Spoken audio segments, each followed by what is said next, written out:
Let us get the Phoenix of Wrights going.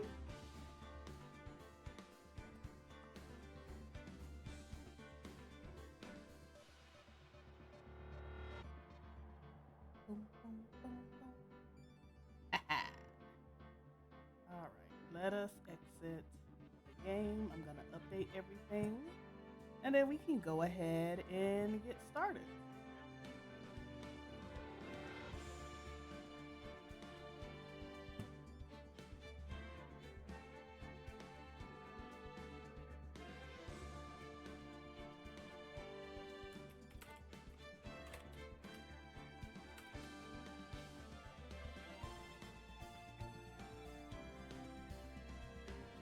All right, that should have updated everything.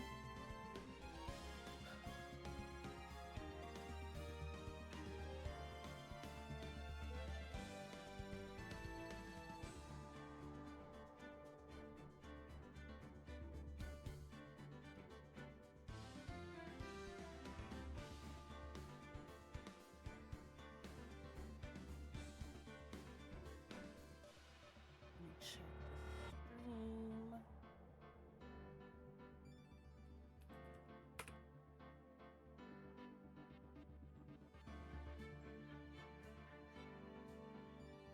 Yep, everything looks good.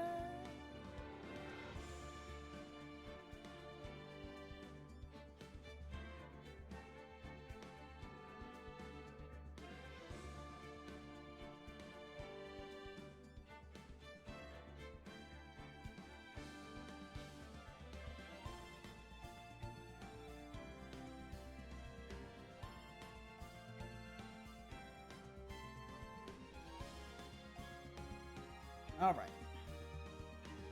This I playing this on PlayStation 5, so it's like the angle of my VTuber is like weird. How I look at everything because my monitor because my TV is like on the other side, so I have to adjust the iPad so it looks like I'm actually like looking straight and not all the way like. All right, let's go ahead and continue. As you know, we already started last night, so we got through first day of investigation and day two trial former, which is like the first half of the trial. And then they took a 30-minute lunch break, and now they're coming back to resume the trial. And I'm like, this has never happened before. Like usually it's like, okay, we kind of debunked everything. We need to go and research and we'll be back tomorrow. So yeah, this is the first time that it's done the whole yeah, we're gonna take a 30-minute break and then we're gonna come back and continue on with the trial. So yeah, already got a good inkling this one's gonna be much longer. So all right, let's go, let's get started. And it's this one.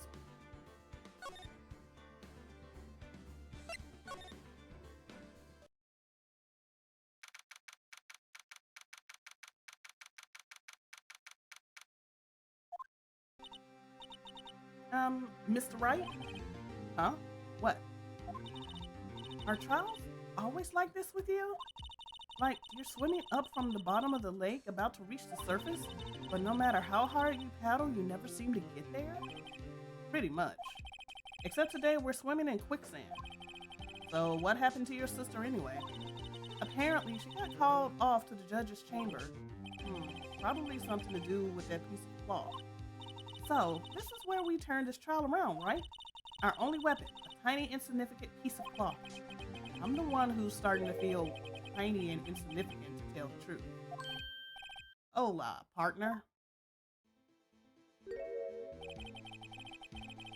They say you show a red cloth to a bull, it'll fire up its temper. That's what they told me when I was a youngin' at least. Officer Marshall.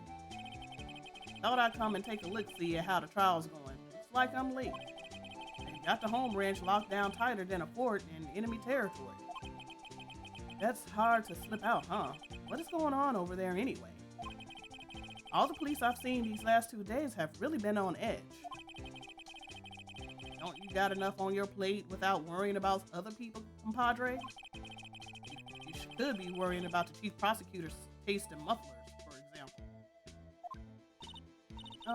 Officer Marshall? The whole muffler thing didn't have anything to do with scarves. She wasn't even wearing a scarf. You don't say. Now don't that just beat all? I've seen the red breeze blow at her slender neck many a time. I saw it that day too. She was wearing a red muffler. What? At the reward ceremony that afternoon, Edgeworth seen it too, I reckon. What does that mean? In a photograph taken at the crime scene, she wasn't wearing a scarf. She put something in the scarf. So Miss Starr wasn't mistaken. Well, it's about time. Remember, partner, sometimes you gotta grab the bull by the horns. And sometimes you just gotta let that bull go where it will. Time will tell. I have a bad feeling about this. I do too. So, what are we swimming in now, Mr. Wright? If it's steak sauce, I can hook you up with some fine ribs. Woo-wee! Woo!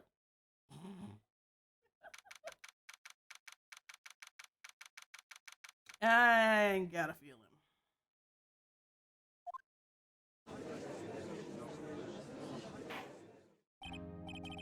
I'd like to resume. What's up? Judge keeps looking over at the prosecution. Oh! Is something wrong, Mr. Edgeworth? Your face is blue, your lips are purple, you're sweating bullets. That furrowed brow, those grinding teeth, those watery eyes. May! What is up with Edgeworth? What's more, your eyes are unfocused and you're doubled over. Your back is bent. It can't be. This can't happen. What happened? I wonder what happened to Mr. Edgeworth. Well then, I believe it is time we continue on with this trial. During our recess, I have requested that the prosecution conduct an investigation. This is unacceptable. It seems our prosecutor is quite beside himself. Yes, excuse me? Knock, knock.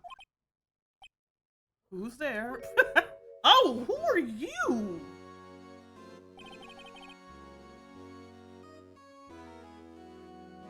Okay.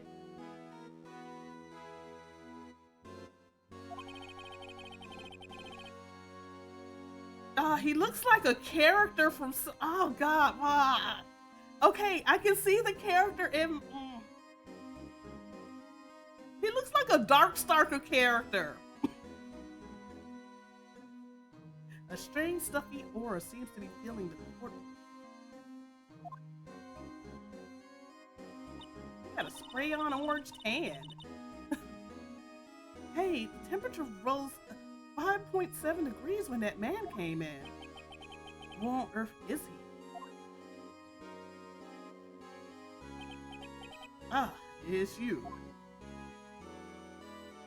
That stare is unnerving. Oh. Sorry, I'm late. Fuji, the roads were packed. It's just me. Long time no see. Fuji, how you been? Swim much these days? Ah, hello. Oh, no, I've been so busy. Busy smidgy, G, my boy, you have to make time to relax. Yes, indeed. G seems to be his nickname for the judge. I'm afraid you're right. Very afraid. Sorry, but who are you? Aha, so you're Righto, the attorney. I've heard good things about you, son. Thanks? So sorry about our little worthy giving you all that trouble, eh? You know, we should all go swimming together sometime. Jolly. Little worthy? Mr. Wright, you don't know the district chief of police? Oh, Chief? He's the chief of police. Chief, chief of police? He's the top ranking police officer in the entire district. That stare. Oh, God. Name's Gant. Damon Gant. Pleased to meet you, everyone. So, to what do we owe this honor today? It's been over 2 years since you last came to this courtroom, hasn't it? Well, it's Worthy here. Look at the poor fellow. I just thought I'd help out by bringing this. Ah, he brought the red muffler. Hey, that's my sister's muffler. But Miss Star wasn't just seeing things. When the crime occurred, Miss Sky really was wearing that muffler. But to think that it was stuffed into the exhaust pipe. On little Worthy's car, no less. The blinking!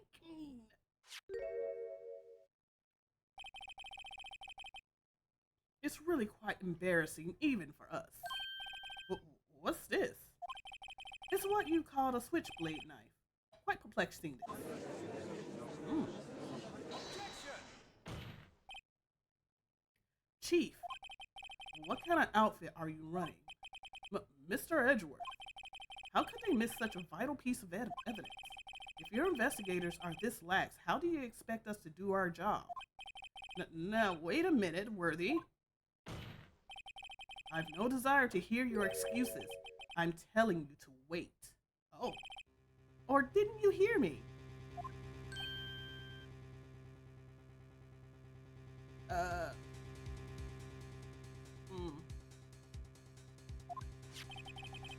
Have a look at this document where it says person in charge of investigation. There's no mistaking that signature is there. Miles Edgeworth. Ooh.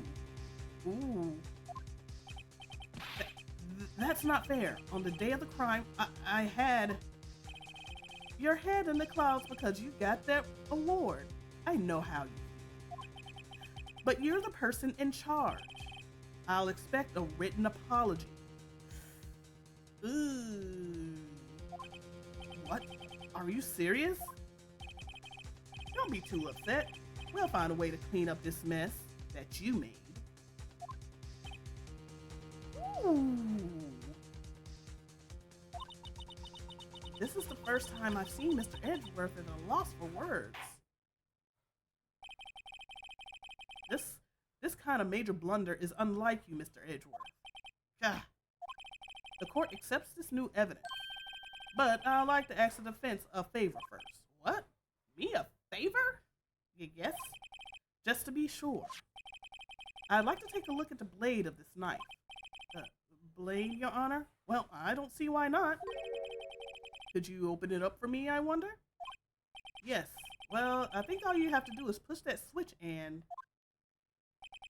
If I cut my fingers, Mr. Wright, I wouldn't be able to pound my gavel anymore.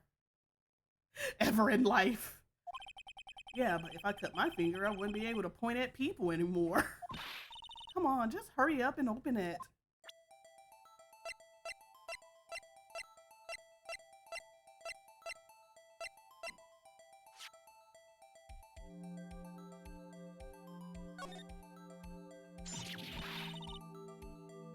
Oh, it's broken. Ah, don't scare me like that.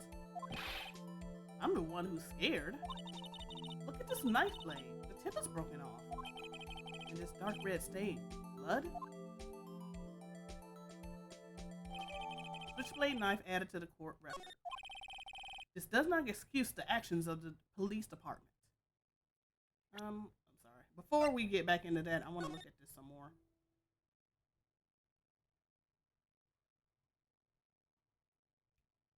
Huh.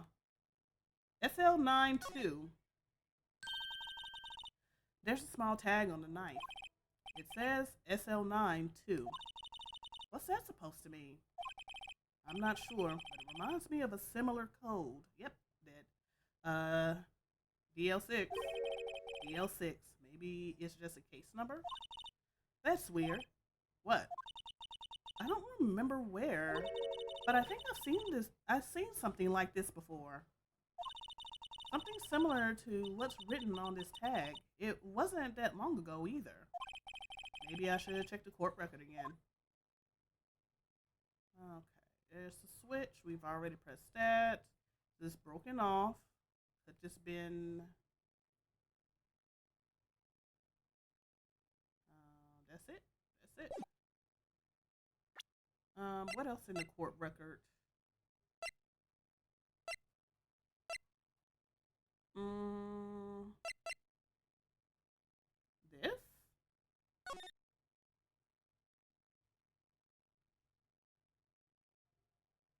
Mm,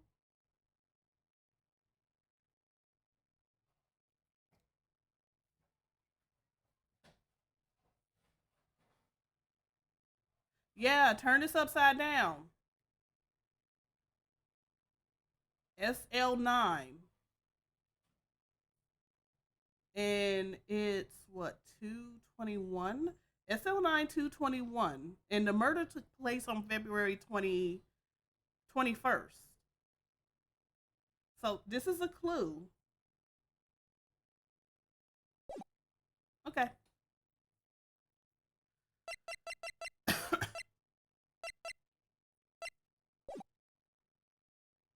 Now, that was the only thing I can think of.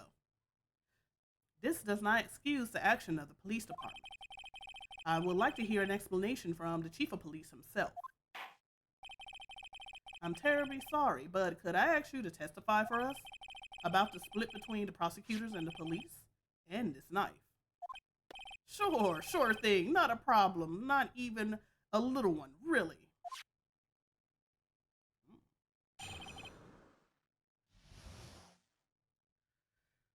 Department in this order. Okay, I'm stretching my neck. Sorry.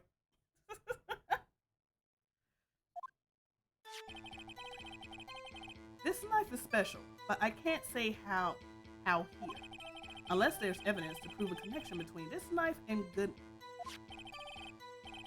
That was a bad day for the department. We weren't in any shape to do an investigation. A detective was killed at the police department. See? What a mess. The time of the crime? 5:15. Very coincidence, eh? It is not officially linked to this here case, so I can't talk much about it. Hmm.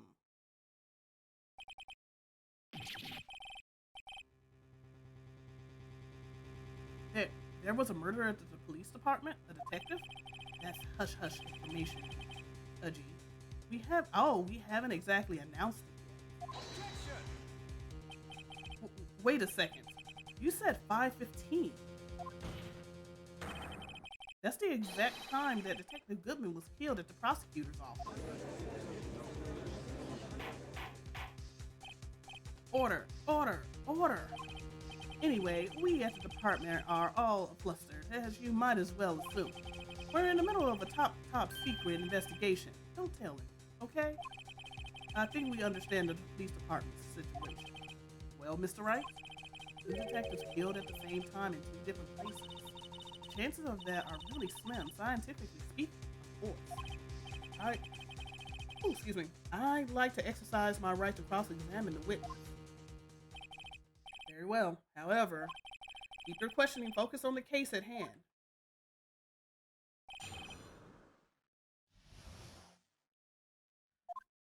Okay, this knife is special, but I can't say how here, unless there's evidence to prove a connection between this knife and good. Okay, I'm thinking back to this. So we already established with the knife, it has the tag of SL9992, and he was just like, if there's evidence for that. And we already have a note that's from Goodman with this detailed information. At first we were thinking, okay, it's 6-7S 12-2, but when you flip it upside down, it's SL9 with 221 on it.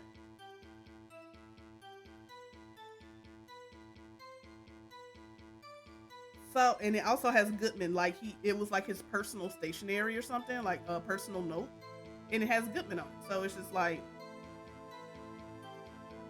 I can prove that there's evidence, I guess. Um, I'm gonna try it. So that was the one thing that stuck out to me. Ooh. Wait a second. Ah, at last, an honest to goodness objection. This knife, this has to, this, this has to have something to do with Detective Goodness. What do you mean? Haha! Now, honest to goodness, what do you mean from Udgy? This is great. Look at the tag on this knife. It reads SL92. And this is important. Why? Over here, we also have a memo that was on the body of the victim. What's this? 6 minus SS 12 12 2. Your Honor, it's upside down. Upside. The printed name on the memo makes it look like it's right side up. But turn it around and what do you get? Ha ha ha ha! Whoever wrote this note was holding the paper upside down. SL9. That's the same thing that is written on the knife's tag. Order! Order! Well, Chief? Ah, well. I guess the cat's out of the bag. You win, righto. I win? What game is this guy playing? This knife was evidence in the case. It was stolen from the department's evidence room. That was a bad day for the department. We weren't in any shape to do an investigation.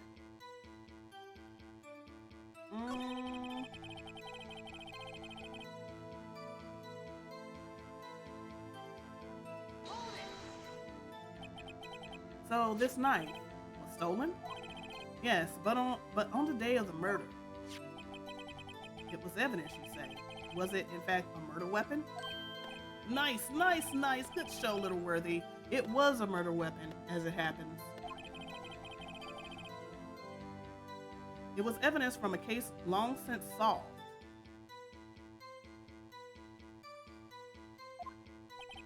So this knife was stolen on the day of the murder. And it was found in the exhaust pipe of Edgeworth's car. Hard to think there isn't a connection there. That was a bad day for the department. We weren't in any shape to do an investigation. The detective was killed at the police department. See? What a mess. On the same day that the detective was killed in the prosecutor's parking lot, another detective was killed at the police department? That's a fact. Surprising, isn't it, Udgy? I'm at a loss for words. And the perpetrator, do you have a suspect? Well, there was a suspect. Just arrested him. In fact, just arrested. That was quick. But there's still a lot of unanswered questions. Maybe you could help, Wright. I suppose I could help if you help me by giving me data on your case. Oh, good one. This kid's sharp. Okay, here's the deal. I'll tell you one thing and one thing only. Oh, really? Ah!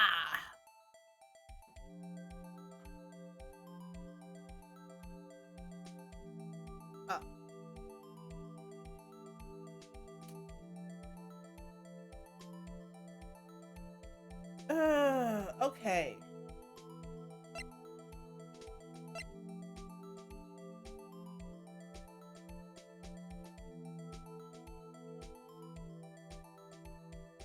Okay, I'm just gonna go with the first one. Where was the victim found? I mean, yeah. So tell me, where was the victim found? Well, I can't speak on where the corpse was found, but I can say the crime took place in the evidence room at the police department. The evidence room? Wait a second. I have heard of it. The evidence room? Didn't he mention that in his testimony just now? The knife was an evidence. in a case. It was stolen from the department's evidence room. There's the connection between the two cases. You seem happy, Mr. Wright. Happy? You just happy? I just got handed our ticket to go to town on this case. With the link between the two cases established, we finally have some leverage. Now we can get Gant to testify about the details. It's not officially linked to this case here, so I can't talk much about it.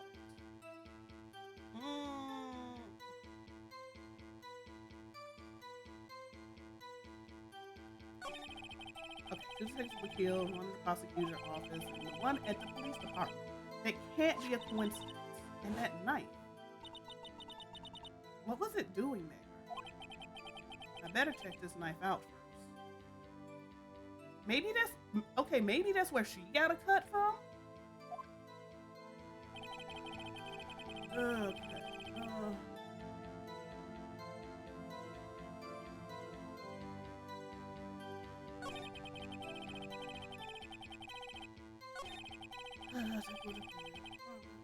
Math. Oh, sorry, my eyes itching.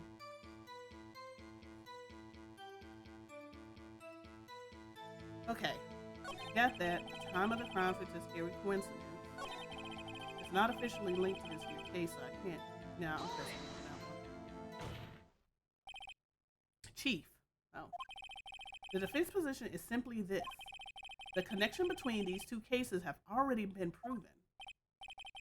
You don't say. Well, out with it, Righto. What's your connection? Ow, ow, ow, ow. Yes, out with it, Mr. Wright. The connection is a place mentioned in the testimony we just heard. The knife was found in the lot. The knife found in the lot was stolen from the police department's evidence room. Not to mention the victim had on him the case number on the knife's evidence tag. And we also know that the detective murdered at the police department was killed in that very same evidence room. Indeed, there do seem to be too many connections for it to be a coincidence.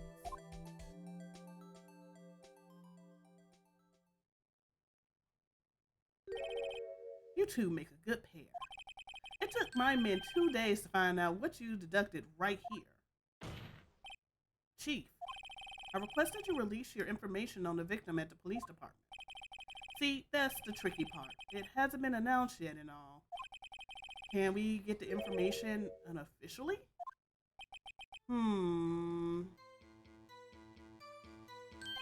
Sure, why not? It's unofficial, after all. I don't like this guy. What? Really? Who would have guessed? I'll cooperate. I'll cooperate, but I can't reveal the name of the victim at the department. Okay? All right, press you on that. If you're going to tell us a little, why not tell us everything? Ah, well, case information is sticky stuff. You have to do everything properly. Oh well, I guess I might as well try to get what I can out of him. Well, we know what division he was. This was another detective. If we get that,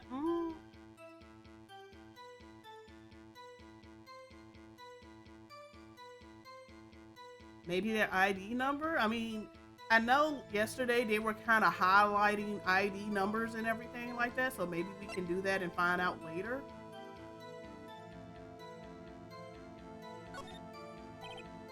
Okay, how about you tell me the victim's ID number? Sure, why not?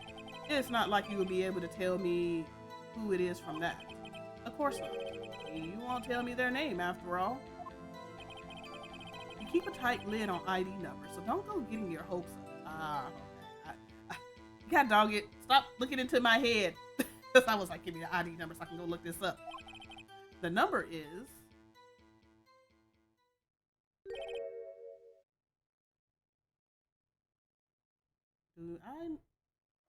where my pen at? I'm gonna write this down because okay, 58 5842189. I'm gonna write this down. Well, that's quite long. And we have to remember these. It drives me nuts. 8, 2. I can't do it. You didn't even get the first number right. Well, Mr. Wright, does this tell you anything? The ID number of the victim at the police department, 5842189.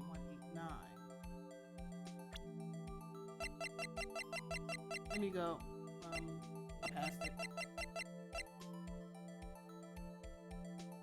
Wait.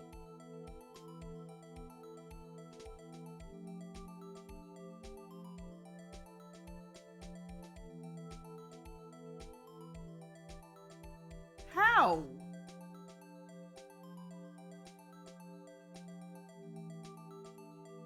This is Goodman. How?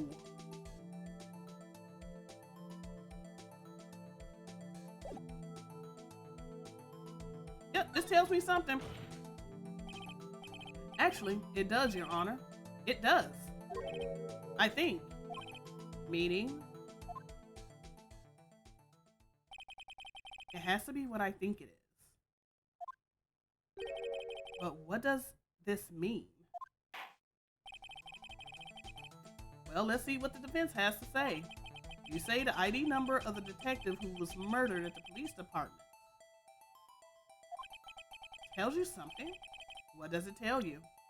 It tells me this, because how? Witness. What is it, Mr. Wright? You're grinning like a schoolgirl on prom night. No, it's just, I got confused. Huh? And this is news? Huh? Just come out with both guns blazing, like you always do. At the police department, the prosecutor's office. 2 places, 2 detectives murdered at one time. Actually, I happen to have a police ID number here. Oh, is this yours? No, Your Honor. I'm a defense attorney, remember? This is the ID number of our victim, Detective Goodman. Shame on you, Righto. Personal IDs are top secret. Detective Goodman's ID number is 5842189.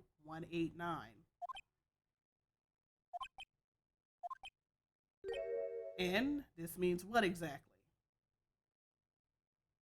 Fire this man. He needs to retire. He give him his pension, please. Huh? Wait, that ID number we heard from the chief earlier, that started with 82. It's not 82. It's 58. You didn't even get the first number right. Again, the number the chief of police gave us was 5842189. What? Wait a second, Wright. What does this mean? That's what I want to know. The 2 ID numbers are identical. In other words, the detective killed in the police department evidence room was Bruce Goodman. What does our witness think about that? Oh, sharp as a tack, Righto. Sharp as a tack. Wait, Detective Goodman is our victim. He was killed at 5:15 in the underground parking lot. Yet, a Detective Bruce Goodman was also killed at the police department in the evidence room at the exact same time. That's impossible. So what we're saying is the same person was killed at the same time and in a completely different location. Order, order, order. Chief, what does this mean? No. What I want to know is, why didn't I hear about this? Yes, it's top secret. Fine. I'm the prosecutor in charge of the case. Now, just wait a minute, Worthy. No need to get all flustered.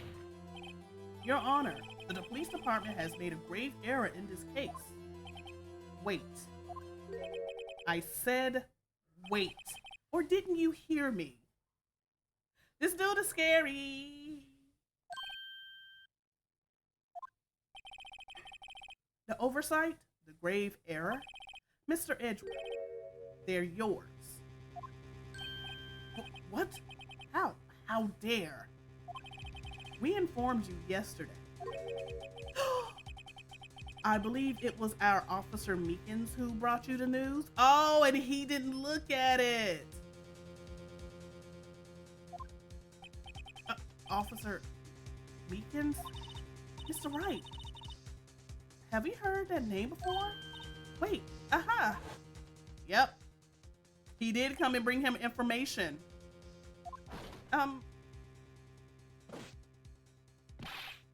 Excuse me, but is Mr. Edgeworth anywhere on the premises? I'm here, sir, at the request of the chief, sir. I got your report, sir. Mm-hmm. You don't mean him? According to Meekins, you didn't accept a report. Hard to believe. But your officer told me. He said that the report had nothing to do with the Lana Sky incident. But it's true, the report didn't have anything about Lana Sky. However, it had information about what happened at the police department. Detective Bruce Goodman, murdered in the police department evidence room. Mr. Edgeworth, the victim's name is written right on top of the report. If he had just opened that report, he would have been like, hold up. But because it didn't have anything about Lana Sky, he didn't bother. Yeah. Why didn't your officer tell me? Honestly, I'm not sure if that officer was capable of making the connection. He did seem challenged. In any case, this is a serious error, a gross negligence of duty on your part. But sir, you could have submitted that report this morning to the court as evidence. Then nope.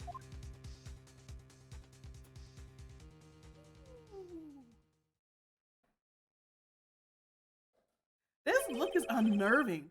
No such luck this time, Worthy. Or should I say, unworthy. Ooh. What? Now what was the second rule of evidence law?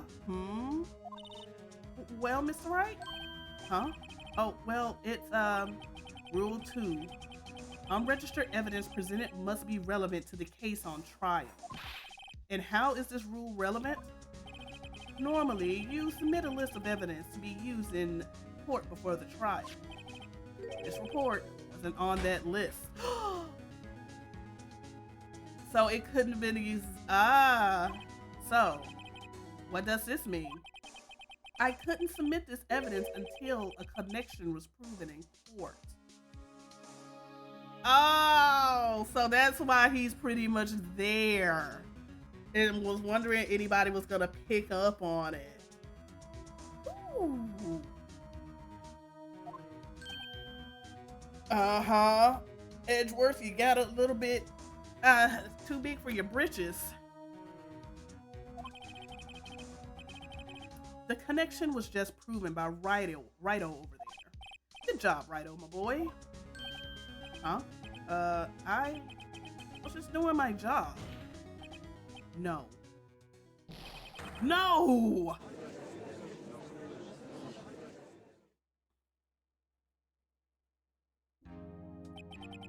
It seems we have come to the end of this trial.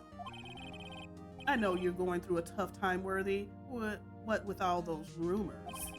You were even in the defendant's chair just this past December. Oof, rub more salt into the wound. I apologize for this terrible lack of diligence on my part. Mr. Edgeworth, please, just give me one day. I'll get to the bottom of what happened, if it's the last thing I do. You You better get results this time. Really. You have my profound apologies, sir. Poor Mr. Edgeworth. I don't think there's ever been an error this serious in the history of this court. I will grant one further day as the prosecution has requested. Will that be sufficient, Mr. Edgeworth? Yes, Your Honor. Thank you. Whatever your punishment for this is, for your sake, I hope it's not decisive. Ooh, even the judge is being rough with them. Very well, court is adjourned. Man. Okay, I'm afraid of Gant. That man scares me. Nah, he looks like a freaking Darkstalkers fighting character. That's what he looks like. Literally looks like a Darkstalkers character. And welcome back, Jay. Or are you still doing yard work?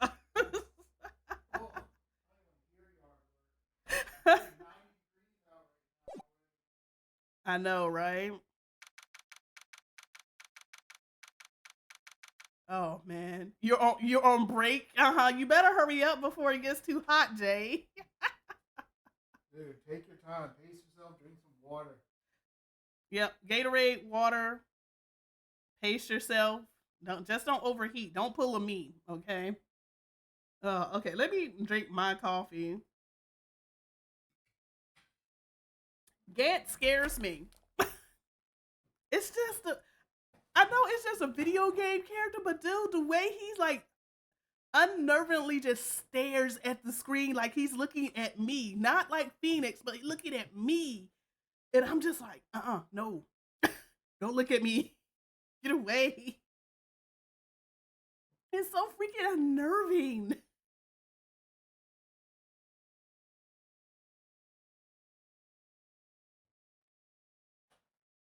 Ooh.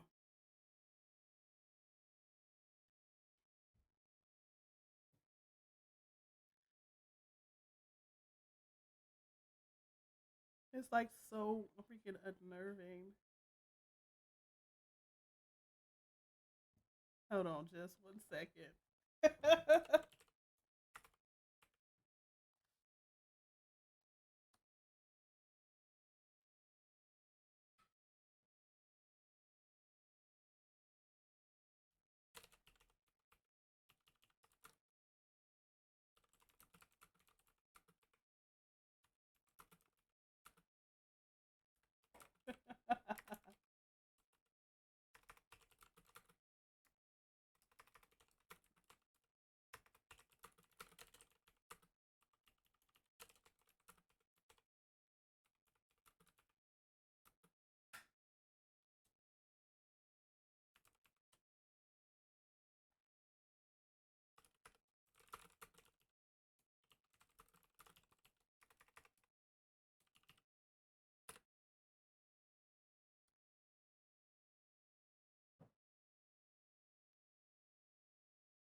Like, oh my goodness. That was scary. The man scares me. For real, for real. All right, should I just change over to... Oops, I pressed the button twice. Haha, I'm here. I think I'm gonna just change back to my other model. Yeah, dog, keep pressing the wrong button. There I am. I was small. Now I'm big. All right, investigation day. Second investigation day. Mr. Wright, so what's going on with the case anyway? I'm a little confused. Huh? Well, let's see. What is going on? The victim, Detective Bruce Goodman, was stabbed to death at 5 p.m. on the 21st. He died in a prosecutor's parking lot in the police department's evidence room. What's this in the... what's this in the evidence room part? The prosecutor's office and the police department are 30 minutes apart by car. We did establish that in the first one, even with no traffic. Well, that's what we're going to find out, or at least try to. All right, let's do it. No, that.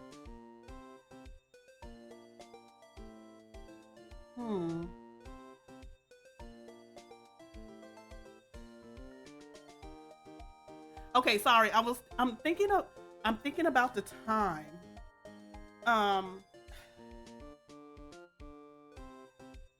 The Edgeworth coming in, and then the bot. Okay, I'm gonna have to see how I'm just gonna have to go through it and see how it plays out. I'm thinking ahead too much because I'm trying to think of the times in my head. All right, let's do it. Glad she's in good spirits, but I'm not sure she's going to be much help with this. Don't be so sure, Mr. Wright.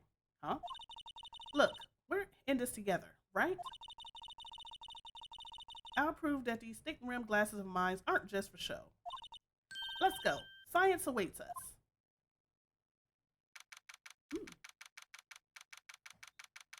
Right, let me move myself. You know, I really don't think we should worry about the police department murder. There wasn't even a body found there. Who cares? But if you have to go see. Yeah, it was only our victim who was killed in the evidence room. No biggie. I know, right? Besides, my sister would never do such a thing. I know it. That oil drum, was it empty? The oil drum kicked over by the chief prosecutor was brimming with water. My sister erasing evidence at the crime scene? Never. Even though she says they don't get along, Emma really likes her sister. That's not it at all. It's just, we're both professionals at what we do, and I trust her. Big words for a high school student. Well, whether there was blood on the floor or not, the water in that oil drum washed it all away. Ignore the strength of my science at your own peril, Mr. Wright. Huh? What's that grin for? This situation calls for one thing, and that is luminol testing fluid. Look, luminol? Blood is sticky stuff, you know. You can't just wash it away with a little water. Even if you can't see it, it's still there. But when the police have already done those tests, never trust anyone's eyes but your own, Mr. Wright. Just give it a try. Me? Why do I have to do it? I'm a minor. I can't even drink yet. We're testing blood stains with this stuff, not drinking it. Here, look, I'll lend you these glasses. Huh? You had an extra pair of those things? To test for a blood reaction, just spray the luminol on it. Like this, see? Press the X button to spray it on. Okay, let's find us some blood stains.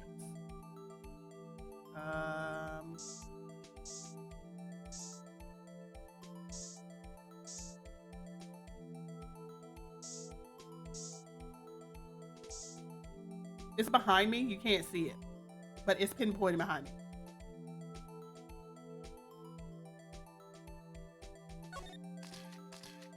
There. I can see her eyes shining behind those glasses. So, is this a blood stain? It's so, Emma, you're shaky. It's just, this is my first time seeing real blood. Like, you never got, like, bruised as a kid, like, fell on the ground? Scientific investigation in action. Okay, well, we definitely know that this is a blood stain. But does something strike you as odd, scientifically speaking, of course? It's only like small drops. I would think it would have been a whole lot more. What's odd about this scientifically? It's the amount for me. The perpetrator and Detective Goodman fought here, right? Don't you think there'll be a little bit more blood? I definitely think so. I mean, Look at the blood on the sole of the victim's shoe. It is pretty strange. If they fought here, there would have been more blood. Hey, Mr. Wright? I'm gonna mark up the floor plans where we found a blood stain, okay? See? I'm pretty handy to have around, right? Yeah, and this stuff's pretty handy too. I saved up my allowance to buy that. Luminol testing fluid received from a very proud-looking Emma Scott. We can't be sure that the police will reveal all their evidence in court. Sometimes they fail to mention evidence that doesn't fit with their view of the case. Then let's drag that hidden evidence out into the light of day. Yeah. It feels like we're really investigating a crime now, doesn't it? I guess I should give this a spray on anything suspicious. Ha! Oh, hi. I wonder how the fluid of yours will react to a nice deli box. Miss Star, you only trust your own eyes, Not bad, you two. This Deo deli box is on the house. You trying to mess up my insides. Sorry. It's just that kind of lead in doesn't really get my mouth watering. Really don't. Like you have such a big old grudge against Lana Sky for some reason, and I want to know. What tracking is on? Oh, hold on. There we go. I should have fixed it. You certainly put me in a tight spot. My apologies, Miss Star, but no, it's okay. It was my fault. Oh, we know. I witnessed everything from that security room right there. But I was afraid that I wouldn't sound convincing enough, you see. I was wrong to think that. I'm sorry. Sorry? You lied on the witness stand. That's unforgivable. Little girl, don't forget what's important here. Even if the place I witnessed the events from was different, I still saw what I saw. Okay, my other question is, why are there not security cameras in this parking area?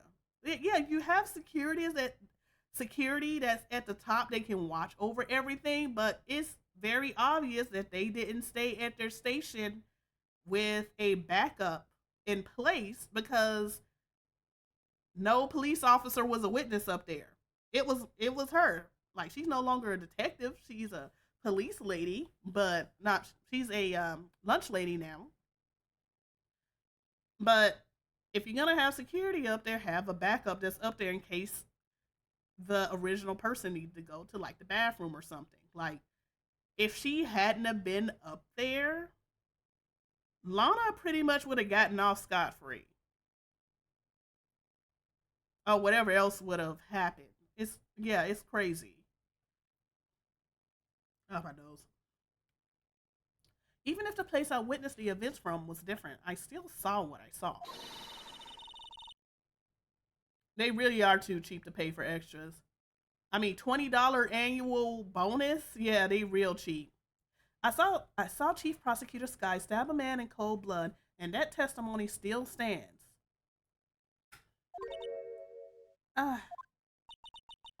I swear it on my honor as a detective, but you're not a detective. You're not a detective anymore. You got fired 2 years ago, lady. Get over it. You're a lunch lady now.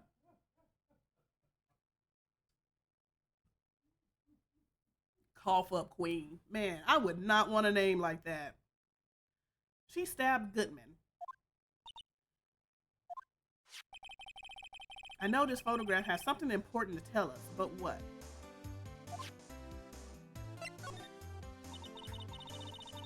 So, you were a detective. You were a detective, weren't you, Miss Star? Yes, it was a long time ago. Well, 2 years ago. No matter how hardened a criminal, when they face me, they coughed it up. Coughed it up. They confessed. They babbled like babies. You know. I may seem like a demon sometimes, but I can be an angel too. I wouldn't doubt it.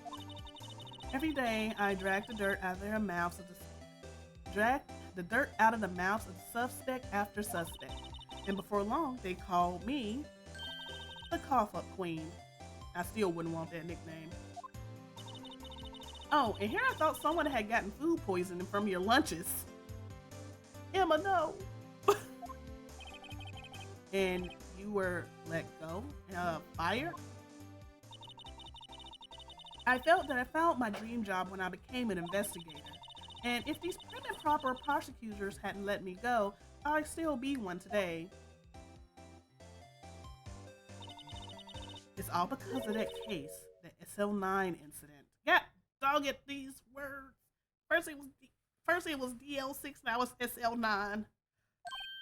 SL9? Wait, she doesn't mean... I got questions!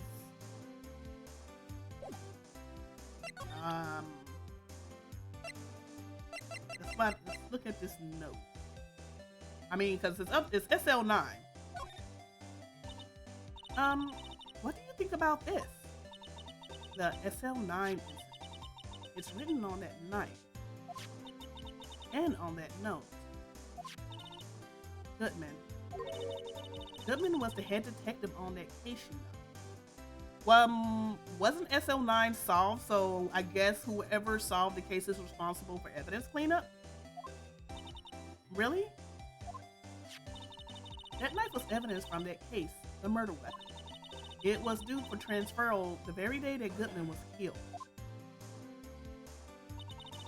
As I suspected, SL9 isn't over, not yet. Do you think you could tell us more about the SL9 incident?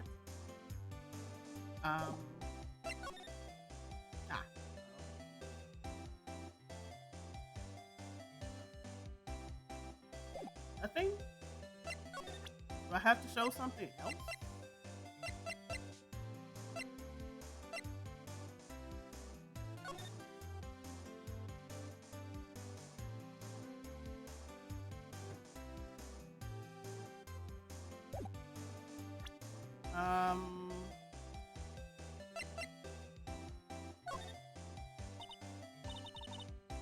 Okay, it's the same thing.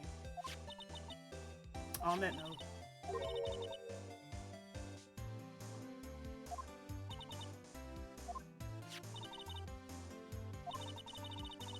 Oh, but didn't Phoenix say something about a picture?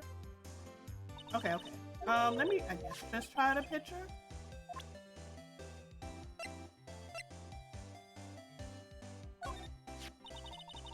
If you,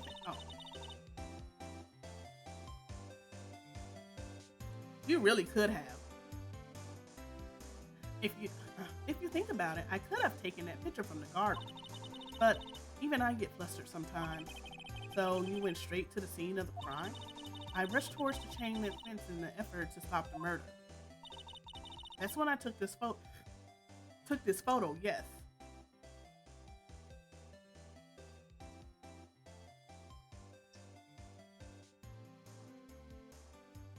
Hold on just a moment.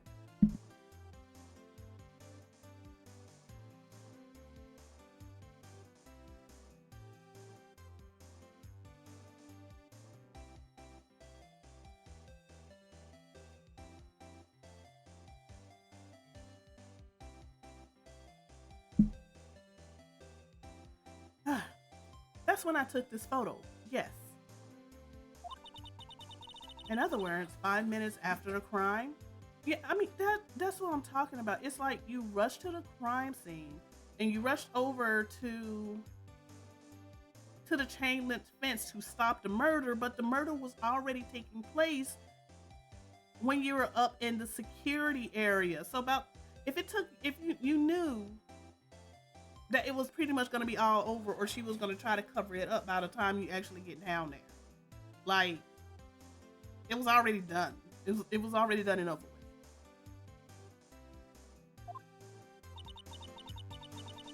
Those 5 minutes are the whole problem.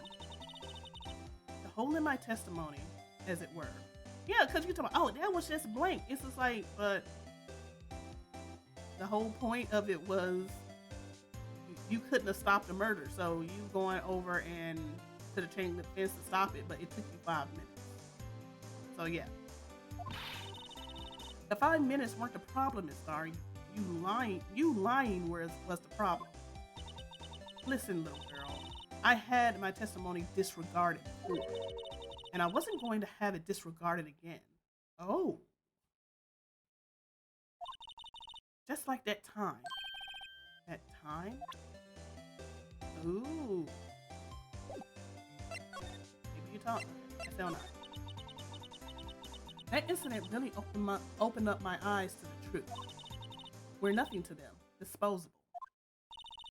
Disposable? To who?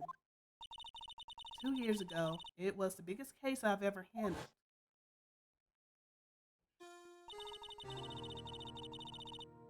The police and the prosecutors were desperate for decisive evidence. So, they didn't solve it. On the contrary, it was solved quite cleanly. The criminal was caught and executed. Oh. Executed? Yes. The criminal got what was coming to him. It doesn't get any cleaner than that. The only problem was, they never did find decisive evidence. Not a shred. Oh. What? But the criminal was executed, right? On the basis of evidence of a sort. Made up evidence. What? You mean they executed someone with fabricated evidence? The best part came several months after the trial. Every detective involved with the case was dealt with. Oh. Some were demoted to patrolmen, others found themselves out of a job. Like her. And you were one of those? Yeah, Emma, she got fired. And Marshall got demoted. Myself and one other person you know well. Wait, could it be Marshall? Exactly, Detective Jake Marshall. Oops, I mean Police Department Security Detail Officer Jake Marshall. Yep. As professional detectives, we investigated that case from every angle. But why was Goodman still a detective? If he was the one leading the case, shouldn't he have been demoted in some way? It seems like he was the only one that was untouched. As professional detectives, we investigated this case from every angle. Jake was particularly determined. And then it was over, and he was demoted. However, he hasn't forgotten, and neither have I. You haven't forgotten SL9? There was another side to that case, a hidden side. That's what we're after now. And no one up in their fancy offices can stop us. Wait. Those lunches you sell. There's only one reason I come to sell lunches in this accursed office. I come here to meet old friends, boyfriends that help me investigate. Ah. Quote, quote, boyfriends, in other words, people that's also in on trying to find out what the heck happened. Miss Star's old boyfriends, how many does she have anyway? That's where all the detectives on SL9 have disappeared. We find new evidence. There has to be a connection. So, Rookie, what? It seems like you're serious about investigating this case. Yes. Then you should take this. A Salisbury steak lunch? I'll take it. I mean, yeah, I'll take it, definitely. Gimme. Maybe a little bigger.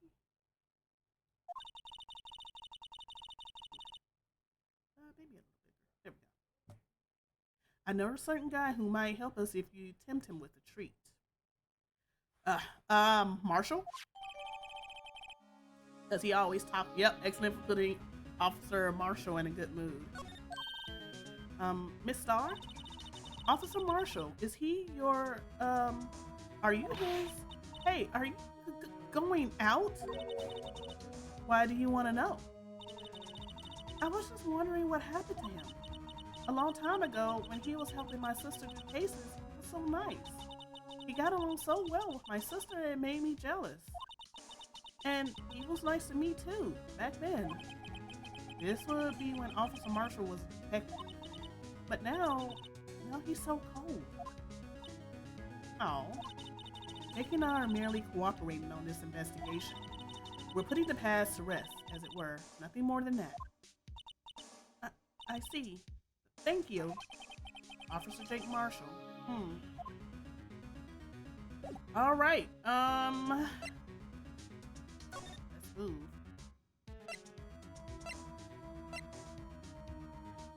Um.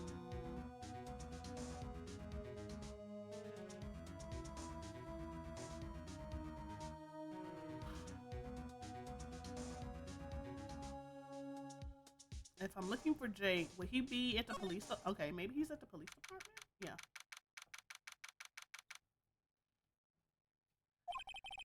It's even busier here today than it was yesterday. The detectives are running around so fast they're blurring.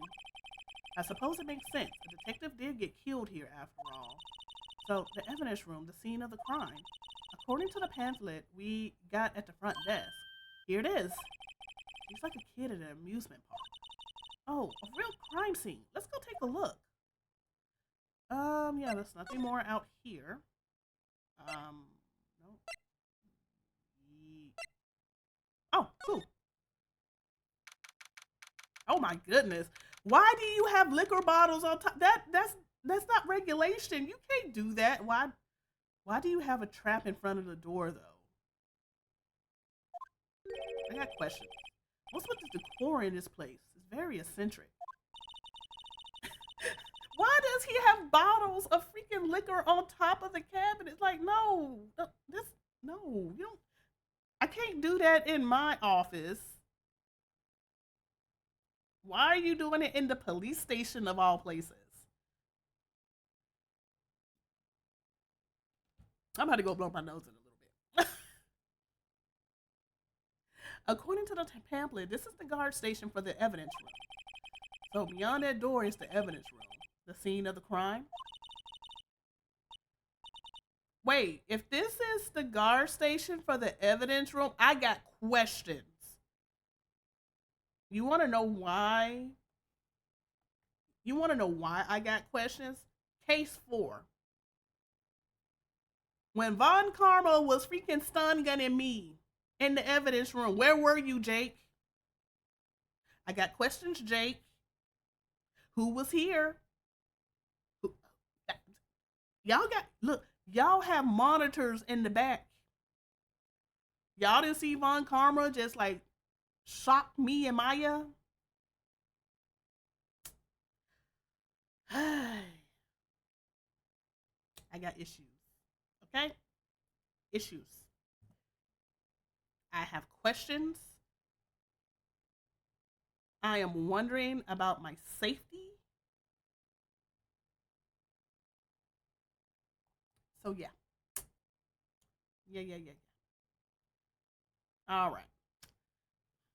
Yeah, okay. Give me a second. I'm gonna go blow my nose really quick.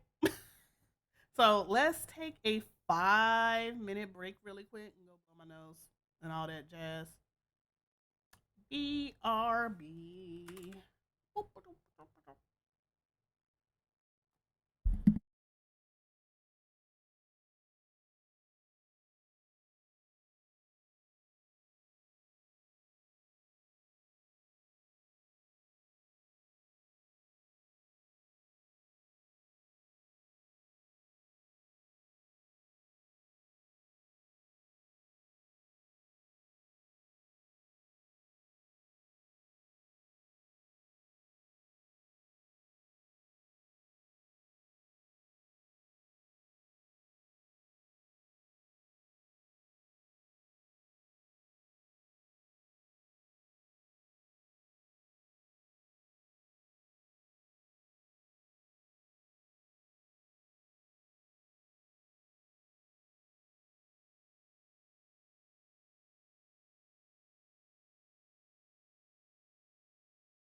Okay, I are back. Ugh, sorry about that. Plus, I had to ask to see what my mother-in-law needed. She had called earlier, but I need to call her later to work out the finer details about summertime stuff and vacations. Okay,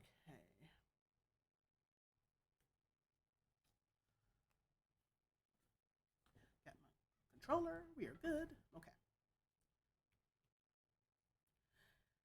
it sure seems that way. Oh, oh, what's wrong? It's those cacti. They're so prickly, so imposing. It's hard to think straight. If you can't handle the cacti, stay out of the desert. What I want to know is if this is a guard station, where is the guard? Okay, that explains case four. There is usually nobody in here. They're slacking. I have a feeling I know who he is already. Um,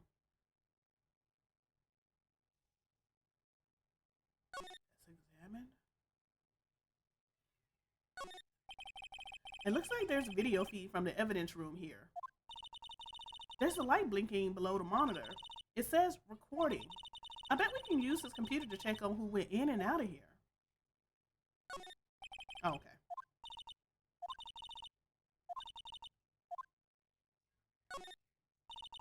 Yipes, these sure are prickly. They must be the real deal.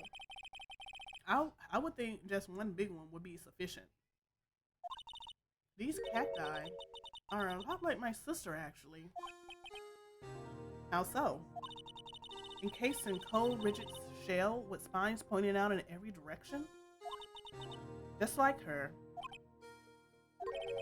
I'm not so sure I see the resemblance. It's more of an attitude thing than a physical similarity.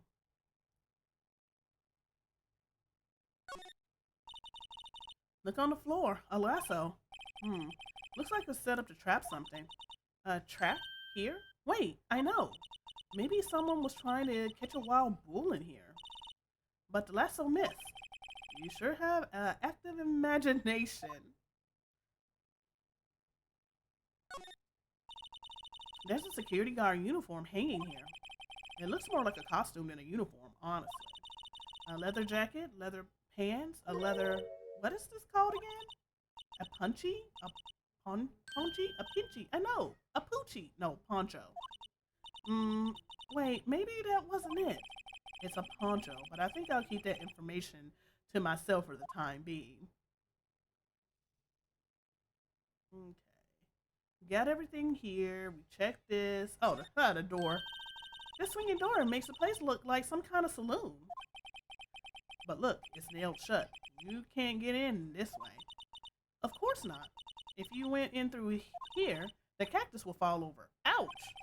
I say it's more like a yarg myself.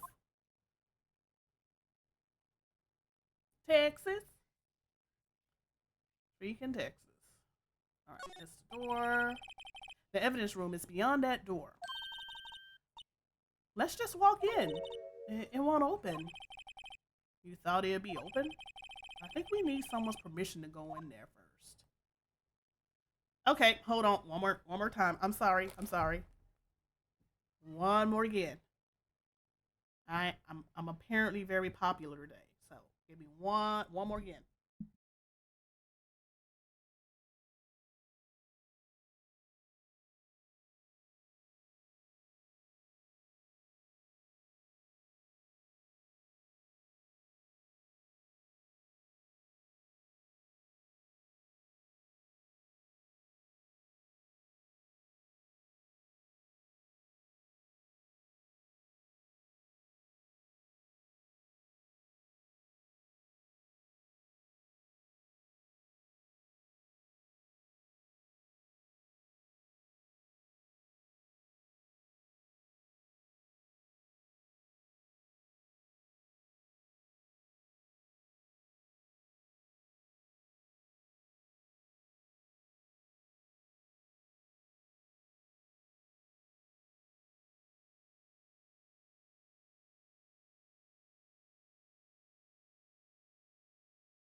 Okay, I have returneth. Uh,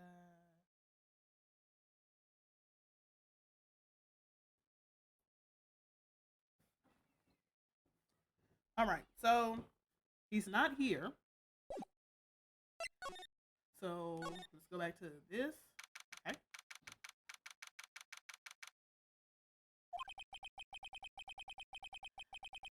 This place is charged with frantic energy as always. Please. Huh? Wasn't that one steak lunch, please? Oh, it's you. Detective Gumshoe. Now's no time to chit chat, pal. I'm a busy man. What I really need is a steak lunch from Lunchland. Hmm. Oh, you mean one of these? Actually, it's not for sale. I think I just heard the sound of his heart breaking. Now's no time for despair. We caught our criminal. Now we just need evidence. Criminal? You mean you heard about the stabbing in the police station evidence room, right, pal?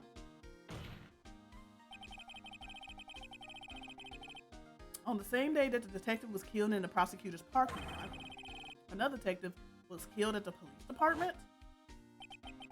And the perpetrator? Do you have a suspect? Well, there was a suspect, just arrested them in fact. It's the biggest scandal to hit the station in ages. Everything's topsy-turvy. But Detective Gumshoe, who was it? Listen, pal, all I know is I need me a steak lunch, pronto. Staying around here talking isn't gonna fill my belly. Well, wait, don't leave. If you want to know more, head on down to the detention center, pal. Questioning should be over, so I figure he's down there having a good cry.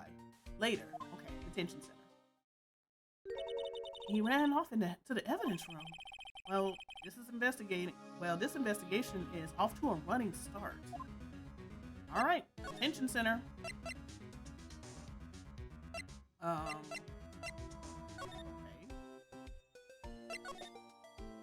Why?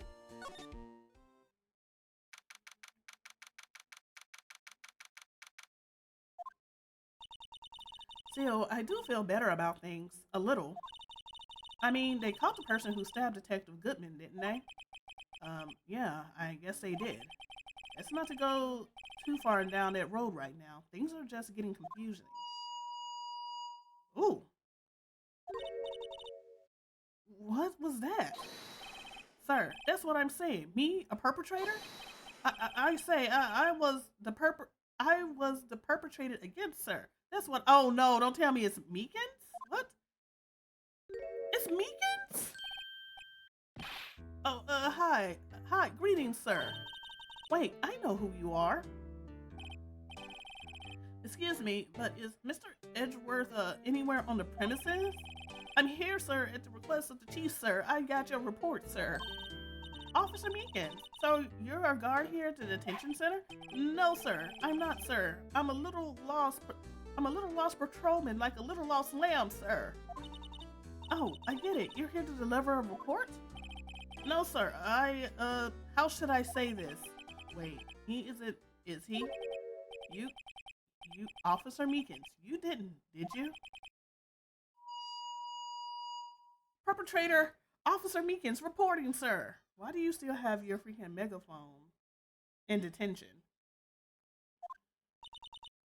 What? What? Me too. Now, this is an unexpected turn of events. And your hand is bandaged up. What is going on with people and their hands getting hurt? Sir, I'm a patrolman with General Affairs, sir. Sir! Ow, I can hear you fine, Officer Meekins. I had some business that day, sir, and so I went to the evidence room, sir. The guard station in front of the room was empty, sir. Okay, so apparently 90% of crimes can be gotten away with because there's always no freaking guard at the evidence room. Cough, cough, case 4 with Von Karma. Like, seriously. So normally there's a guard at the evidence room? That's right, sir, because evidence is kept in the evidence room, sir. Now, the security officer was none other than Officer Marshall. Ma- Marshall? Then, sir, I happened to glance at the security room monitor. That's when I saw him, sir. A suspicious person in the evidence room. A suspicious person, sir. Ooh. I didn't get to read any of that because I was too distracted by his crazy animations. What the heck is this guy doing? So what happened then? After that, sir, everything went white. I saw red. I blacked out. And when I came to, I was here in the detention center.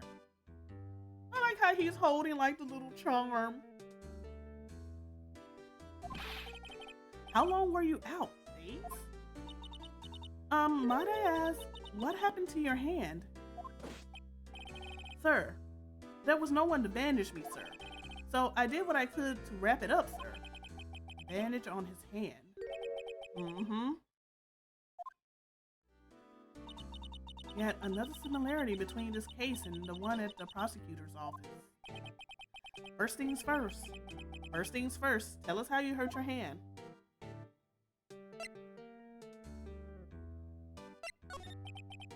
About your hand, did that happen during the course of the crime?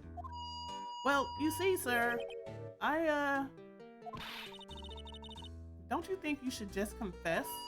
But sir, but there was nothing I could do. Nothing you could do? Sir, to tell the truth, sir, when it happened, when the detective pointed that knife at me, I just hollered, sir. And the next thing I knew, I was unconscious. The next thing you knew, you were, huh? Then, when I opened my eyes, I was alone in the evidence room, all alone. Alone because Detective Goodman had disappeared. What? Then, when I looked down, I was gushing blood from my hand, sir. Oh, the shock. Oh, the horror, sir. Can you imagine how I felt? The victim's body disappeared? That's some story. I don't mean to pry, but you are the perpetrator, correct? You killed Detective Bruce Goodman in the evidence room, right? Sir, please don't look at me with those sad puppy dog eyes, sir. If you have to label me as a perpetrator or victim, sir, then label me victim. I would, but you happen to be in detention and alive and well at that. Yes, well, that's true, sir. I suppose you could say that. Did you know the victim, Detective Goodman? Well, sir, if I had to label him as a stranger or a total stranger, then he leans heavily on the total stranger side. So, you didn't know him? Sir, I worked in a tiny department devoid of light or other creature comforts. I don't know any detectives. So, if he was a total stranger, why did you stab him? Sir, I had no intention of killing him, sir. None. Nor do I have any recollection of killing him, sir. At least someone around here is more confused than I am. Present knife? Officer Meekins. This is for I'm scatterized, sir. It's okay. I just wanted you to take a look at it. That's it, sir. Last night, sir. That's the one, sir. Huh? That's the one? I was an apple, sir, in my dream, sir, and I was being peeled. On second thought, you don't have to look at the knife. He's overreacting to the knife, but I guess he's been through a lot.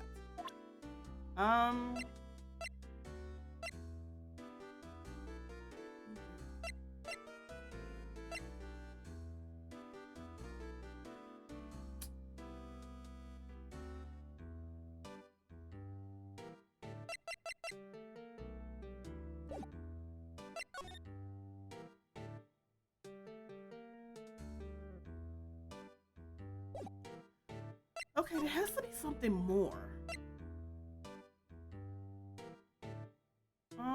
He doesn't want to look at knives.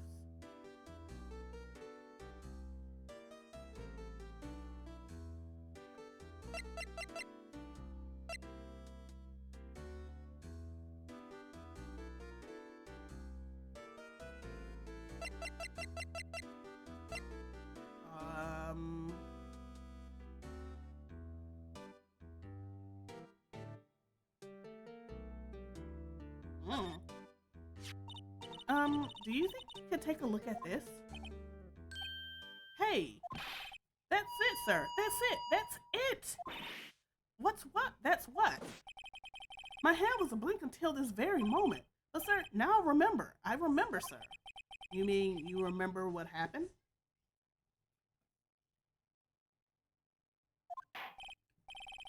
Correct. That card was the cause of it all. What? This ID card? Exactly, sir. That's exactly it. Nothing could be more exact, sir. Nothing. I better pry into this one a little bit. Um, can you tell us what it is that you remember? Well, sir, you might say I'm a little lost patrolman, a lost little lamb, if you will. I don't know if I claim you. I didn't know Mr. Detective Goodman, who was in the evidence room, and that's why you thought he looked suspicious. Sir, I entered the evidence room and asked the man to show me his ID card. Well, that sounds pretty much by the book so far. That's right, sir. That's what I've been trying to tell you. So you asked Detective Goodman to show you his ID card. What did he do? And that's the thing. Suddenly he pointed a knife at me. What? Sir, I assure you, I was as flustered as you are right now. So I whooped and left at him. Detective Goodman pointed a knife at him. Do unto others before they do unto you. My own father's words, sir. Wow. What happened then? Well, my eyes, sir, everything went white. When I awoke, I was here. Right. Okay.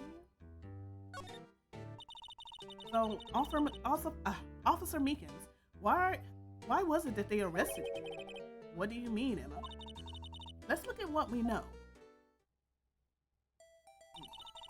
Now, Officer Meekins didn't know Detective Goodman, and the victim who he met at the scene of the crime didn't show his ID card. In other words, we have no way of knowing if the victim was really the victim. Oh. Because, yeah, that doesn't make sense. It's like, if he was supposed to be there for the evidence transferal, and he was down there collecting evidence for SL9, which they said if you as a detective, I guess, solved that crime, you're responsible for that case evidence. So he solved SL9 and he could have just showed his ID card and be like, yeah, I'm doing the evidence transferal to get everything out. So why did he pull a knife on him? In other words, we have no way of knowing if the victim was really the victim. And if this body just disappeared from the evidence room, we don't even know if anyone actually died. That's it, sir. That's what I wanted to say. I did say something along those lines. Huh? But you still ended up here? They told me that it had to be him, sir, on that day, at that time. Detective Goodman was definitely in the evidence room. That's what they said.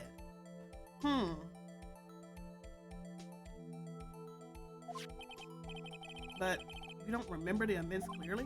No, but the videotape is quite clear. You need to get a videotape. Huh? Videotape? From the security camera. The crime, my crime, the crime I swore to stamp out. It's there. It's me. It's on tape.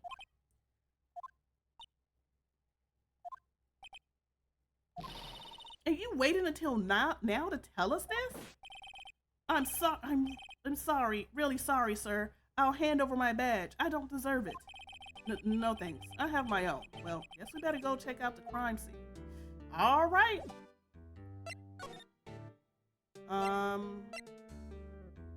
Is it? Yeah, criminal affairs.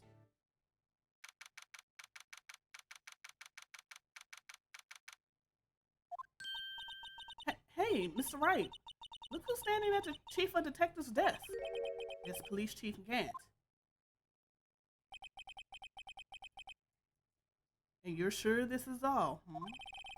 You know what it means. If there is anything missing, sir, I'm sure is most likely totally perfect.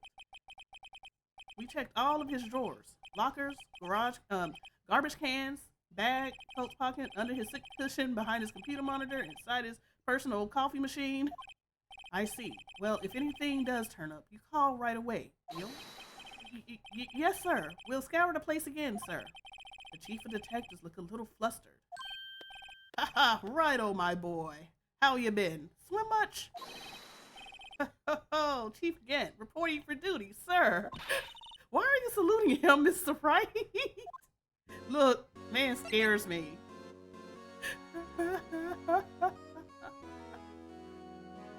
Okay, Edgeworth.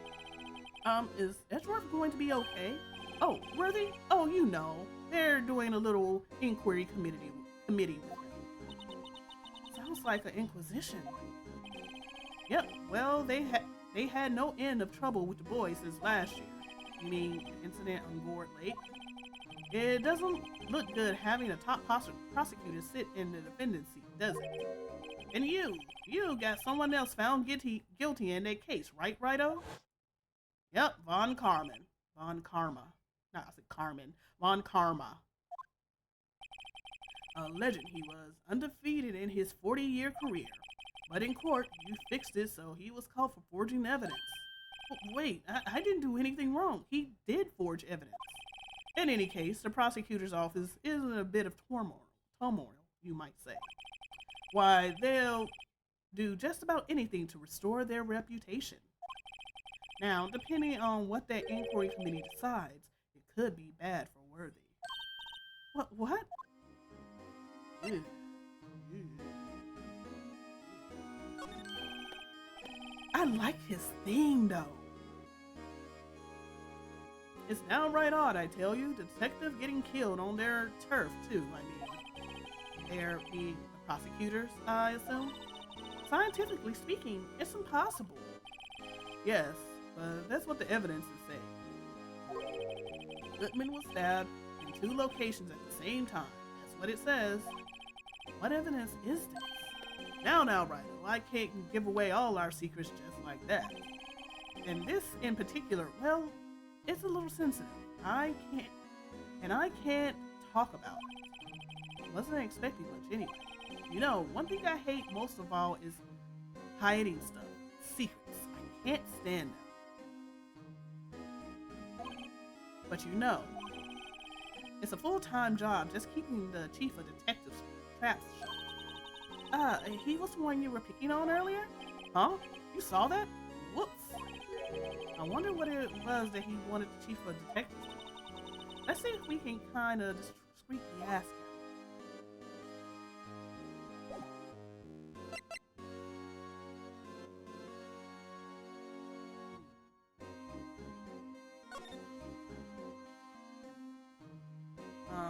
I think this is the chief of police? The Blue Badger.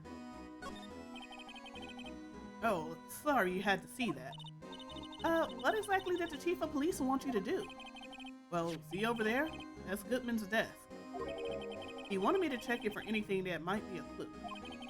They took away every last piece of garbage and the trash can. So nothing belonging to Detective Goodman is still here? Of course not. Well, except for this. What? Kept something? Sure, why not? It's not important. He didn't even finish writing it.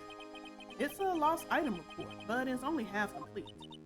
A lost item? Did Detective Goodman lose something? The date on it is February 21st. Better make a note of that just in case. Yep. Can only be submitted to the chief of police. Huh. Time to go looking. I should really get back to investigating the police department crime scene.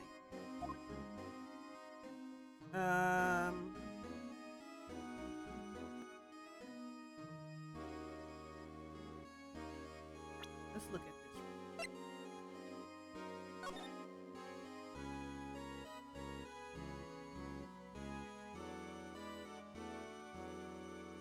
No, 5. Okay, it said ID, and it said like 5-9, but it looks like then it was scratched out.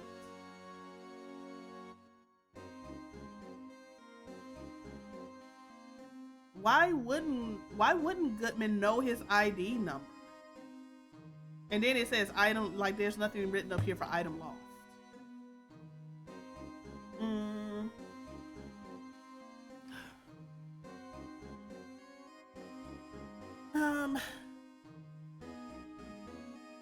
Yeah. This is weird. Because why wouldn't Goodman know his own ID number?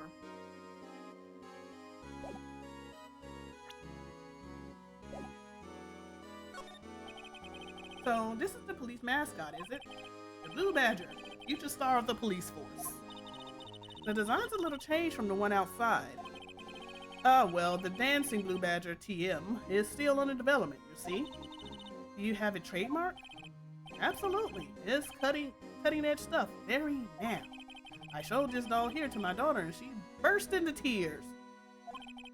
Don't show her the movie mock-up outside, then you'll give her nightmares. What is this guy looking? That must be one of the detectives. He's mumbling something to himself. I know. The killer used a cassette tape. What a crafty trick. That gunshot was a fake. This is good. No one will suspect a cassette tape in this day and age. He's not writing a report. He's writing a novel. These are the detective's desks.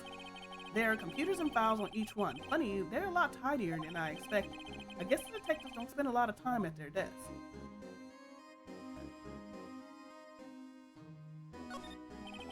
A poster of a female police officer. No, wait, that's the latest Babes in Uniform calendar. My bad. Should you not be having that in work? I didn't know this was like the 1970s and 80s again. Okay. Anything more to talk? Oh! Actually, I was wondering if I could ask you a favor. Well, I never thought the day would come when Wright asked me for help. I was wondering if we can investigate the evidence room?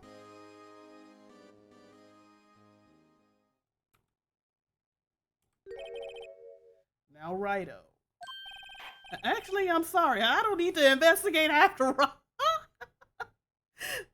Look, that's how I feel with him. Righto, please. Do I look like a selfish man? Huh? Hey, if anyone asks me, sir, can I borrow $50? I'll give them $50. No problem. So go ahead, investigate that room to your heart's content. Knock yourself out.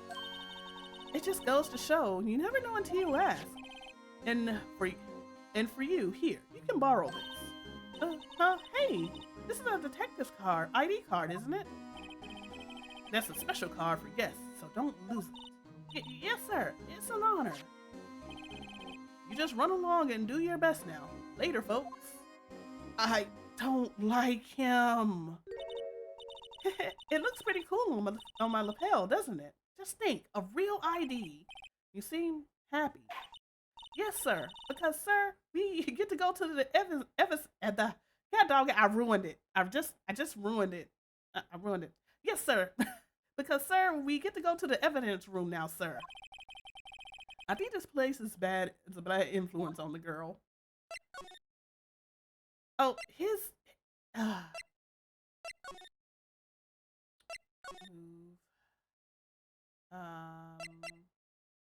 wait, I was just there. God dog it. Criminal affairs. Move. No, wait. Where is it?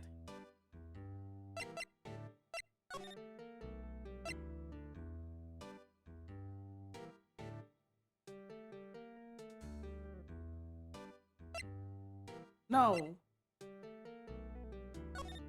Underground parking lot?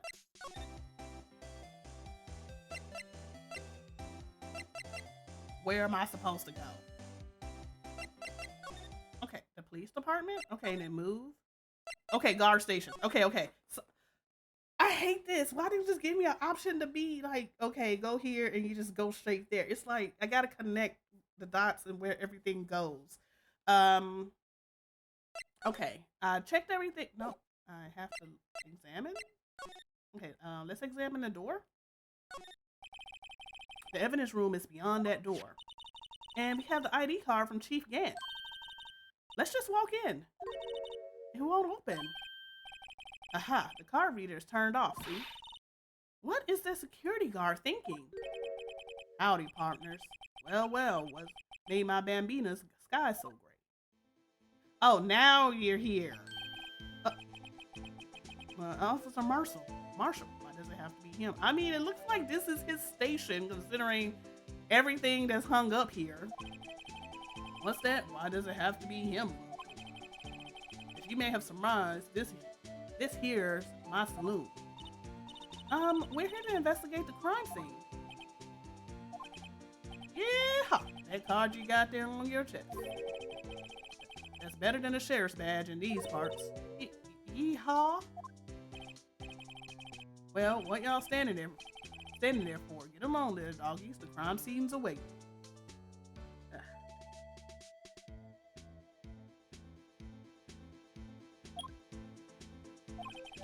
Looks like the card reader's on again.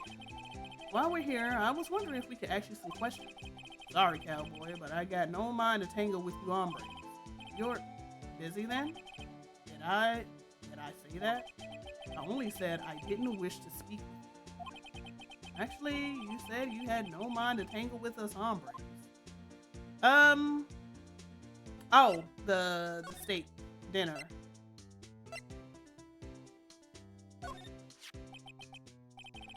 That smell. Reminds me of Texas. You ain't been to Texas, I bet. So, Officer Marshall, you're from Texas? No, I just saw a special on television the other day. Is this from my baby? Yeah, Miss Starr. What's this? What? What's wrong? A filet steak lunch. I see. Ah, it's a code, basically. I don't see. I wonder what it means. Steak lunch given to Officer Marshall. She more than likely gave that to him to say that, hey, we're gonna be really investigating this. Oh, hey, Ghost, how are you doing?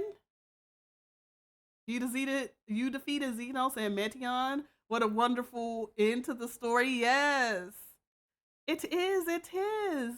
Now you get to go and do post story for Endwalker. I'm glad that you liked it. I felt Endwalker was a very good end to that whole Heidelin Zodiac arc. I'm glad you enjoyed it. A little tear jerky for me, especially at certain parts. Because you're just like, wow. I felt like I've known y'all forever. Only known y'all for like a little bit of this expansion.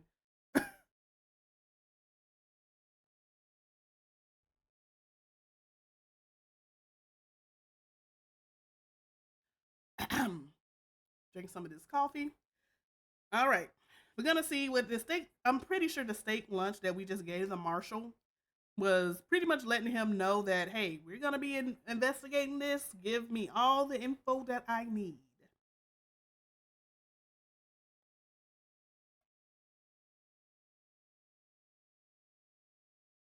Good coffee.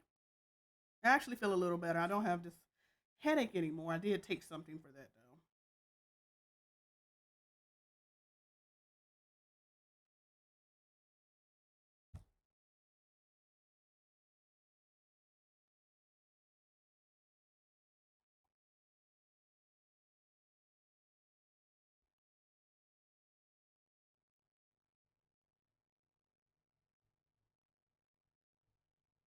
All right.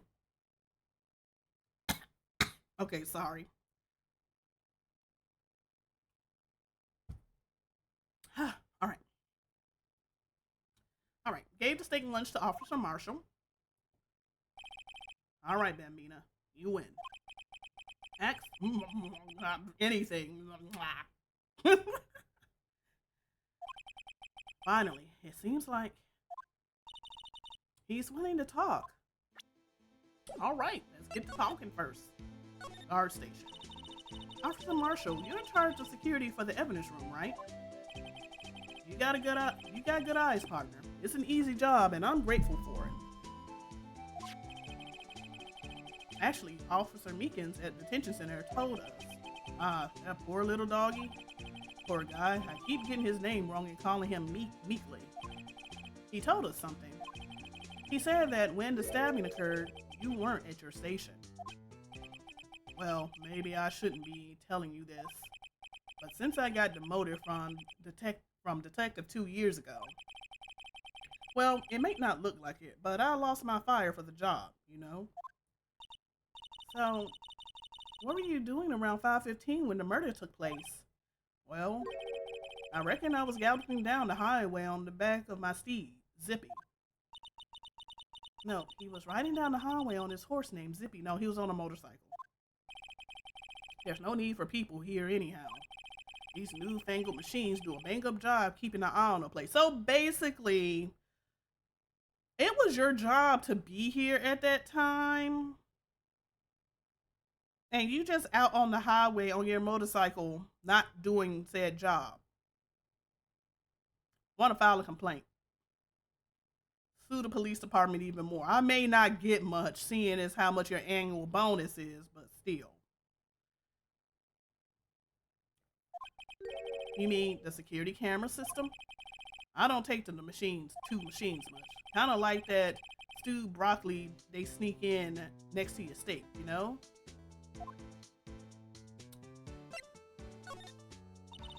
Miss Starr told us something. She said that you were a detective until 2 years ago. It was always my dream to be a rawhide wrangler on the scene of a crime. That's all gone now, like a drinking hole in a prairie fire. You're still investigating the SL9 incident with Miss Starr, aren't you? That was my case. It's all solved on the record book, but it smells like a bad game of poker. I can't let it go. That's all there is to it. What kind of case was it, anyway? We've heard the name so many times, but no one tells us what actually happened. There are some things you're better off not knowing, Bambina. Anyway, the case is officially dead as of 2 days ago. Statute of limitations? No. Oh. Is it statute of limitations or because Detective Goodman died? 2 days ago. The day of our case. That's right. The evidence transferals. Edgeworth was talking about the transferals too. I know what maybe 2 of the machines in here do. Only 2 of them? There must be a dozen. Like I said, Bambina, me and machines, well, I like them about as much as I like stewed cauliflower with my steaks. The easier ones to understand are these here security cameras. Those are the ones that Officer Meekins mentioned. If nothing happens, the tapes are automatically erased every few hours. And Officer Meekins and Detective Goodman are on one of those tapes. I reckon they might be. You're the security guard and you reckon?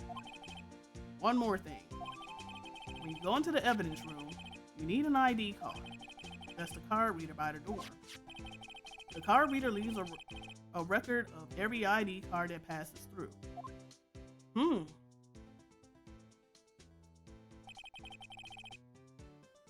So this is the ID card record. Hey, I've seen that somewhere before. Sorry, Bambina, I can't show you more than that. God dog it. Huh? I haven't heard whether this is related to the case yet. Mr. Wright, I saw a number on that record just now. I've seen that number before. It was Goodman's number. Maybe there's some way I could prove the record is tied to the stabbing. Okay, let's get the transferal first, and then I'm going to show him his ID because, yeah.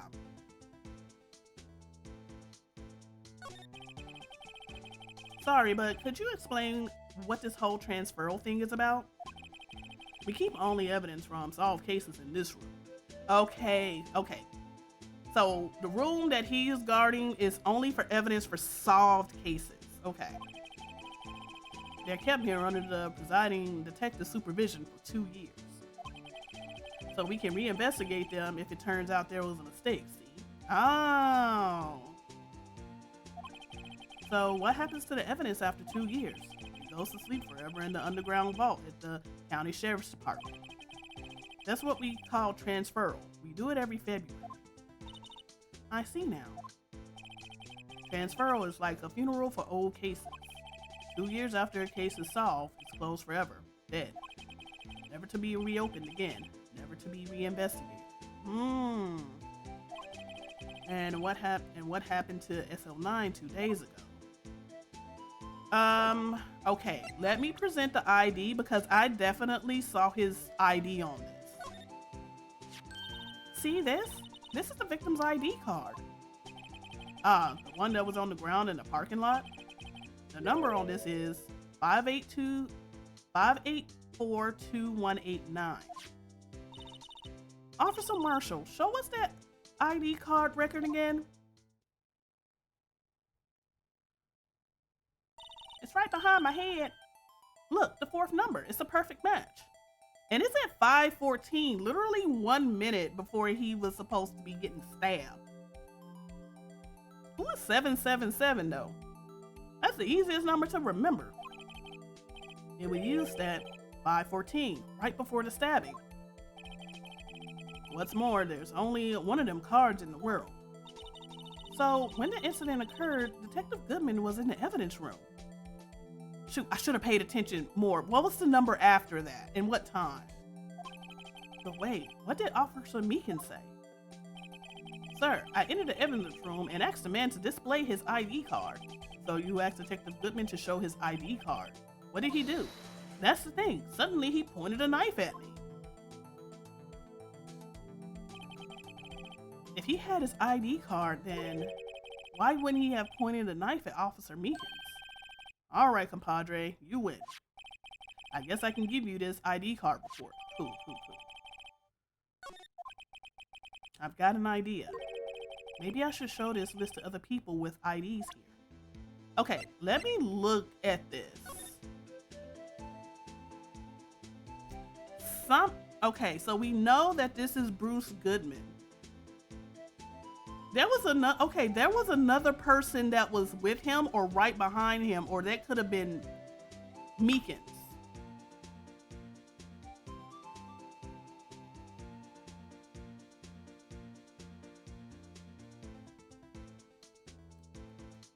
Okay.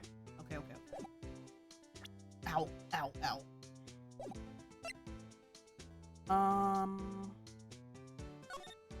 Nope, not there. Evidence room!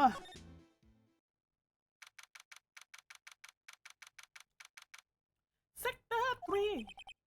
It's quiet. The investigation must be over here. So this is the evidence room? It really is kind of like a graveyard. Graveyards are supposed to have grass and trees. This feels more like a morgue. Nice try, Mr. Wright. You can't scare me. Oh, hi. Eek! Whoa!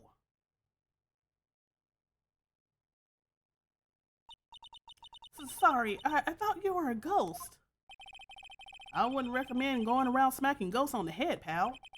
So, is it true, what I heard? Righto. Please, do I look like a selfish man? Heck, if anyone asks me, sir, can I borrow $50? I'd give them $50, no problem. So go ahead, investigate that room to your heart's desire. Knock yourself out. Yeah, it's true. So, Chief of Police Gant will loan anyone $50, even me?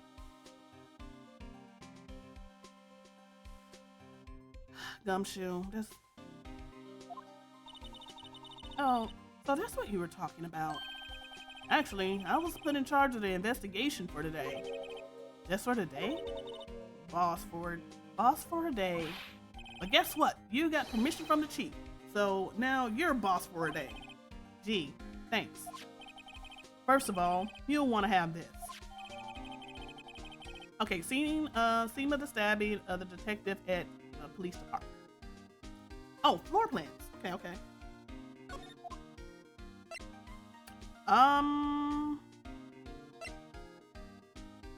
Let's look at the court record. I want to see what this is. Where are we? Okay, I guess we're at the entrance where my head is. Okay. All right, let's talk. So, Detective Gumshoe, you're boss for the day? That's right. It's an honor. After all, the murder took place right here in the police department. But if you're a boss, why are you all alone? Where are your underlings? They're using yesterday's findings to prepare for tomorrow's trial. In other words, you got kicked out of the investigation. Again, yep, they put him somewhere. I'm adamant, though. I'm going to take control and put this case to rest. In my own evidence locker, pal.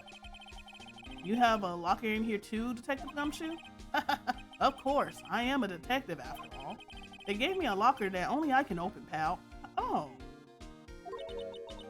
Only you can open? Interesting. This place is more high-tech than you might think. Every locker is fixed so that only one detective can open it. Using their ID cards? Well, that's the thing, pal. ID cards can be lost. Why, I'm on my third car since entering the force already. That sounds like a lot. Yeah, but even I can't lose my own right hand. Oh. Right hand? Oh, you mean your fingerprint? Exactly, pal. The lock for each locker is coded with a fingerprint. So the only locker we can open is our own. Funny, they look like normal lockers. These are the latest model. There's a trick to the handle, see? The handles?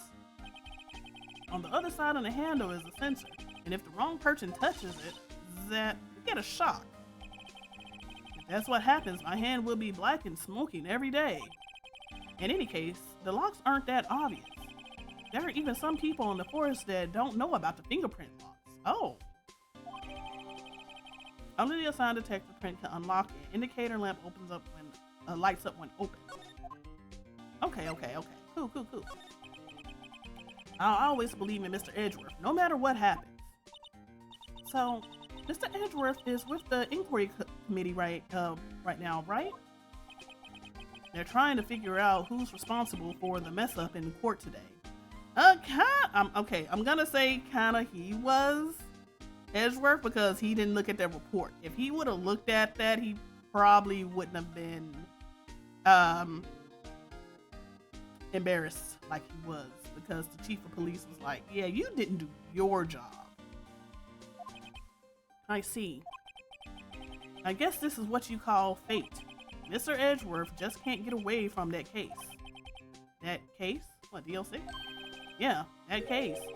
Oh, wait, he was involved in this too? Yeah, that case? The SL9 incident, of course. That was the beginning of the end for... What? That was the beginning of the end for Mr. Edgeworth. Maybe we can get him to tell us more about the case. Okay, let's examine some things. There's something sticking out here. Oh, I didn't even notice that. Looks like a shirt. I guess it must be evidence for some case. I wonder if Detective Gumshoe put it here. There you go, pal, making me out to be some kind of slob. I'm not responsible for the evidence here. That said, I bet that evidence locker was open recently. How do you know? If you leave things hanging out like that, the evidence gets dirty or ripped. The guard checks on that kind of stuff and notifies the detective responsible. How many times have I had him breathing down my neck about some silly evidence? Sounds like Detective Gumshoe leaves evidence hanging out a lot too. I bet he doesn't tuck in his shirt under the trench coat either. If you're gonna talk behind someone's back, don't do it right in front of them, pal. Wow, look at this big pile of junk in the corner. It looks like a car door. There's a pair of handcuffs attached to the frame. Maybe the guy they caught was some sort of escape artist and he got away. Hey, that's one of those human profiles for range testing. He's been shot square in the forehead. Better him than us.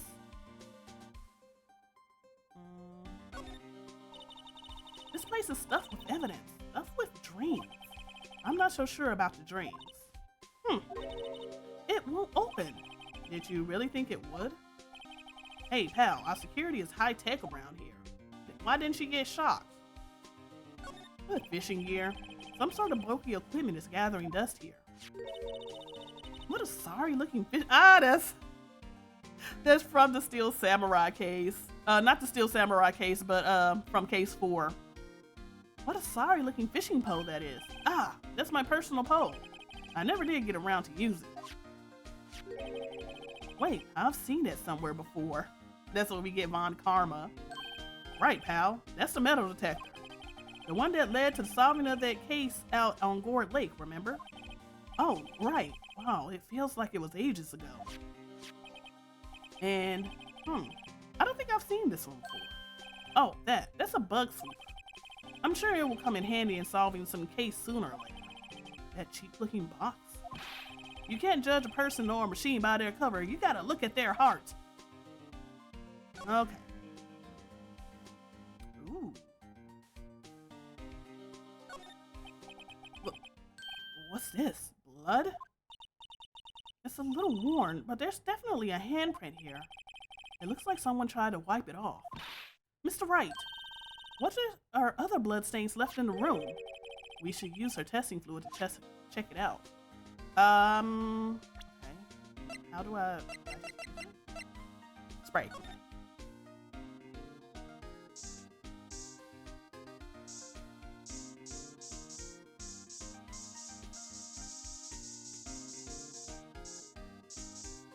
Ooh, there's a lot over there.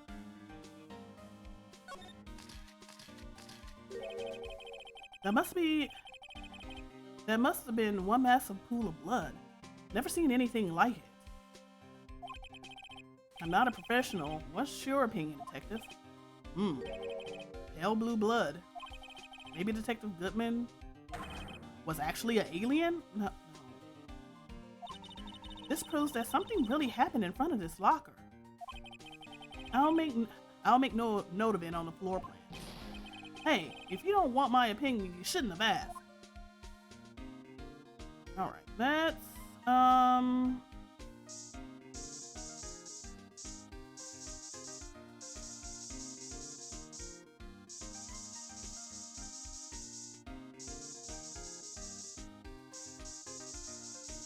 I'm like spraying everything. Spray everything! Everything's dirty! Dirty!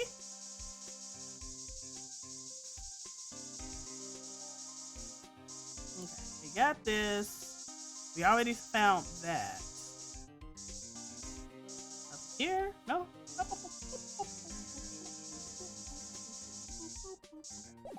I guess that's it. Let's examine some more. Okay, it's not highlighting. We checked this. We checked that. That's okay. I'm gonna check that last. Let's look at this paint right here, though. What is the saw and paint doing here? Since the dawn of time, true art has always been a war against oppression. True art? I noticed that there's blue and yellow paint here. Perhaps we're witnessing the birthplace of the Blue Badger? Well, you might say this is my studio. Here? In the evidence room? Dude!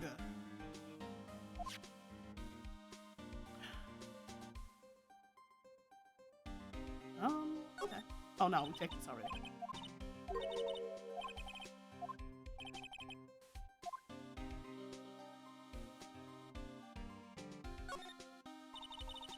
Look, this one's open. And the red light indicator above it is lit. That locker is coated with Detective Goodman's fingerprint. Detective Goodman's locker.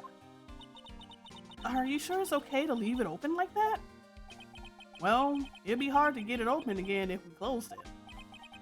It's empty. They must have taken the contents elsewhere. Wow, someone must have broken something big to make all these pieces. Detective Gumshoe, perhaps? Here you go, pal, making me out to be some kind of hooligan. That's apparently from the case. The case? The SL9 incident, pal. See the sticker on the side of the pieces there? Another piece of SL9 evidence. Take a closer look. I wonder what shape these pieces were in before whatever it was broke. You want to try to put it back together? Oh, can I? Ha, good luck, pal. That's no job for amateurs. Why, I spent a good 3 hours on that before I had to give up. That's why I always carry around a tube of glue. Well, this piece looks like the bottom. Let's try putting the rest in place. Ooh. Oh, wait, what?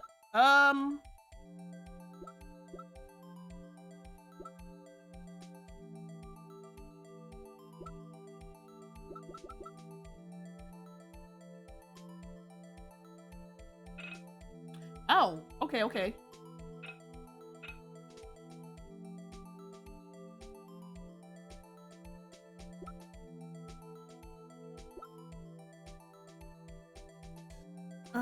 Okay, I'm gonna have to look over at my bigger screen because I can see all the pieces.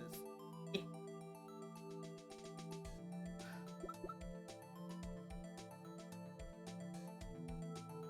So am I looking at...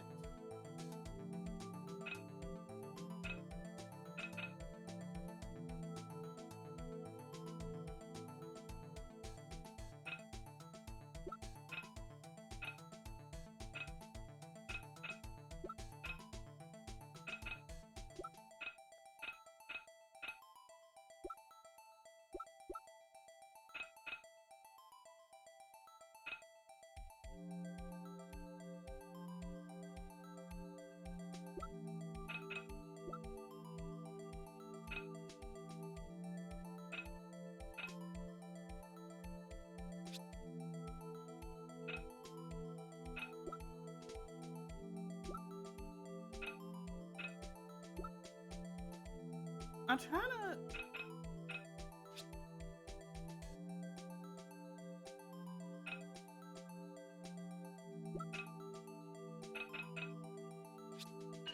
Okay. Okay, this long piece.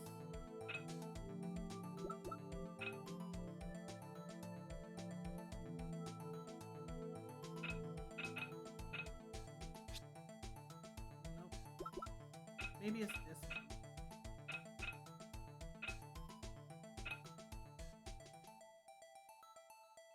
No.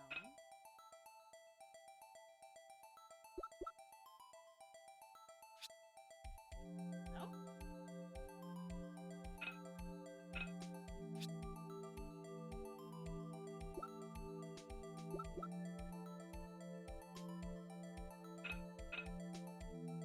Okay, this is the top. But this looks like the vase. Okay, this has to be the top too.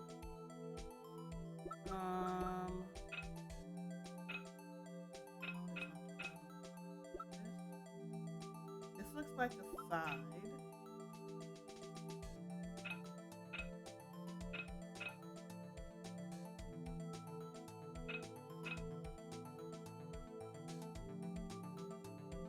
Definitely not this way.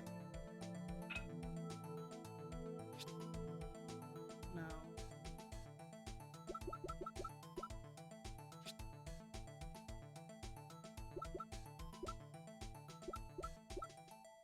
Okay, maybe this is not that.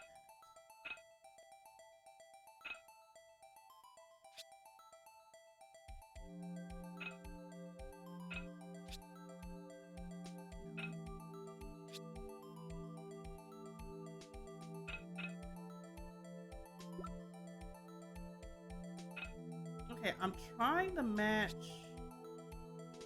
the bottom to the side.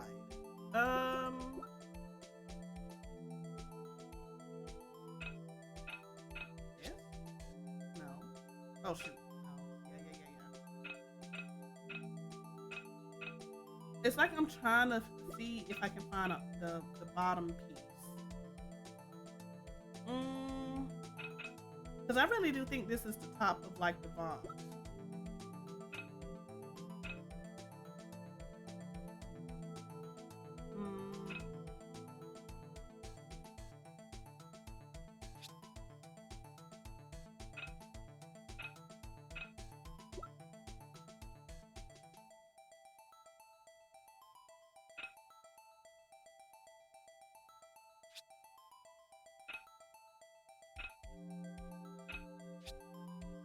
I,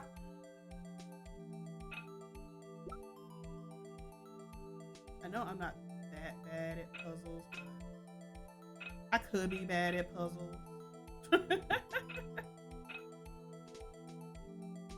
There are people in my house. No, Jay, no. Oh, why did they go up to the top? Nope, that doesn't fit at all. That doesn't fit.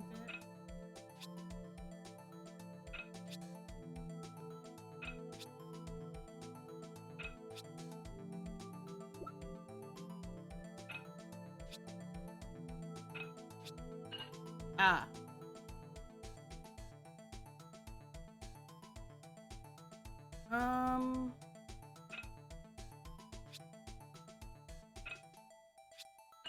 There we go.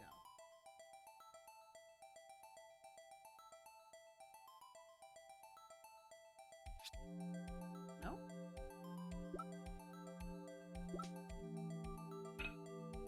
There we go.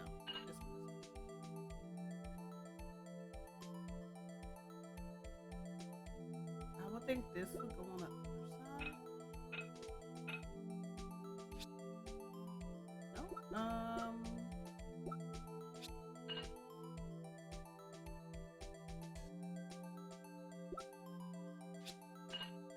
Yeah, I kind of figured those other pieces were...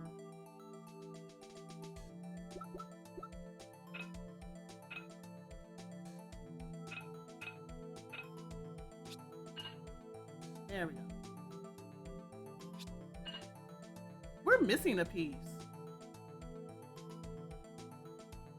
Huh. How many people you got in your house, Jay? Huh? Well, I think we did it, but some of the pieces are missing. Yeah, I got that far too in 2 minutes myself. The problem is finishing it. Were some pieces stolen? I bet they were missing to begin with. Still. Currently 2 extra. Ah. Are you going to be cooking this weekend for Memorial Day? Or at least on Monday? More are coming. I'm sorry, Jay. You got to socialize. Is it just for the day or like they staying for the whole weekend?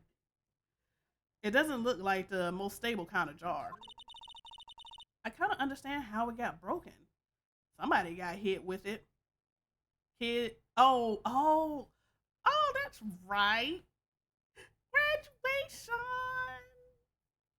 Wait, they're having it on Sunday? The eldest? Oh. Aren't you a proud papa?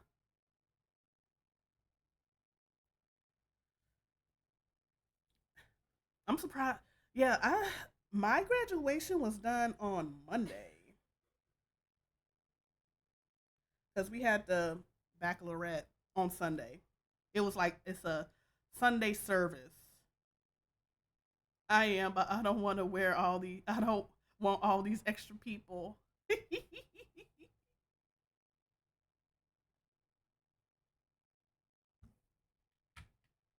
be in your house.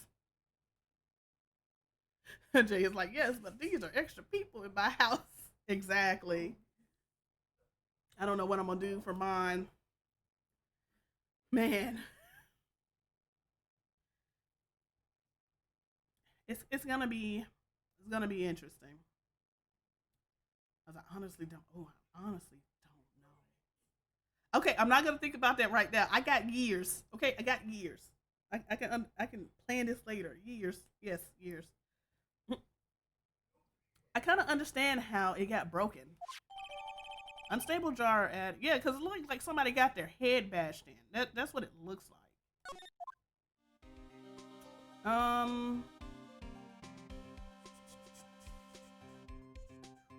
Let's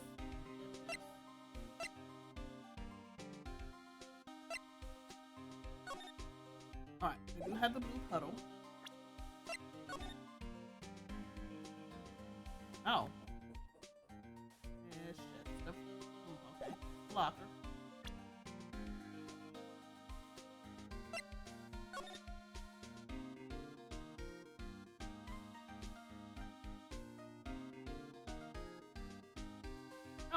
hollow at the bottom? Huh? This thing doesn't have a bottom. That's weird. I wonder which side is up. Better yet, what's the purpose of a bottomless jar? At least it doesn't collect dust inside, right? So... no?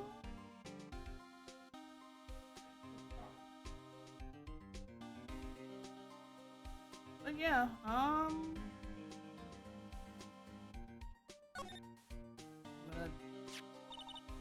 hey, look.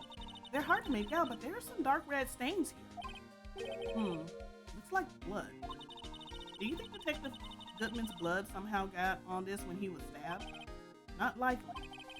This blood looks like it's been here for months, maybe longer. This jar was evidence in the SL9. That might be when the blood got on. Okay. I gotta go through this again in 5 years. Shush, Jay! The baby boy isn't in high school yet. So you have... no, I know he's not. He still has 1 more year of middle school. And then it's high school. He already said he's not ready. I'm not rushing it. I pretty much got 5 years myself. Okay. I'm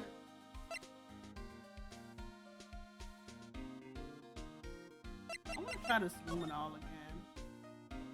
Oh. Emma Sky. Someone used a marker to write their name on. Emma Sky. Don't tell me you bring this with you everywhere you go. Well, you never know where something might go down. That's what kind of world do you think we live in?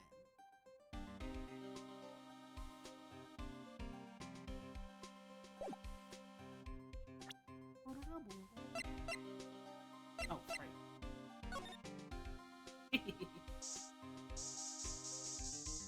I already got that down there.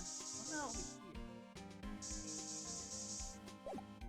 I did spray everything. Let me do one more examining. Okay, I can't check that. Check this. Check that. Oh, again? Alright. If you put these pieces together, it makes a jar. There are 2 things that bother me. 1, why are some of the pieces missing? 2, doesn't it seem a little unstable? No wonder it broke. I'll make sure to remember that next time I make a jar. Okay.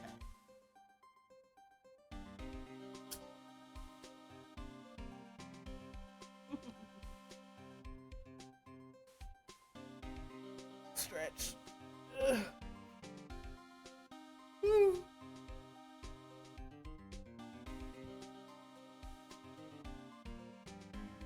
Oh. Someone left a glove here, but only one. Detective Gumshoe, maybe? There you go, pal. Making me out to be some kind of absent-minded detective. That's evidence from the case sheet. You mean SL9? It does have a tag. Oh. I'm like checking everything now.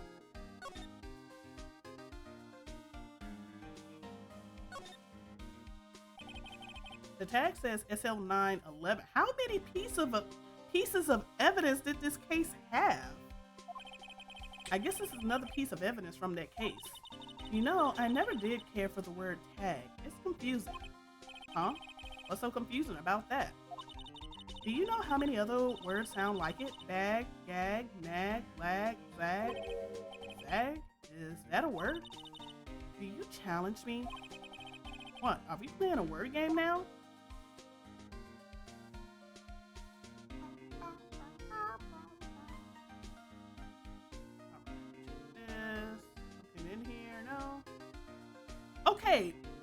Okay.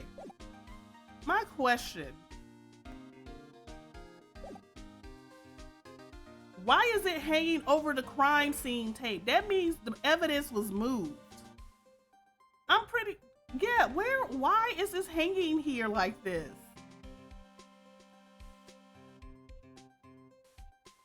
I can understand this in case it like fell out, right? But why is this hanging here? This had to been done after the fact.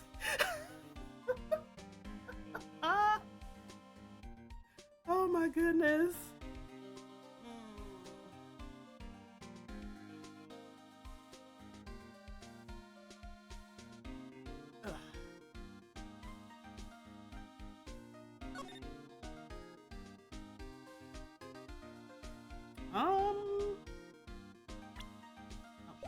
I don't think. I mean, okay. So I know there's blood here. Of course, obviously something here. I sprayed everything else. I don't have anything else here.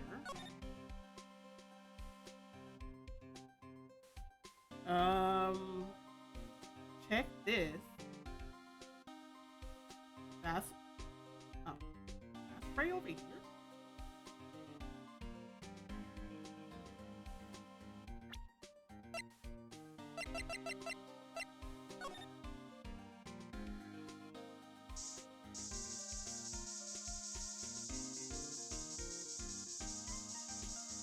Oh.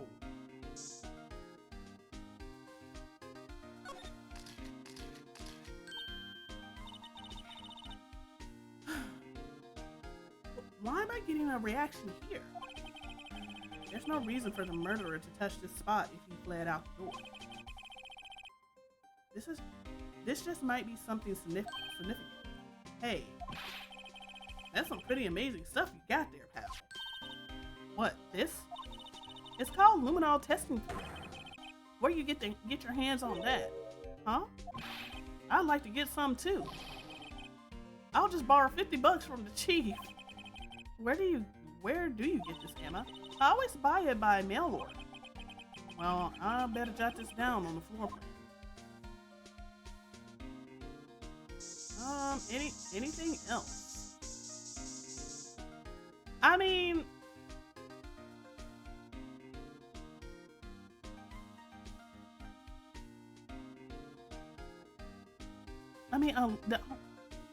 but they said he was murdered here, but there was no.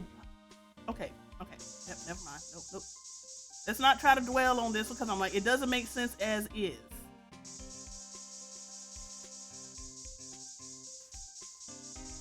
Anything else that's gonna glow in the dark, glow under light?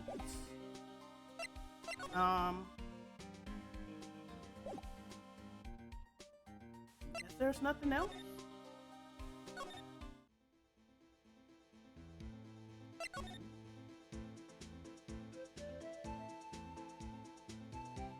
Well, we talked about maybe.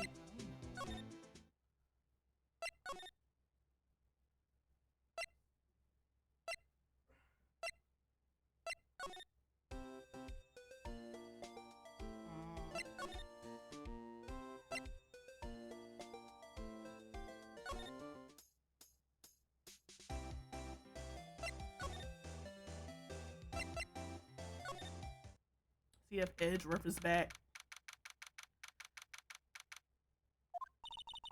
Well, this place is as classy today as it was yesterday, and I'm sure it'll still be just as classy tomorrow, Emma.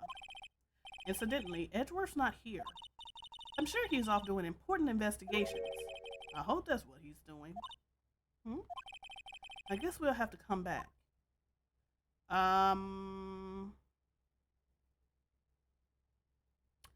Examine?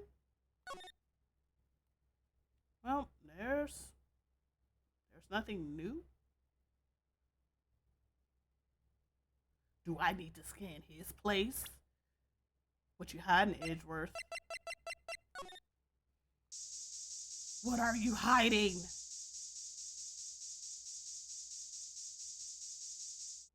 You keep your place squeaky clean. Are you trying to take me out? He's gonna come back in here. It's like, why is all my stuff wet?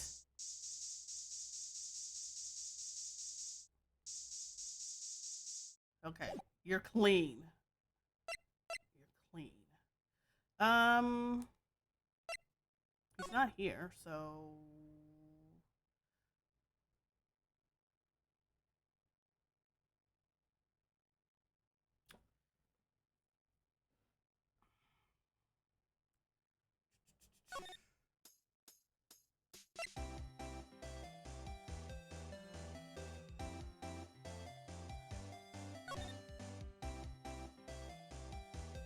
the High Prosecutor Office. Yes, sweetie. Talk to Daddy if you need something.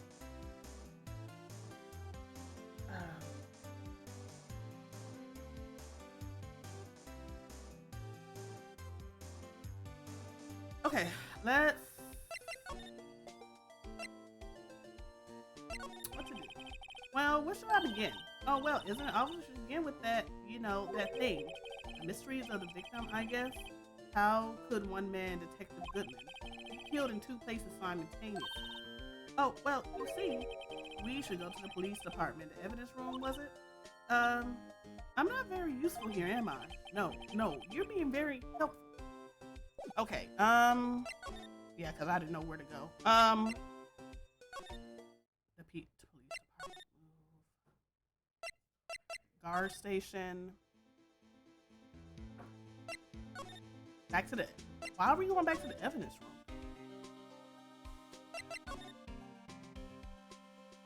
We talked to him about this.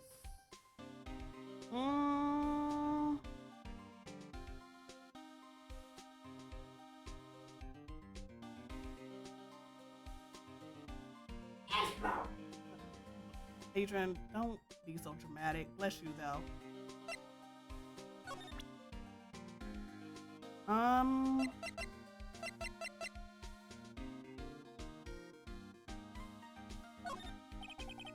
Allow me to say one thing. Speaking as a detective, if I see a piece of evidence I know nothing about, I say nothing. Nothing! That's fine. You bet it's fine, pal. Okay.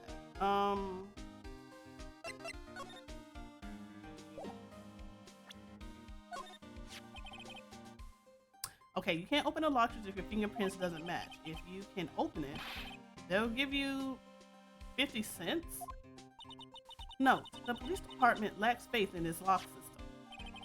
After all, Detective Goodman was stabbed here after opening his locker. But at the same time, he was found dead over at the prosecutor's office.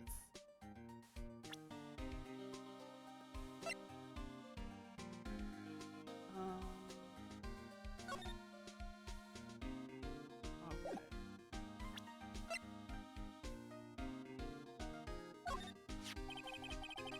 Could you take a look at this?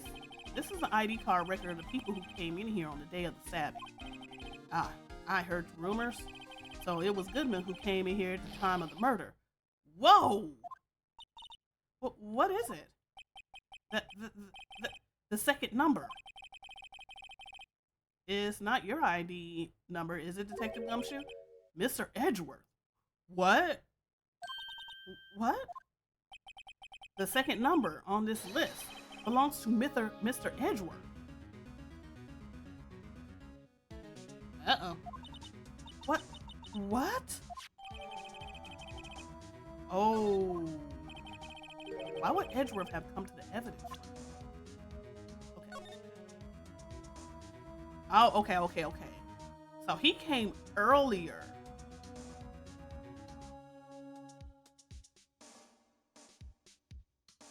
Okay.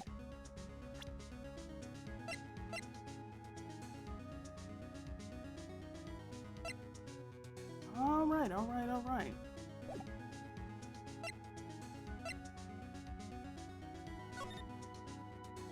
Okay, let's talk. Alright, nothing. Move. Guard station. I don't think he would know because he's the one that gave us this. A move. Not evidence room. Police department. Move. Maybe he's back. Let me present it to her because she used to work here.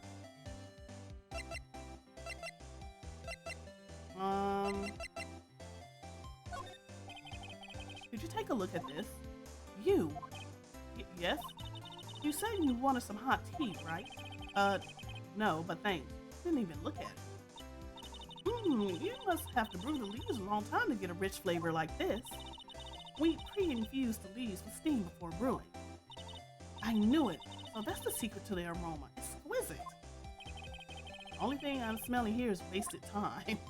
Okay, so she doesn't. Okay, maybe he's back. Nope, he's not.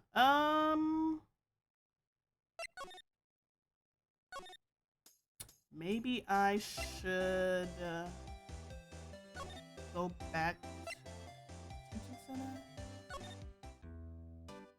Okay, let's present it to him.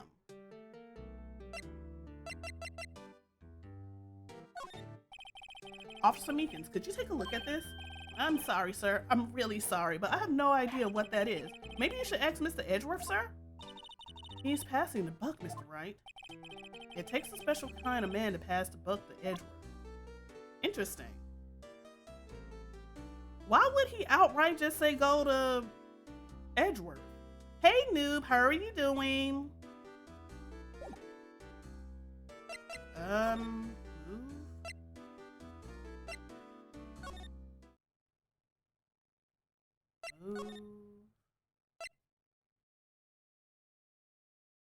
Yeah, because I don't have to go to the detention center. Underground parking lot? She doesn't know anything. I'm good. Bandage is finally off, but those stitches don't scratch.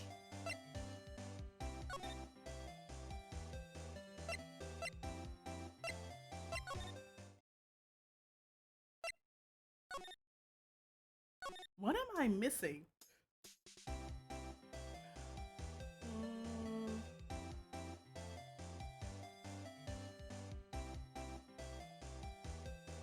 No scratching. No. Stop it. No itchy. No scratching. Leave it alone.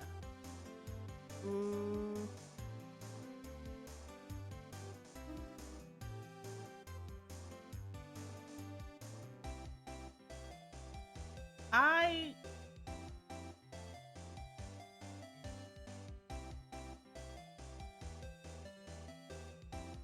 don't know.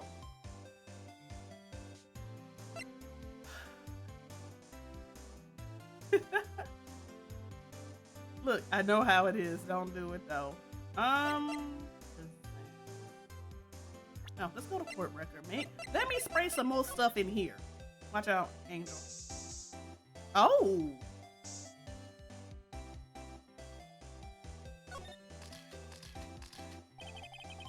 This blood must be from when Lana... No, my sister isn't the murderer. But she did call you, didn't she? At least at the time of the crime. And her right hand is bandaged. Hey, just whose side are you on? This has nothing to do with taking sides. So, this means that Lana's hand had blood on it. This just keeps getting worse. Alright. So we have that.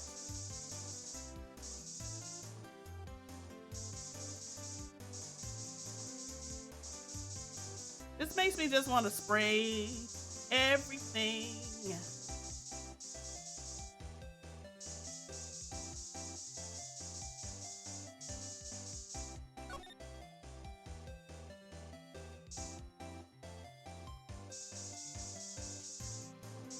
Spray all over here. Truck Kun, did you take anybody else out today? Let me check you out, Truck Kun. No? Okay, you've been good.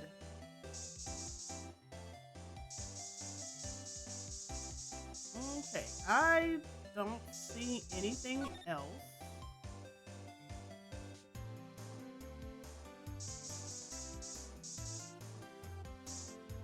All right.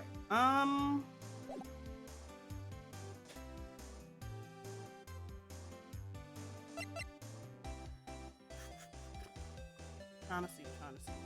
What other place can I go? He told me to go to Edgeworth. Edgeworth is not in his office, so let me go back to the police station.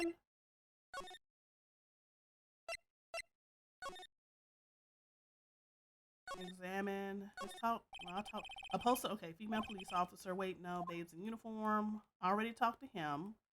Already checked everything here. The blue badger. Nothing going on over here. Let's move. Okay, where is everything again? That dog it ain't move. Guard station. That's where I wanted to go. We don't have anything.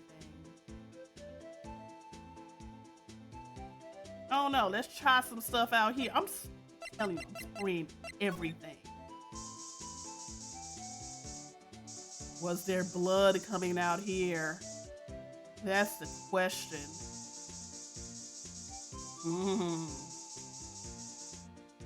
Wait.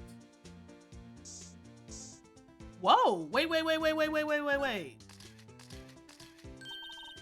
Wow, we got a reaction.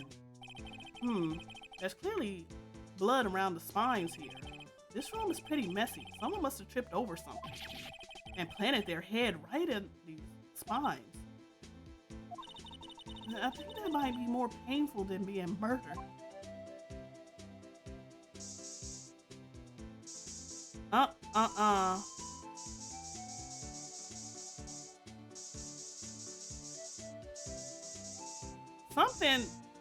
Something ain't right.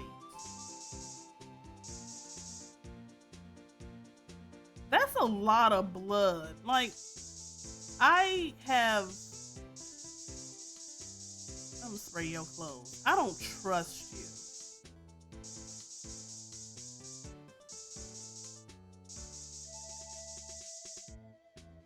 I'm gonna use up all her luminol. I'm glad this is a game.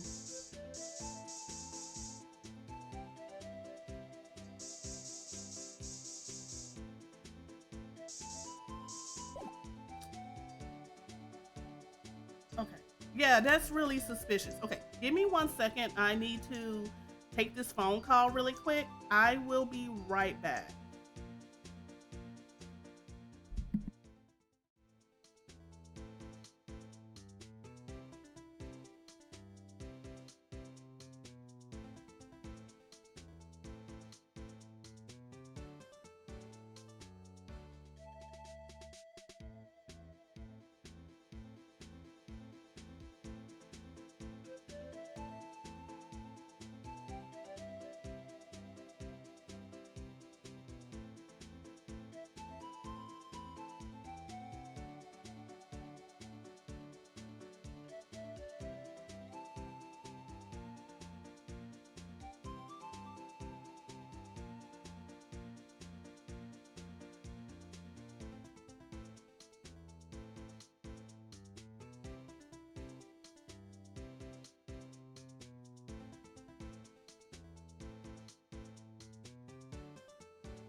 Okay, I'm back.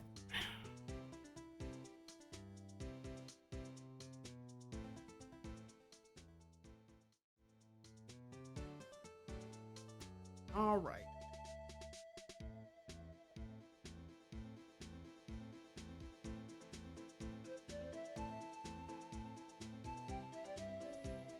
Sorry, I'm stretching too.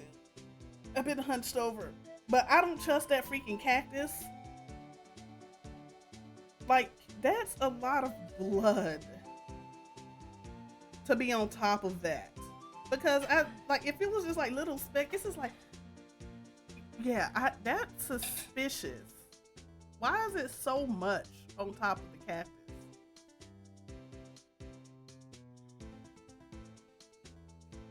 Ugh. I'd be more worried about that gargoyle dolphin. The gargoyle dolphin. I know. Will was just like, dude, that cactus was freaking bloody. I got questions.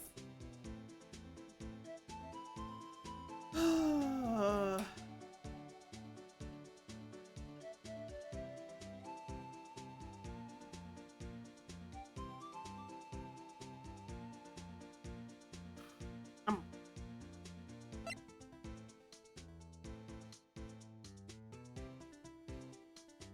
I'm trying to think because I'm obviously missing something.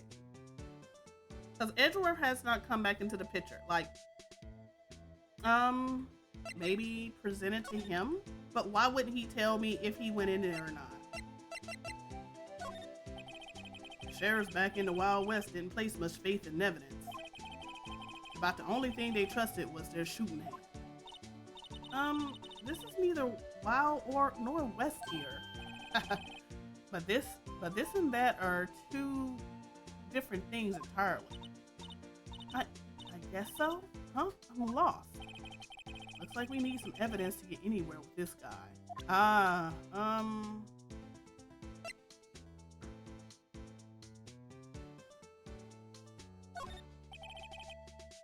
Okay.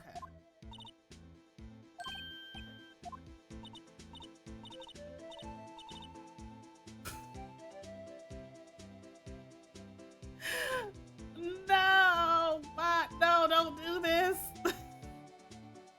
Let's observe in its natural habitat. It involves the culture course that a wounded new emerges bandaged and itching for action, but resisting the primal urge to scratch.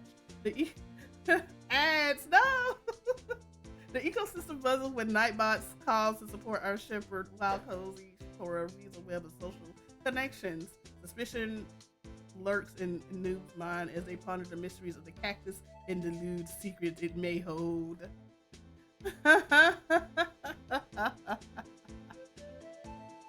The wounded noob.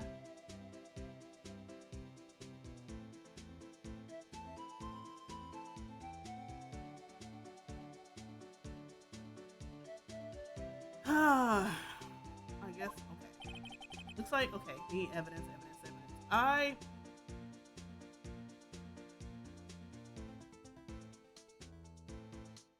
got questions about you and this cactus, though.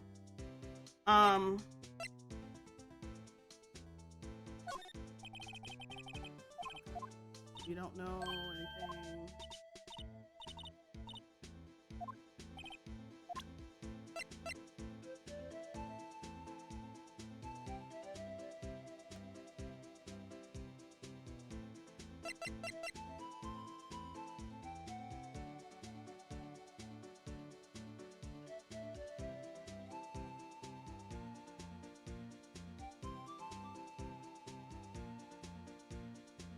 Marshall has instant hair growth. That's what I was saying. I was like, dude, you're dry shaving, but yeah, I'm surprised you have not sliced your face off yet.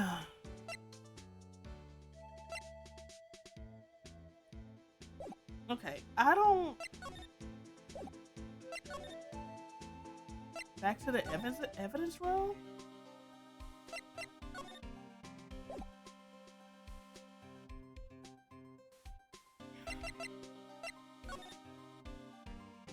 Lou Marshall.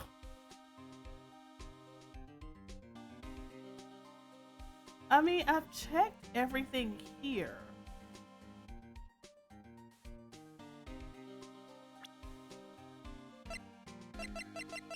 Maybe something is all back here?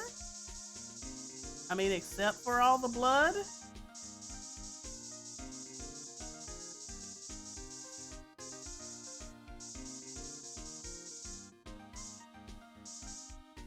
Yeah, I clicked on the handprint. Oh my goodness, are you kidding me? I sprayed the handprint before. I knew it. This was someone's right handprint. What? Yeah, I sprayed it before and it turned pink. So I was like, okay, well, they obviously see it. But there was no reaction. It was like a light, it was like a neon pink. And I was like, okay, well, I guess that's not important because they didn't zoom in on it. And it... What's the matter, detective? This locker, it's mine. It's yours? Please. You have to help me. When they come to take me away, promise you testify that I wouldn't harm a fly. You do that for me, won't you, pal? I mean, didn't... Okay. Y'all saw me spray it. And it was just hot pink. And I was like, okay, well, maybe not anything. I mean, they see it. You'll do that for me, won't you, pals? This is an important clue. I'll jot it down on the floor. I'm counting on you guys. Believe me, you can't trust the police. But you are the police? What? But you're a detective.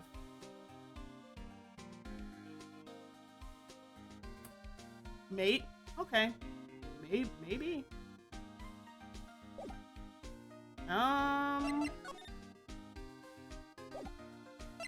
Move? I still got questions about you and this cactus, sir. Maybe that's all that I need? Oh shoot, I didn't mean to do that.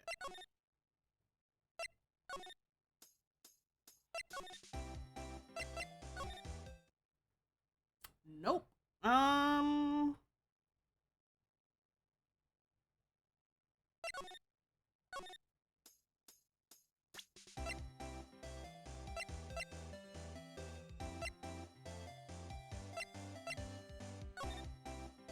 So now we have 2 lockers.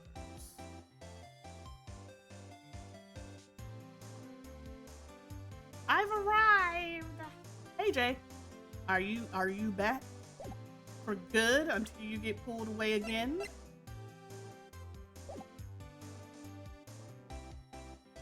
People are still here. Well, yeah, they're gonna be there until tomorrow, right?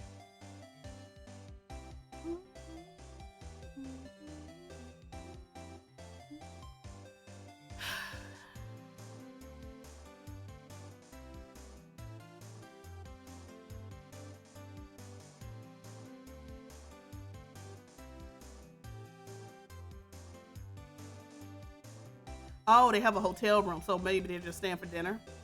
I'm hoping they'll get tired and go. Okay.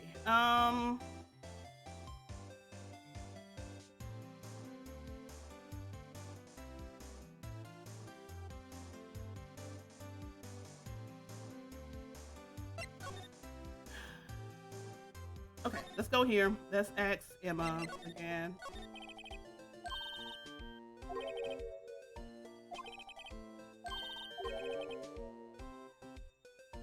Okay, I guess we're going back to the evidence room.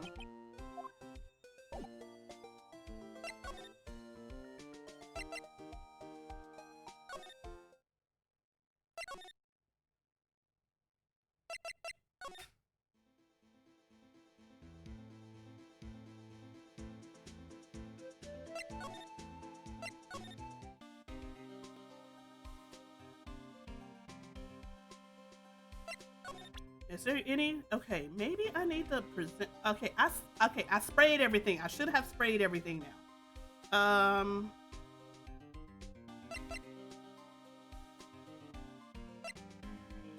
Okay, I think I presented this to him before.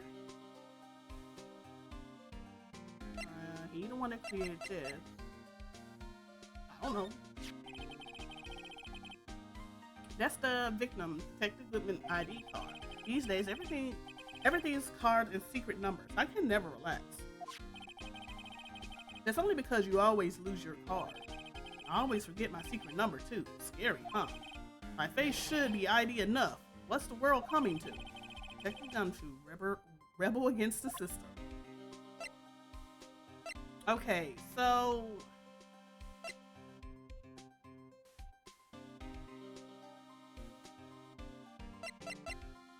looking, what the bot say? Don't let this case go cold. Detectives follow for more mystery solving shenanigans with Cozy. Who knows what evidence we'll uncover next? Maybe even why Noob is so suspicious of cacti of what's really happening in Jay's hotel. Wow.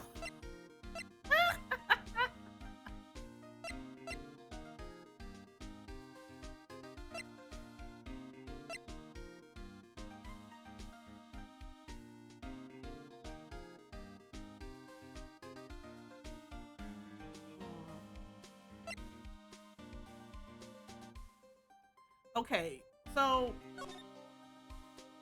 Miles Edgeworth came in at 440.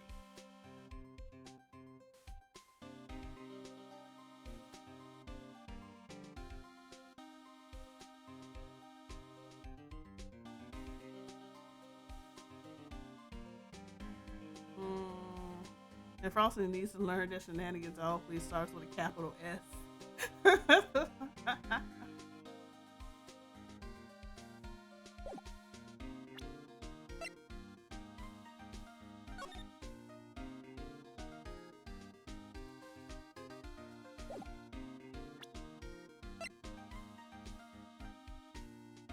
Okay, y'all, I'm lost. I don't know what to do. I'm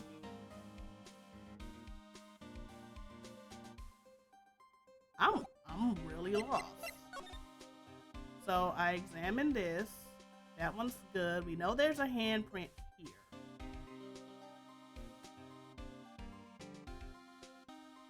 Okay. We examined this. So we have everything here. We examined that. We examined this.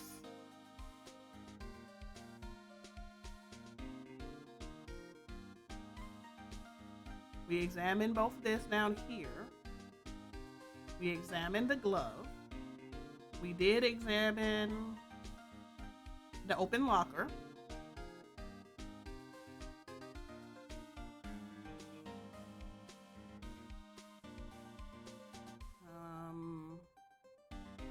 We did the shards. We put that back together.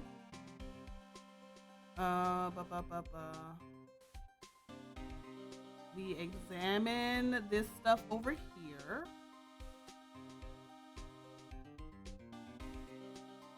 Crime scene tape. We do have the blood over here.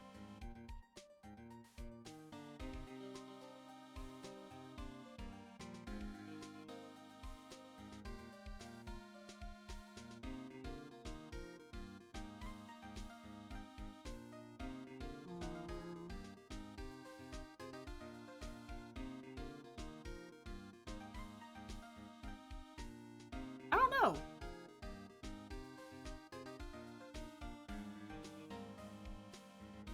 Like, the paint stuff up here.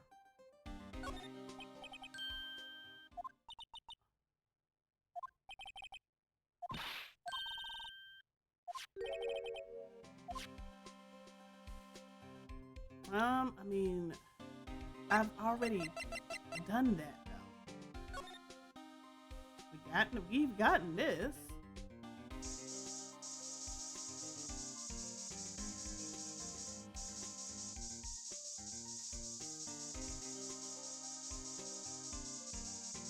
Any more handprints I don't know about?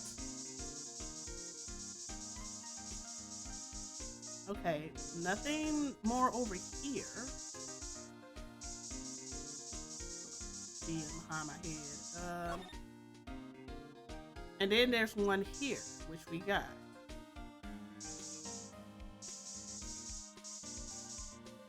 Something on the door? No.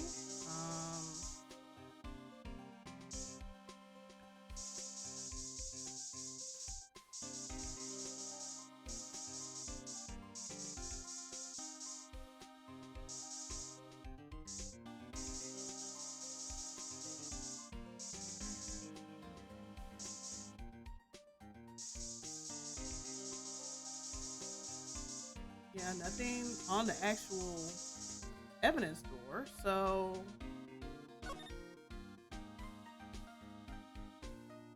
something up here? No.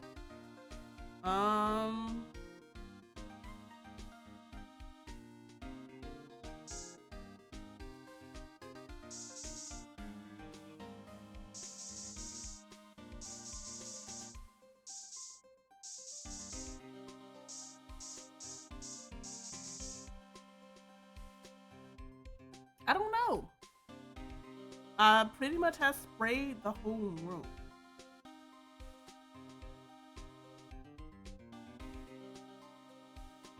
Mm, spray the locker, spray the locker, spray the floor.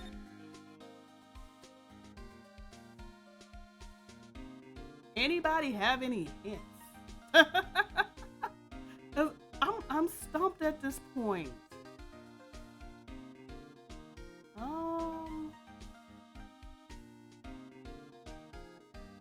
Because it keeps okay, so I guess the only hint that I go back to my office and I asked her as far as what does she think, and said go back to the evidence room. So I'm in the evidence room.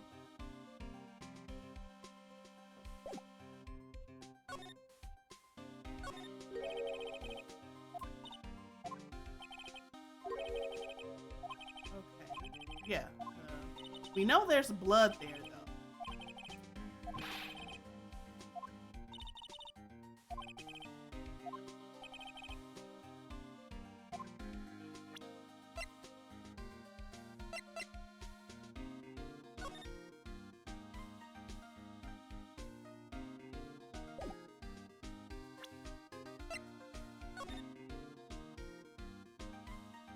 So we know on 2 lockers they have blood on them.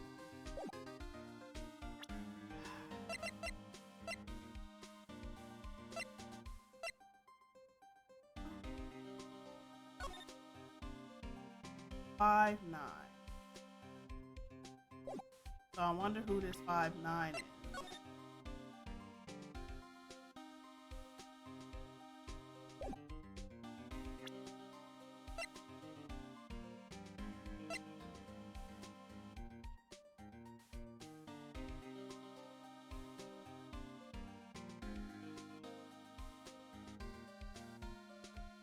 I'm like for real kind of stumped.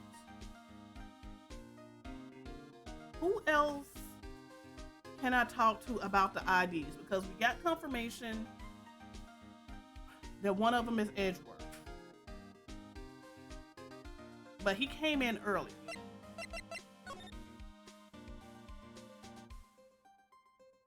So we need to figure out who these other numbers are.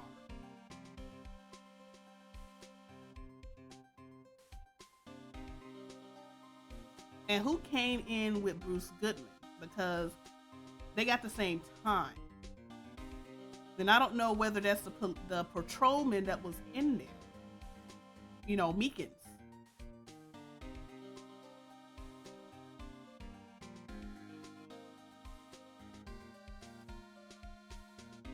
I wonder if we can speak to Lana.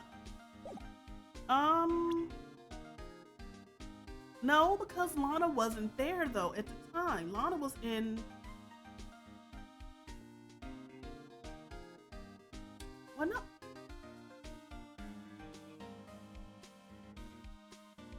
Who else can I talk to?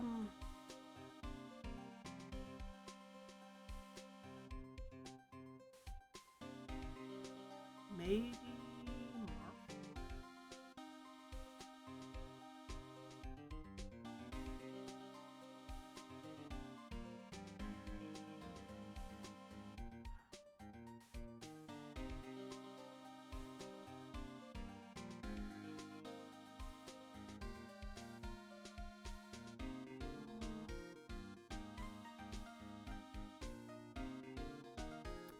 I don't know.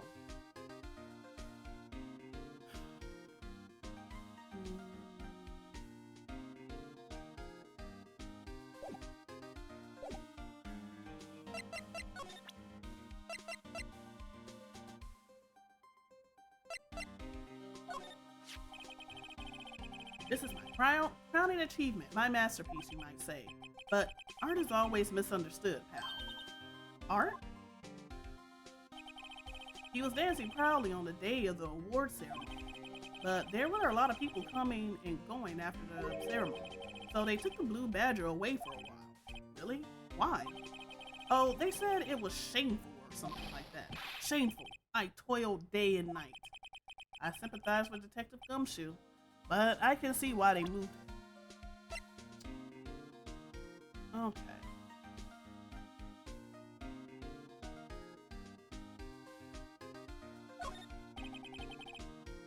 Okay. He doesn't know anything about. I'm shooting my shot in the dark at this point. Like I don't know what's going on. Hmm. Huh. Detective Goodman's note and that switchblade knife. I bet Edgeworth was the most surprised of anyone because of the SL9 connection. That was Mr. Edgeworth's first big case, 2 years ago. That was the first time the world knew Edgeworth was a man to be feared. But why would evidence from that case turn up now? I guess it's not over, pal. Maybe there are some loose ends left on that case. Really?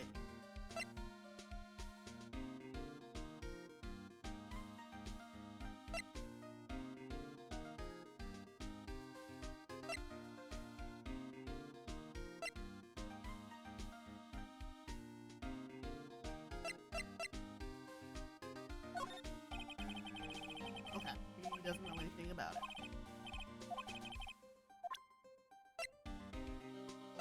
He already saw this. Scene of stabbing at the detective, evidence locker. Already talked about that. Oh, nothing.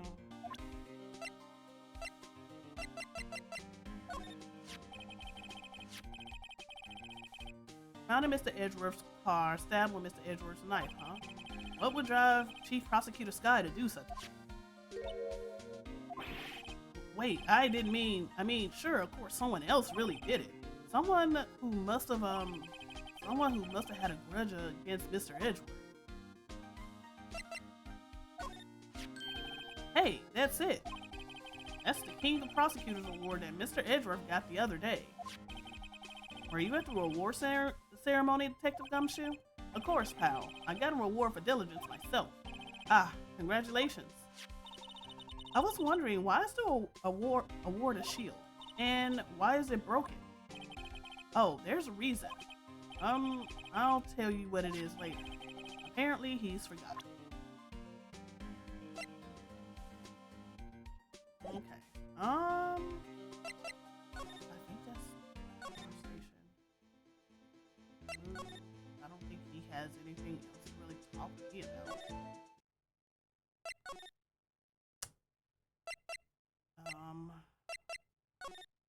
Let's try again.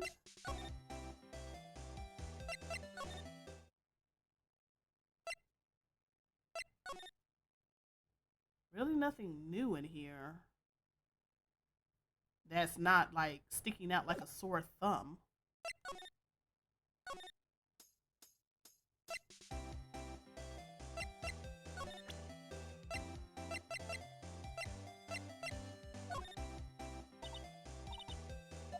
What do you think about this?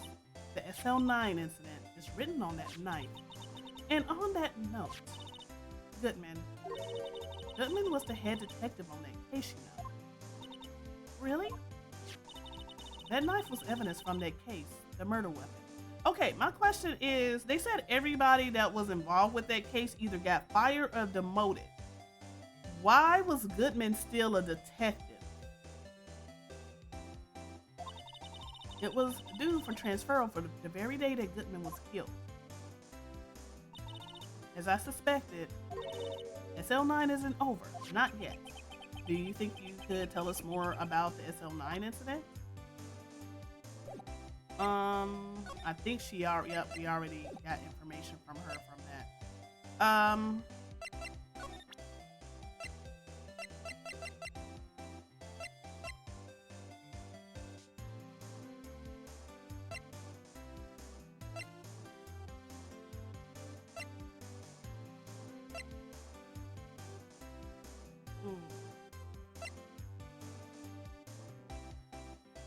But why? I'm just wondering. That's a lost item report. She doesn't know.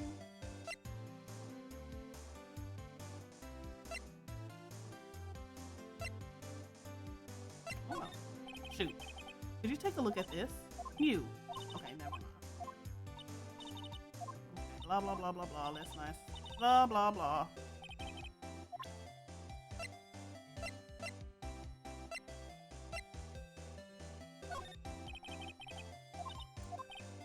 Okay. No. Because if she was part of the case, she would know what that vase is, I would think.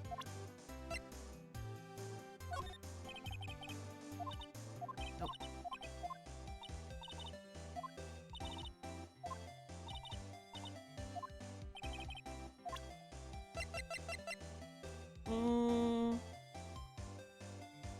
All right.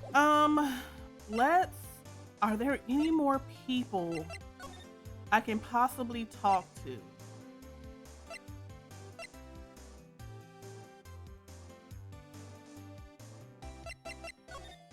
Let's go. Let's talk. Any ideas? For Mr. Edgeworth. I know what you're going through a tough time, Worthy, with all those rumors. You were even in the defendant's chair just this past December.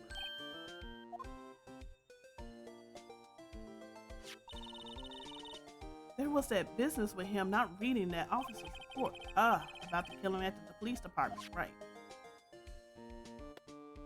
Oof. The chief of police was right about that. But I can't help but think someone at the police department doesn't like Edgeworth.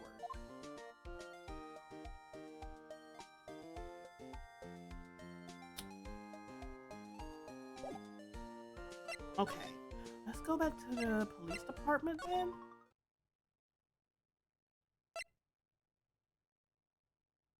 Wait, thing isn't moving. The blue badger is still writhing. Oh, okay, it is still moving.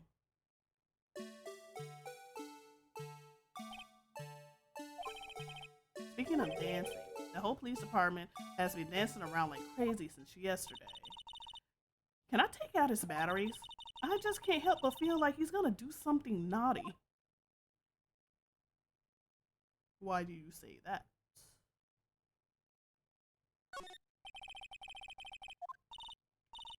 Oh.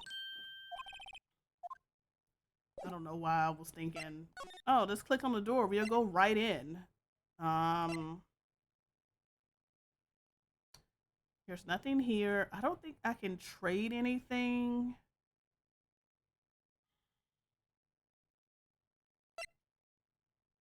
She doesn't give me anything when I show her the list. I'm trying to figure out who I can show this list to. Maybe with him again? Or is he not going to give me any information? I'm going to try again. I think I showed it to him.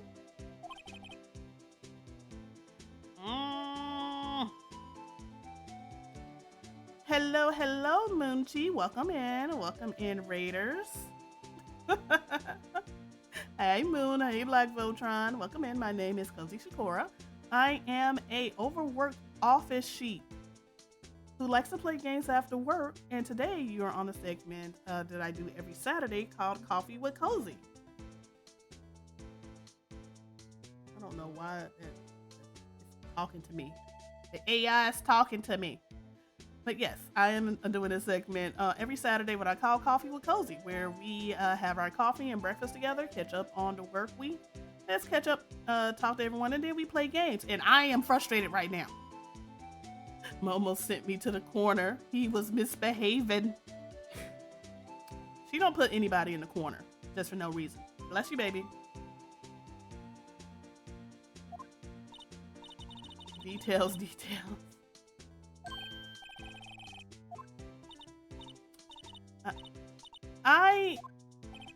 You're not the only one. Okay, looks like we need some evidence to get anywhere with this guy.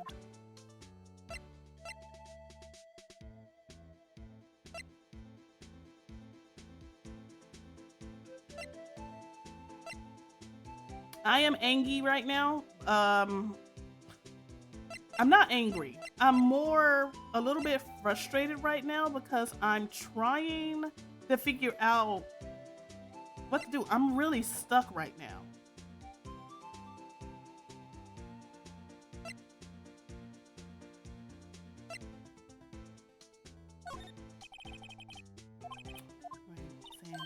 Nothing.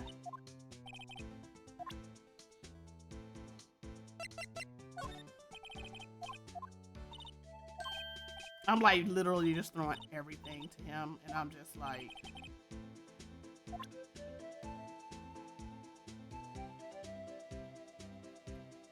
well, we're not throwing hands in the courtroom, not yet. Okay, so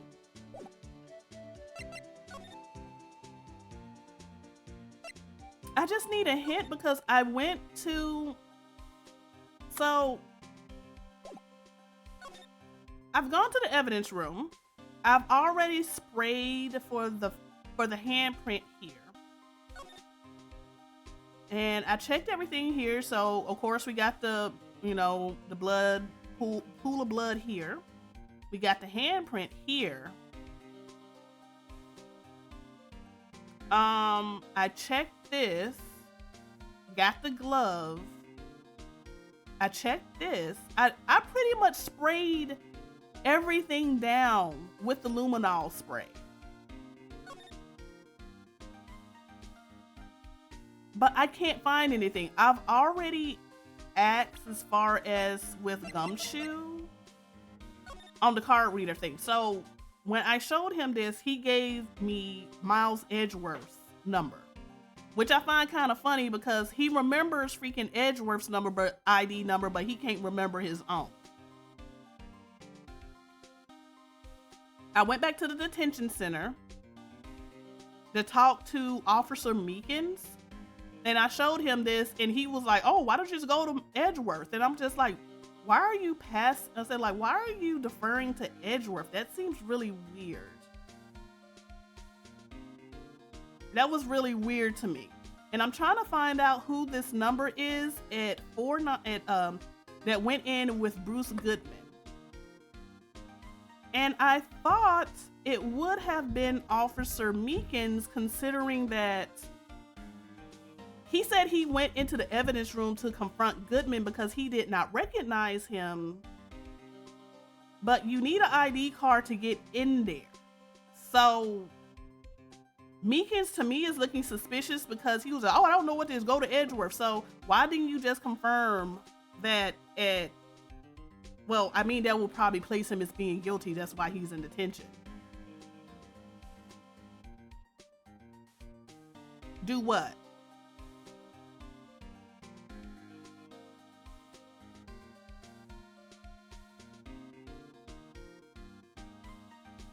Edgeworth is not coming up. I went to his office and he's not there. Because when I came there, they said he was under the inquiry committee right now. And so I came here, talked to Gumshoe. He said that was Edgeworth's number. And I was like, "Oh, okay, let me go up to his office." He's not in his office. They were just like, "Oh, he's not here." So then I was like, okay, well, maybe let me go. Because I was like, oh yeah, I was supposed to be showing this ID card reader to people in the department. So I was like, well, let me just go to Meekins to see if maybe he can confirm something. But as soon as I gave this to him, he was like, "Go to Edgeworth."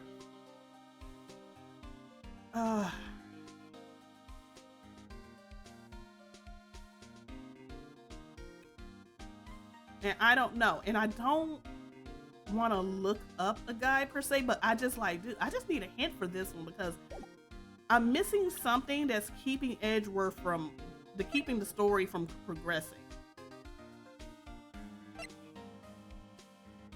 Because I sprayed everything twice over with this luminol spray. Because I have this.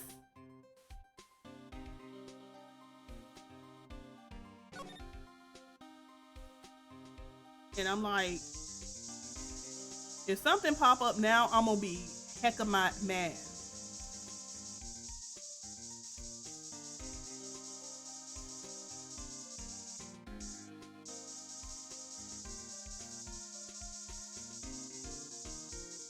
Cause I'm over here just like,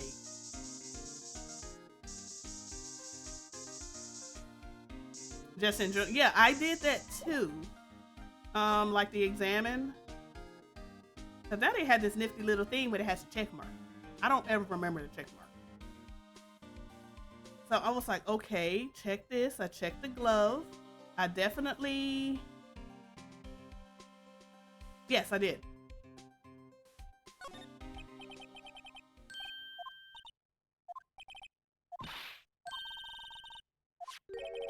Yeah, I already did. I already checked this.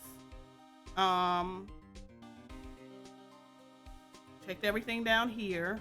All the other lockers. Check here. Check down here. Because you know Gumshoe is making this his personal art room. Checked in between here.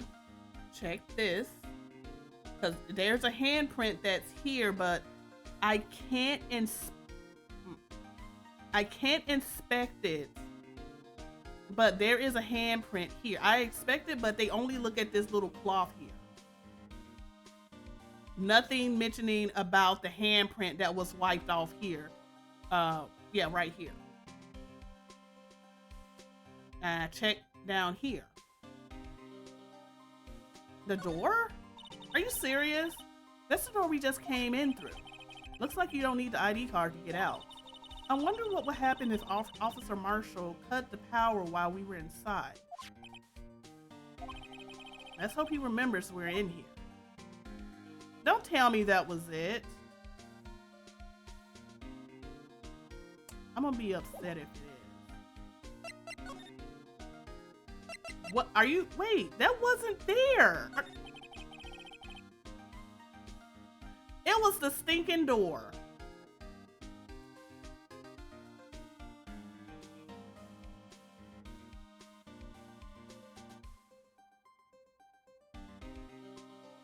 I'm angry. It was the door. And then SL9 came up.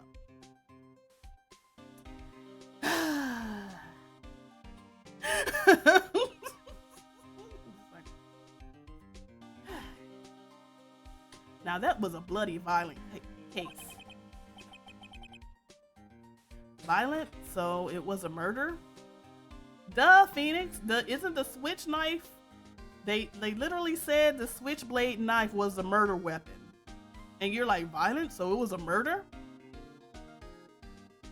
No, Phoenix, it wasn't. Never mind the evidence that's in your inventory that says this was the murder weapon. Yeah, I'm getting sassy right now. A serial killing. A serial killing? Maybe I don't want to get involved in this after all. But the killer made a mistake, and Mr. Edgeworth built his case around that to nab him. And this was 2 years ago? That put Mr. Edgeworth right in the spotlight and started the rumors about forged evidence. It was supposed to be all cleaned up with the transferal the other day. It was the last job he ever did. Detective Goodman, that is. Huh? What do you mean? Detective Goodman was the detective in charge of the SL9 incident. Yeah, we've been told this many times. So that switchblade knife. The victim took the knife out the evidence locker himself? Hey, pal. Hey, pal, look at the time. Was there something you needed to be going to? It's just that Mr. Edgeworth's inquiry committee should be letting out soon. Literally, it was the door. And then it would have brought up the SL9 incident, and then it would have triggered this. I wasted a good 30 minutes, if not more, on trying to figure that out. Okay. Yep. Still here lurking. I'm going to give them my report for the day. It might help, you know. Report? You mean the note written on the back of that flyer? The one that says nothing but no problems? Hey, it's Mr. Edgeworth we're talking about. I'm sure he can use a report like this. I believe in him. Who needs enemies when you got friends like Detective Gumshoe? I'm off, pal. Later. I should probably see what Edgeworth has to say, too. Now I can back up.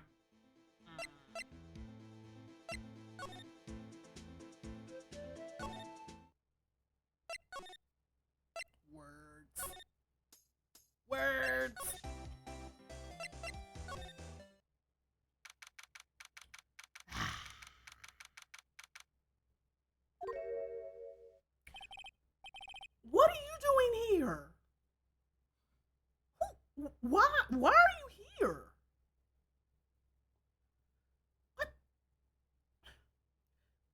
Yes, my apologies.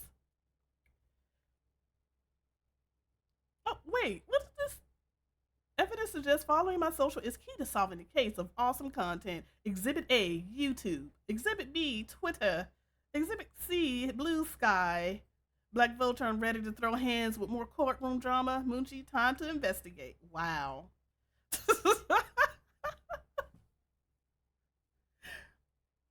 My apologies. Yes, my apologies. Oh, it's you. Have we met somewhere? Huh? Mr. Edgeworth, I beg your leave. So long. Why are you working for Edgeworth? Is Edgeworth here? There, standing by the window, a teacup in his hand. He's brooding. Right. He has the hotel bringing him tea service? Man, what kind of freaking money and power you have? Mr. Edgeworth, you're back from the district prosecutor's office inquiry? I am. By the way, Detective Gumshoe was looking. Oh, by the way, Detective Gumshoe was looking for you. Yes, he brought me the latest information, it seems. Really? Was it helpful? Apparently, a new French restaurant is opening near here. I think he was trying to console me somehow. Oh. The real info was on the other side, Edgeworth. Poor Mr. Edgeworth. I think this whole thing is really taking a toll on him. Bum, bum, bum, bum, bum, bum, bum. So, how did the inquiry committee go? Actually, they decided to treat this not as a case of concealing evidence, but as a communications error during the investigation. Concealing evidence? Yes, apparently there are some who believe that I concealed evidence. They gave me a warning.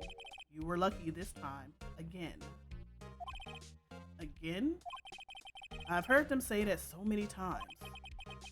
Ever since that case 2 years ago.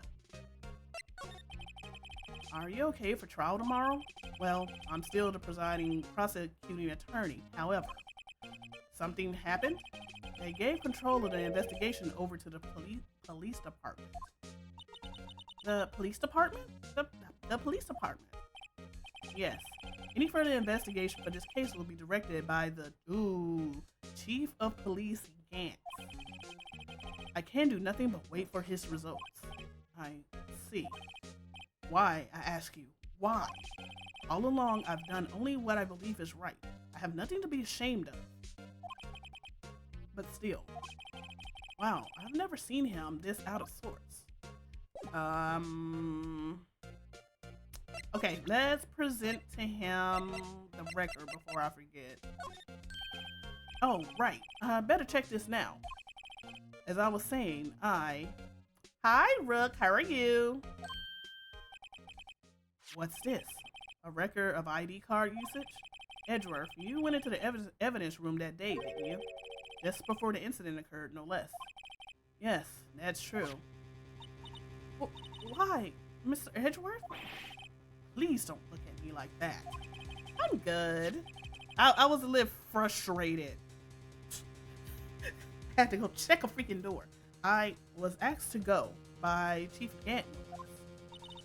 The chief of police? He wanted evidence for a case that wrapped up half a year ago. He told me he wanted me to keep it here in the prosecutor's office. Why?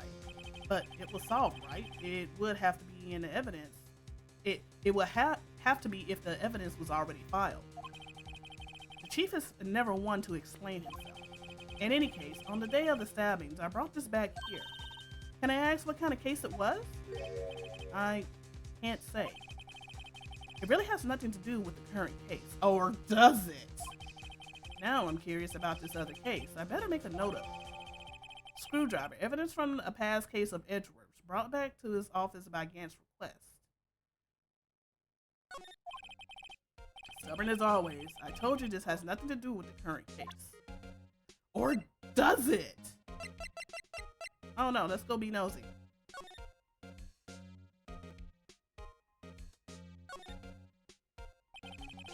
The tag says AI-16. What's it got to do with anything? Nothing, apparently. At least that's what Edgeworth said. That, that makes it seem all the more suspicious. Who knows? This might turn out to be a clue that breaks the case. Wouldn't that be nice? Alright,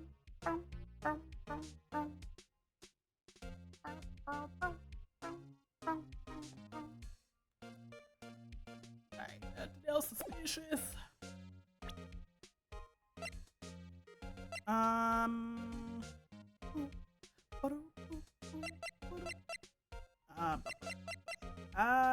The knife? Is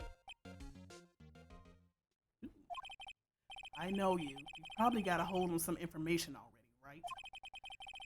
It all has to do with the case you were on, SL9 incident, and some dark suspicion you were wrapped up in. You are the man who relived the worst memory of my life. I figured I'd be telling you about this sooner or later. He must be talking about his father's murder in that elevator. Okay, Edgeworth, why don't you tell me about it? Tell me the truth. Okay. The SL9 incident was a heinous serial killing case. The head of the investigation was the deputy chief of police at the time, Damon Gant. That wacky old coot was involved in that case 2 years ago too then. He was a top officer, and it was my first time working with him. I was nervous. Wow, you get nervous too, Mr. Edgeworth? What I want to know is why was the deputy chief of police on the investigation? In truth, I used slightly more extreme methods than normal. We were dealing with a vicious murderer. If I let him go, the blood will only be on my hands. We won our guilty verdict, and the killer was executed. Wait, you didn't... Of course not. I didn't touch the evidence. Yes, I will do anything in my power to win a trial. However, I do have a code and I follow it faithfully. By the way, Emma, the chief prosecutor wanted to know something. My sister? What? If you were still studying for forensic science. Huh? Yes, of course. Why, just today, Mr. Wright and I were using this. Luminol testing fluid, huh? Well then, you might have a use for this. Ooh, fingerprinting kit? Aluminum powder for taking fingerprints. It's been chemically treated for better adhesion. For me? Are you sure? We are the enemy, you know. I've no say in today's investigation. Do as you will. Edgeworth, I'm really... No need to thank me. Here, take your powder and these fingerprint files for everyone involved. Thanks. How about giving these to Detective Gumshoe as well? Fingerprinting sent and fingerprint file received. Okay. Well, let's get going. One last investigation. Right. I do seem to remember seeing a suspicious handprint somewhere. Ahaha, back to the evidence room. Okay. Evidence room. Evidence room.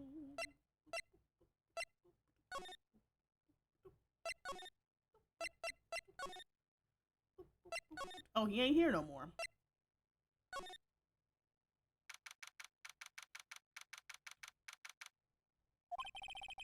Our investigation turned up a suspicious handprint. There. Here. In this blood on the detective's evidence locker. Let's use the secret weapon we just borrowed. Enhance! Right.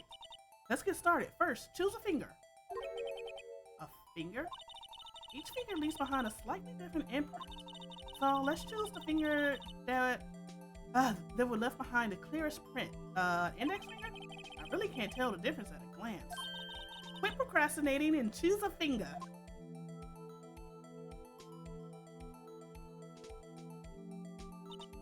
Okay, now it's time to check for prints. Let me show you how it's done. Emma's starting to get that sparkle in her eyes. First, we sprinkle the aluminum powder around. Huh? How do you do that? With the X button, see? Ah, and it looks like that did the trick. Now, aluminum powder adheres completely to the print. Once the powder is well spread, just blow away the excess. Huh? How do I do that? With the triangle button. Exciting, I know. Imagine you're blowing out the candles on a birthday cake. See? Wow, that looks like fun. It might take some getting used to, though. It's fine. It won't go up your nose or anything. You just pour the powder on thick and blow away the extra.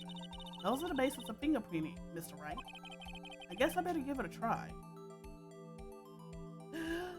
Jingle bells, jingle bells. I think that's enough. Oh, aha, you did it. You found one. But this looks nothing like a fingerprint.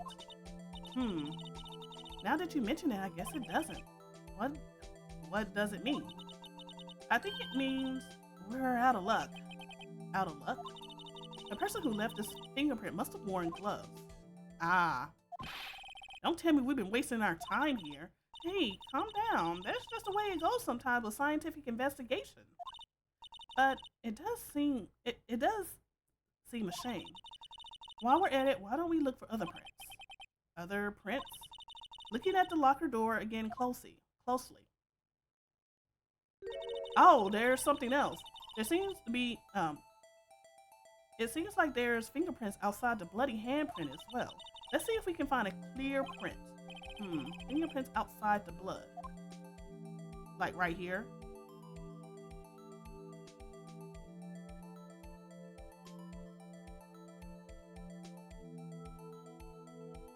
Ooh.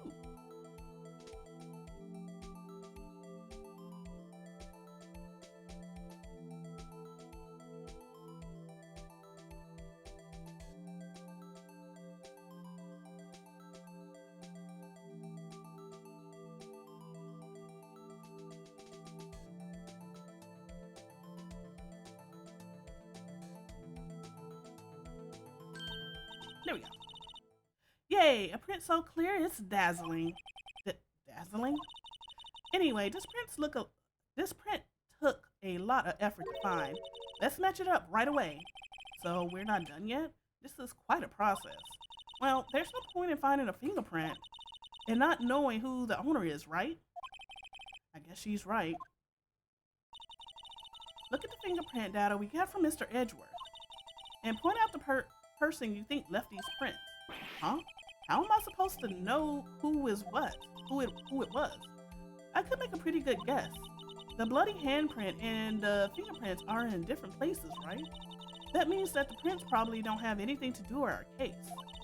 So, whose fingerprints will we most likely find on this evidence locker? Oh, okay, cool.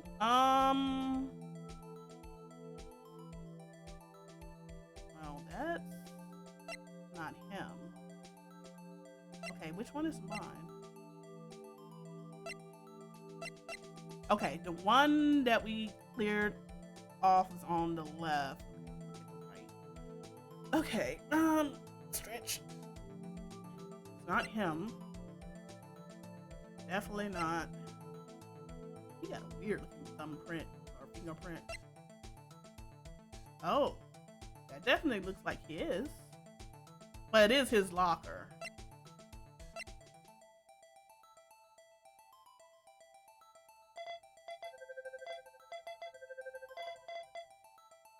Comparison complete. Match found. Aha! So these prints belong to Detective Gumshoe. Something wrong, Mr. Wright? You gave me this so what look. I guess that's probably because I was thinking, so what? Okay, so we came up with nothing this time, but there's always next time. Sometimes you hit, sometimes you miss. You gotta roll with the punches, Mr. Wright. Thanks for the sympathy. Wait, if I remember correctly, there was one other handprint in this room. Let's check it out. Ooh. Over here. Can I use this? Yep.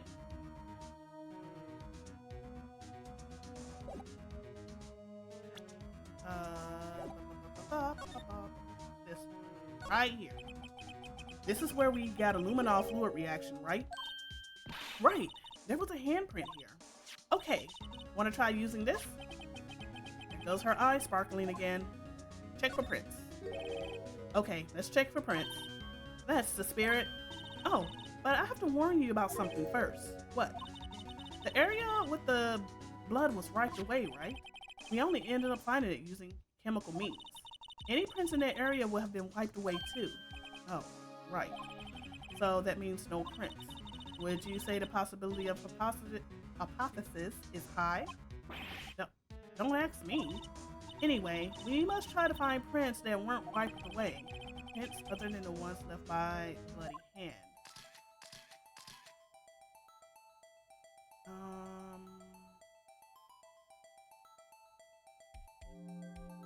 Okay, so this was pretty much wiped clean.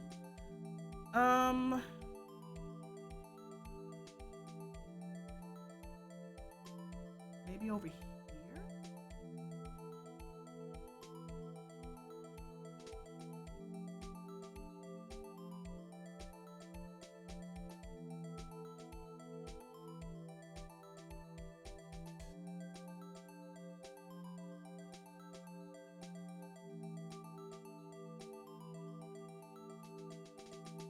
Ha ha ha ha.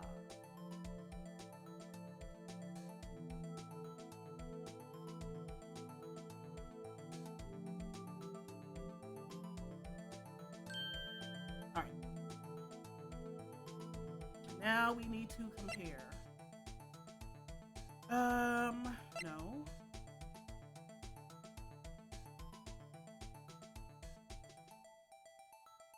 Huh.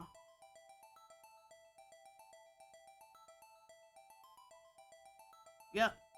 I'm gonna compare to him to Jake Marshall.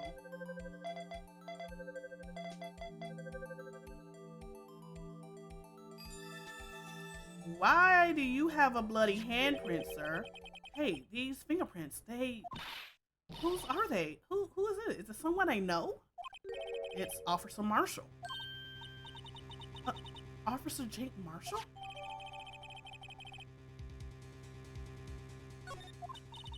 That's gotta be a coincidence. He's not involved in the crime. Emma, this is decidedly different from Detective Gumshoe's prints.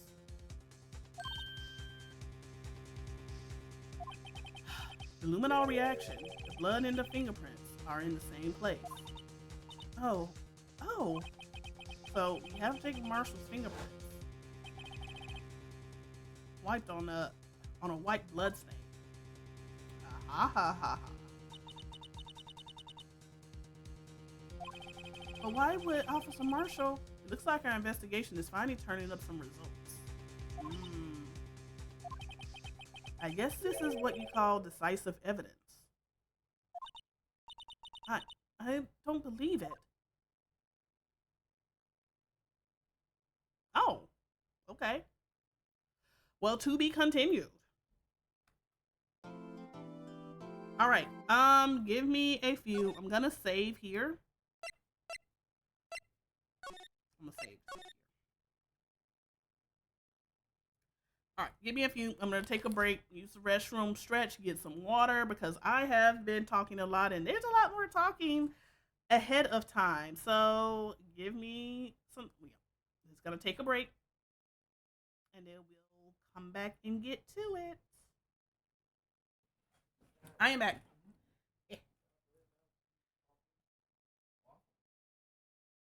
I have returned.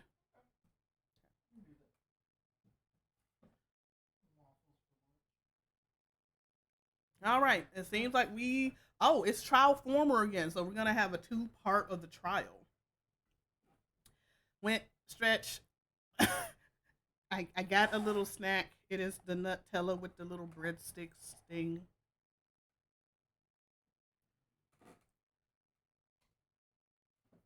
But I need to eat something else though. So we got leftovers. I will probably be partaking of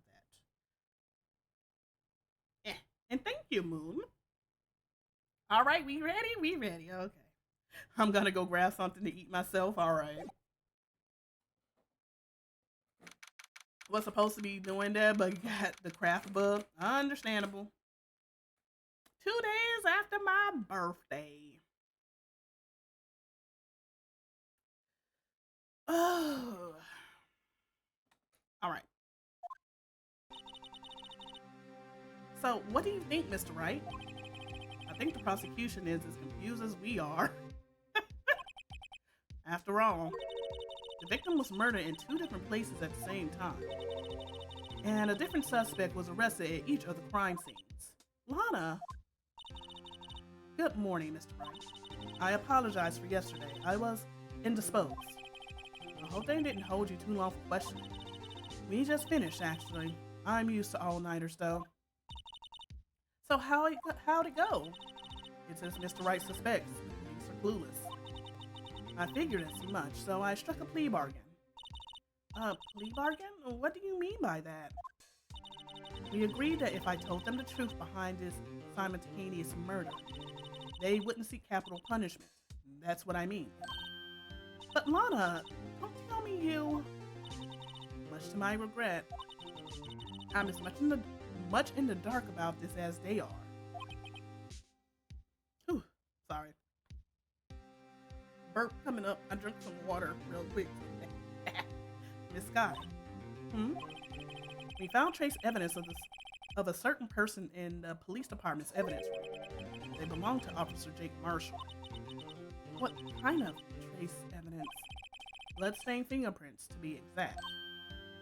Oh, that's the trump card I have up my sleeve today. You do understand what this means, don't you?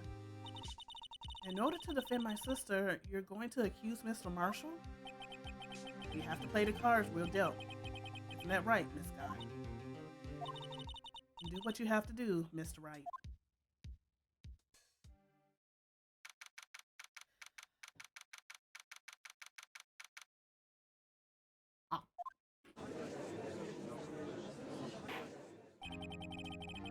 Court is now in session for the trial of Mrs. Lana Sky. The defense is ready, Your Honor. Man, we got bass in our voice. The prosecution is... I'm afraid you'll have to clarify. It takes 30 minutes by car to reach the police department from the prosecutor's office. Wow, okay. Alright, yet the victim, Bruce Goodman, was slain at both places at the same time. But that's not physically possible, is it? What's more, I hear the victim from the evidence room just disappear. Yes, and the body eventually reappeared in the trunk of Mr. Edgeworth's car. Wow. This is one messed up trial. One of my duties as prosecutors is to present impartial evidence. Today, I will present evidence relating to the murder at the police department. In doing so, I believe the way in which we should proceed will reveal itself.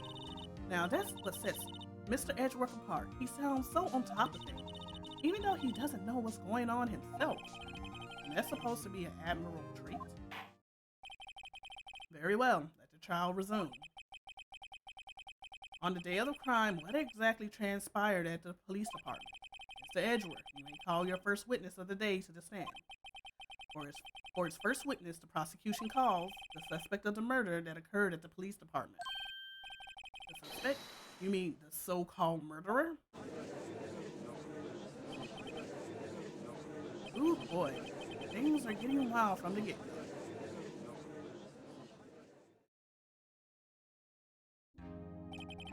Will the witness please state his name and occupation?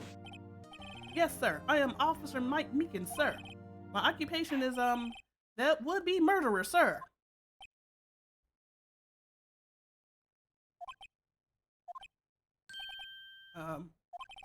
So you're telling us you're a professional killer? Sir, it was me, sir. I'm the one who did it. I'll never kill anyone again, sir. You gotta believe me, sir. Actually, what we'd like to hear from you is, sir, what do you call part of the younger generation, sir? I'm what you would call part of the younger generation, sir.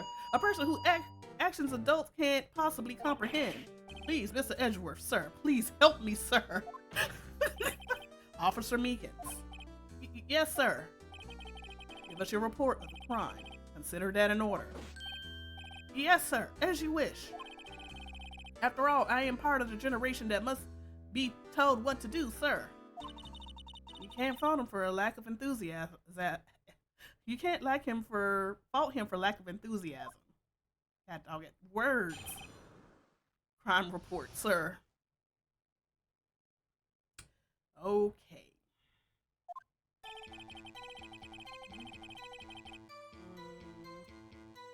Although it's not my normal duty, I was assigned to guard the evidence room that day. I spotted a suspicious man on the security screen and rushed into the room. I was only doing what I was trained to do, sir. I was suddenly attacked. I fought for my life, then I did it. After that, I passed out until another officer smacked me awake.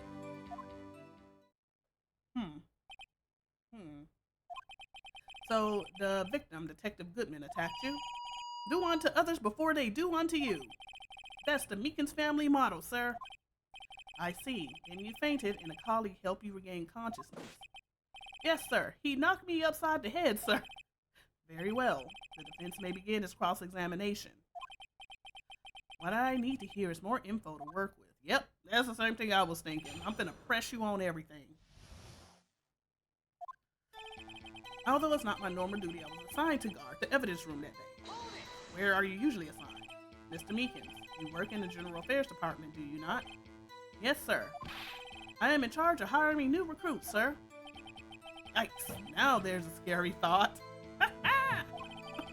Evidence transfer was taking place on the day of the crime, which meant many officers were getting special tasks not ordinarily performed. I was in charge of guarding the Blue Badger, sir. The Blue Badger? Yes, sir. The lovely police mascot created by Chief of Detectives, sir.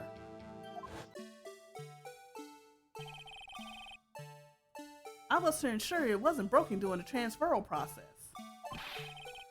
That was my sole mission for the day, sir.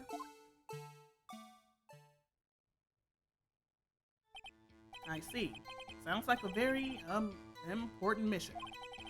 After the reward ceremony finished that day, there were so many people running around that I relocated the Blue Badger to the evidence room. Oh, so that's why you went to the evidence room. Tell us, what did you see when you got there?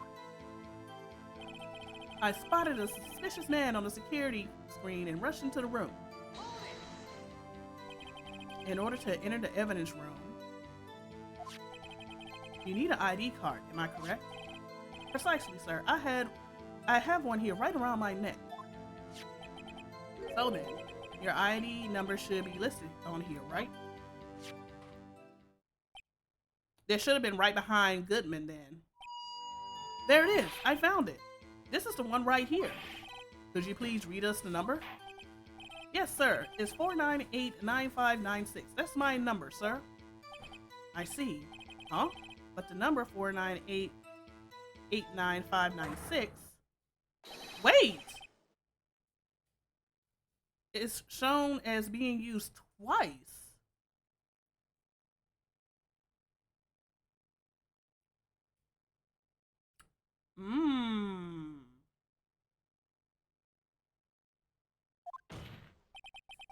Please explain, witness.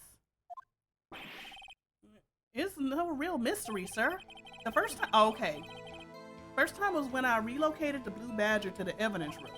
And the second time is when I went to go get him after everything settled down.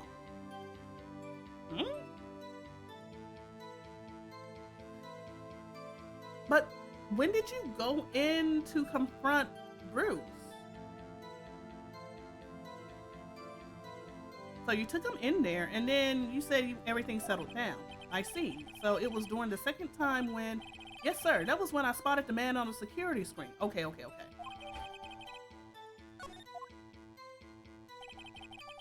I was only doing what I was trained to do, sir, and I was suddenly attacked. So you were attacked. Can you please tell us exactly what happened to you? It was a knife, sir, a knife. Detective Goodman pulled a knife on you? What happened then? Well, with me charging in on him like that, he looked as surprised as I was. You weren't exactly the kind of person someone would want to run into. That's when I reacted, sir. I swung my arms like an octopus, struggling to detain him. That's how I got this gash on my hand. Maybe if you just kept her cool, your hand wouldn't be... When I saw the blood trickle down my arm, I panicked. I grabbed him in by his collar. I fought for my life, then I did it. What exactly do you mean when you say you did it? I know I don't look the type, but I'm really into Kung Fu films, sir. The man let his guard down for just an instant, so I snatched his knife from him. You took his knife? I spun him around and performed a disarming maneuver. I made sure to close my eyes, like a man. See. He must have been desperate. The next thing I knew, his white coat was drenched in a sea of my blood, and the next thing I knew, yes, he punched me right in the face, sir. After that, I passed out until another officer smacked me awake. About what time did you regain consciousness? No offense, sir, but how am I supposed to know that? I was unconscious. Oh, right. According to the report from the officer that woke up the witness, it was about 5:30. He hit me right in the head, too. I woke up crying tears of pain. That's nice. That's nice that you recovered, that is. When I came around, though, I made sure to finish my mission, sir. Your mission? Yes, sir. The Blue Badger, sir. I returned him to the entrance before things got out of hand. Well, we can all rest easy now. I believe we now have a fairly accurate picture of what happened. Yes, Your Honor. Only one thing remains unclear. Was the man this officer murdered really the victim? He's got a point. Yes, Officer Meekins? With regards to that, sir, take a look at this. It was sent to my jail cell. Chief Gant delivered it to me just this morning, sir. The chief delivered it? What is it? A videotape? Yes, sir. That's absolutely right, sir. A videotape, sir. It contains footage from the security camera in the evidence room. Uh-oh. What? But I specifically asked if there was such a tape, and was told that it had been mistakenly erased. That's quite a mistake. I just do what I'm told, sir. It's the only thing I'm really good at. Looks like communication with the police department is as good as ever. Well then, let's have a look. Show us a video of you murdering the victim. Oh, please stop using that word murder, sir. It scares me.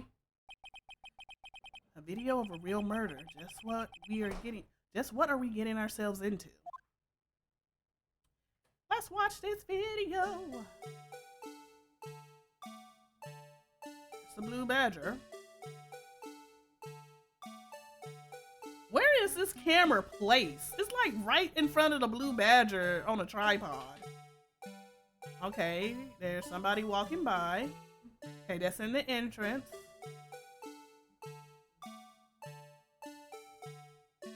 Okay, we know that's Goodman because he can actually unlock it. Snuff film. Okay, that's him coming around the corner.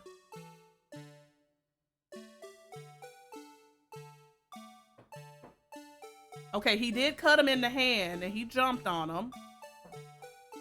Oh!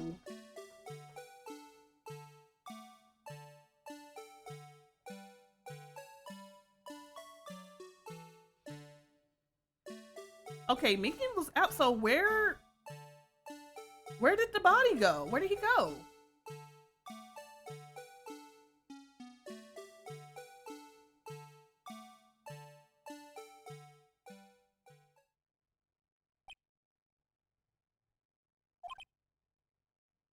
He is angry.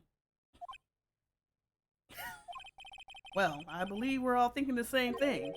How can we deal with these unsettling feelings stirred within us? What the hell was that wiggly piece of plywood? Sir, that's the pride and joy of the entire criminal affairs department, sir. It's the Blue Badger, sir. Why am I not surprised this isn't going smoothly?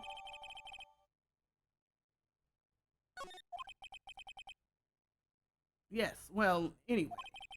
This tape seems to prove that the witness did indeed encounter someone in the evidence room, and sort of activity did take place, Your Honor. Instead of relying on clearly incomplete footage, the witness's testimony will suffice. Is that all right with you, Officer Meekins? Yes, sir. As you wish, sir. Sir. Ba-ba-ba.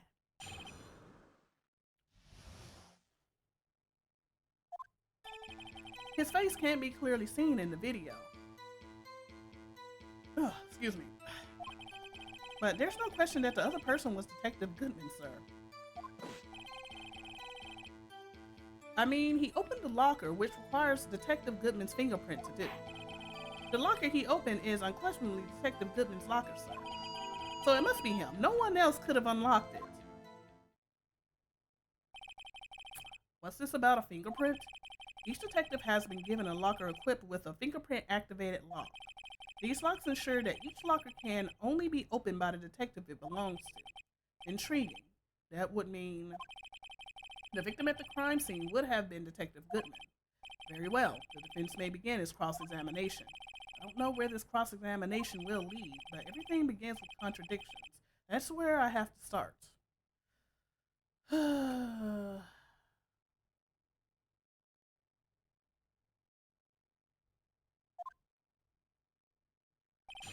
Okay, I kind of want to look at this video again.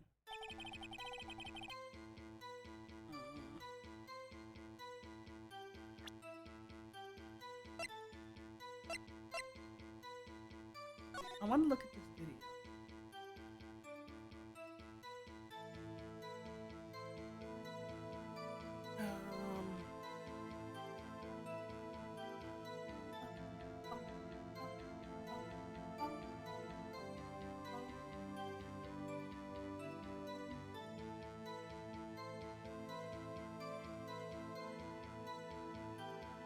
Okay. The light is above. Something fell out.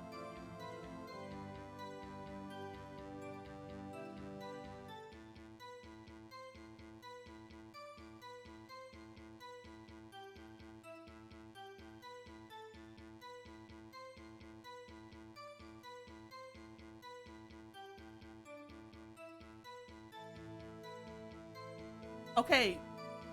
Nothing was hanging out in that. Okay, if you remember,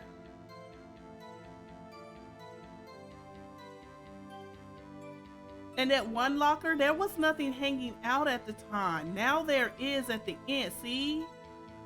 So somebody opened. Okay, and then it repeats.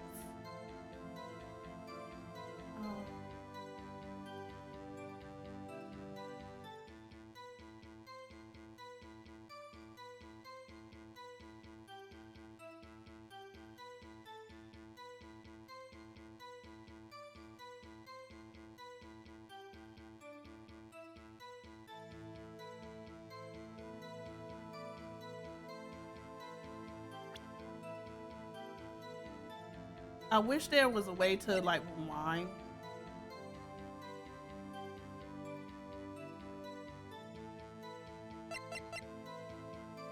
Okay, only the assigned detective prints can unlock it. Indicator lamp lights up when it's open.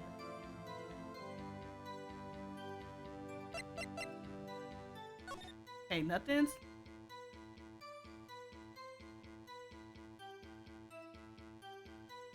Wait. It's already lit, so it was unlocked.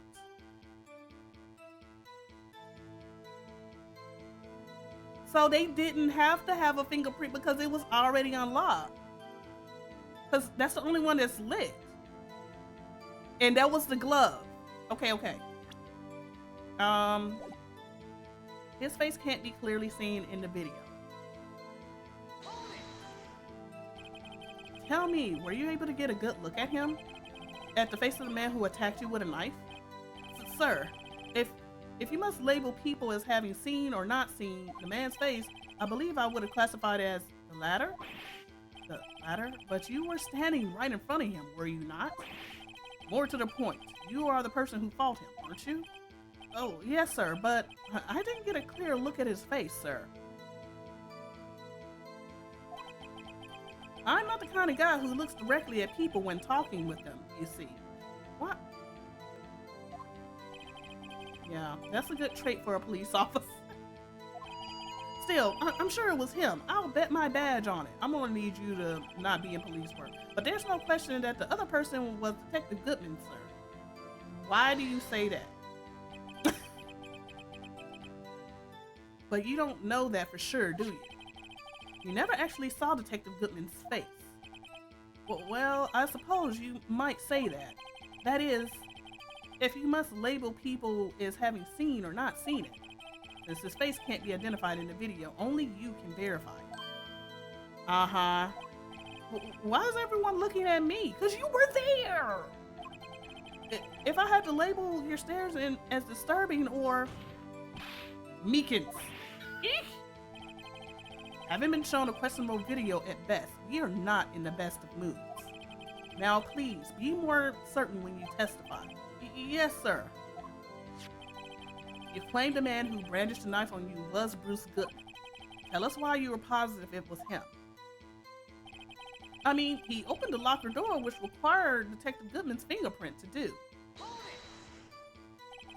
About these lockers, is there no other way to open them? No, sir. I tried all kinds of methods in the past. They only respond to registered fingerprints, sir. I wonder what kind of methods he tried. If the man opened the locker's lock, which only responds to his registered fingerprints, then he must be the person the locker was assigned to. Exactly my point, sir. And this too. The locker he opened is unquestionably Detective Goodman's locker, sir. How do you know that information? I've heard rumors, sir, from people in the know, sir. People in the know? The workers in the department cafeteria, sir, they keep me informed. They also listen to my romantic troubles, sir. Are these some little old ladies? They be trying to give you romantic advice? For the record, the open lock did indeed belong to Detective Goodman. I verified this information through a more reliable source. So the victim opened the locker with his own fingerprint. So it must be him. No one else could have unlocked it. I'm gonna press him on this one. Because just because of the video.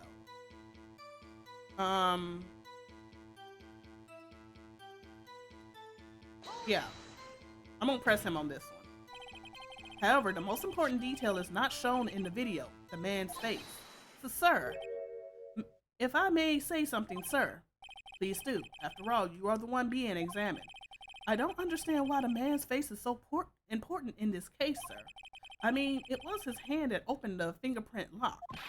And it was his hand that tried to thrust his knife into my body, sir. My unsettled state can testify enough to this, sir. Yes, you have a point. The footage doesn't lie. That is, unless the defense can find a problem with it. Heck yeah! Mr. Wright, let's check the court record again. Is there a problem with the security video? Yes, I did look over it. There is a problem. Regarding the video contained on this tape, there's one thing in particular that seems rather strange. Strange? This contradiction leads to a possibility that the man may not have been Detective Goodman. What? This video contains such a contradiction? Interesting. Your Honor, I have a proposal. Yes, Mr. Edgeworth? I propose we have the defense point out to us the alleged contradiction in the video. He would want me to point it out. Very well, proposal accepted. Let us further inspect this piece of evidence. I will now play the security tape. Mr. Wright, please show us the contradiction you speak of. I have to point out a problem in the video. This is the first time I've ever had to do that. You can do it, Mr. Wright. It's set up so you can fast forward, rewind, or pause the video. Oh my goodness, why couldn't I get that when actually looking at it in my court record? Let's take a good look and be sure to point out the right thing. Please don't play it too many times. I can't stand watching this video. How did this guy ever become a police officer? I'll almost say it's $20 annual bonus. Yeah. Now then, Mr. Wright, please enlighten us. Where is the contradiction that indicates that the man may not be Detective Goodman? All right.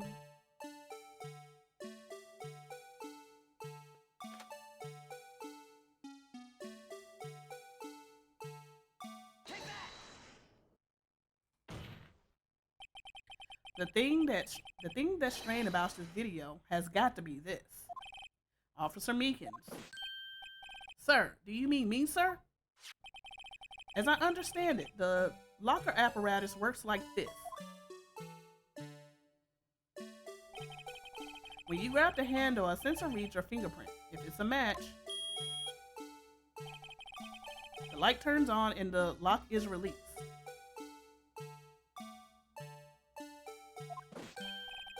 According to my very limited experience, that's the way I understand it, sir. So then, if so, then something is seriously wrong with this picture.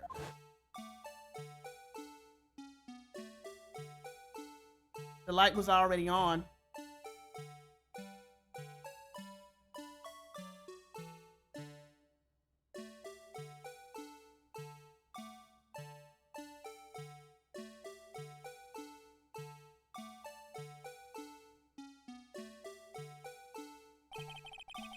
When the victim reaches for the handle to open the locker, let's rewind a little bit to earlier.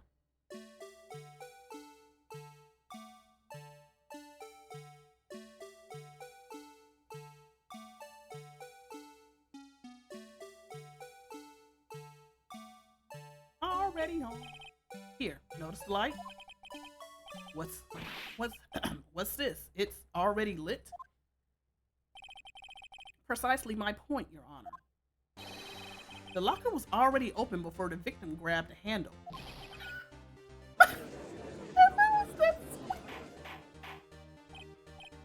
Order! Order! What's the meaning of this? It's very simple, Your Honor. The locker wasn't locked on the day of the crime. But the locker locks are controlled by an electronic system. When a door is shut, a sensor is triggered, and the locker is automatically locked.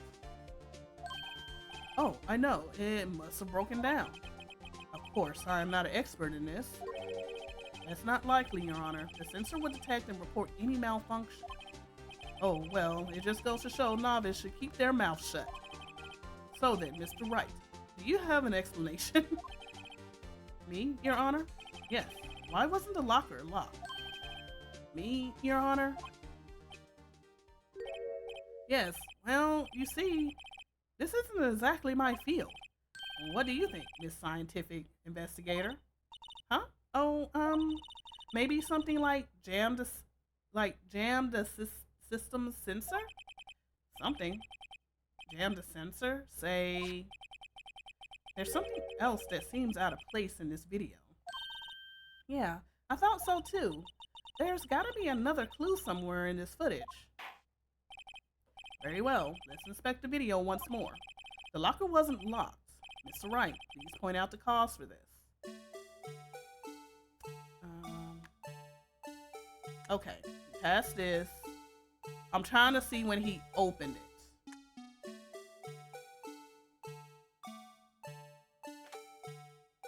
A glove? I mean, that's the only thing.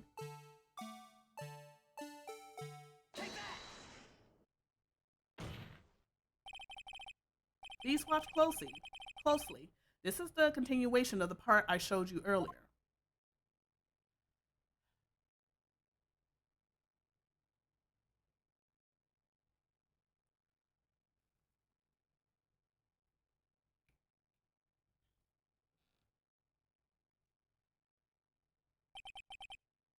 What's this? Something white fell out the locker. I mean, well, it's black and white, Judge. You can't really tell whatever. But, sir, it's been my experience that things fall out when doors are open. I often fall out and roll great distances when I open my. We can't be sure that item was completely inside the locker to begin with. What do you mean? The sensor triggers the locks when the door is shut. What if something was inserted, say, between the sensor and the door? And inserted? Oh my goodness.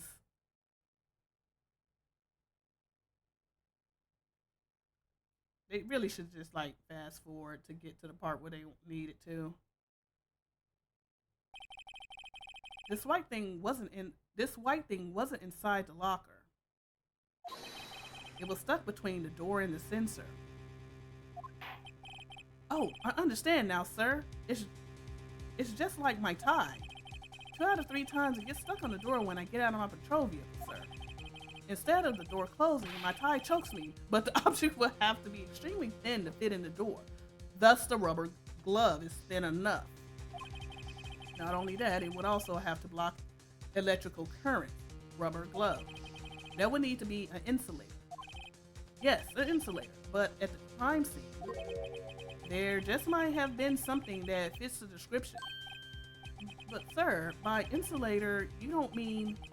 I think I finally got this figured out. Very well. Would the defense please present the relevant evidence? What was this insulator that was stuck in the locker door? It was the glove. Man, I got a lot of evidence.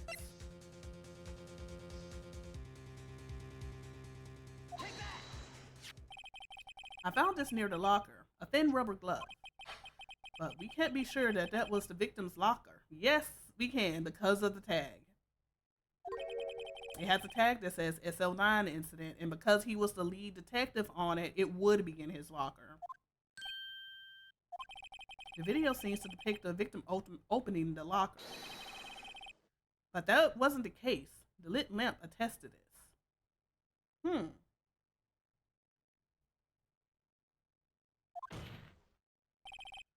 On the day of the crime, even I could have opened that locker. Is that not so, Officer Meekins? Sir, it would appear so, sir. Order, order, order! So, we are to believe then that the victim, whom the witness stabbed in the evidence room, was not Detective Goodman? Do not be misled, Your Honor. What do you mean, Mr. Edgeworth? The defense has merely demonstrated that possibility and nothing more. The victim in the video was indeed Bruce Goodman. The prosecution will offer more testimony to prove this. What? Officer Meekins, please testify about this. Sir, me, sir? I'm not sure what you're referring to, sir.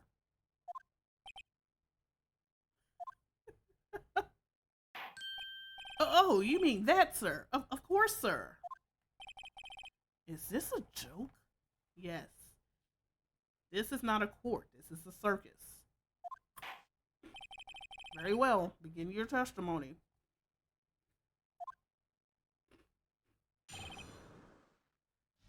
Mystery Man 2.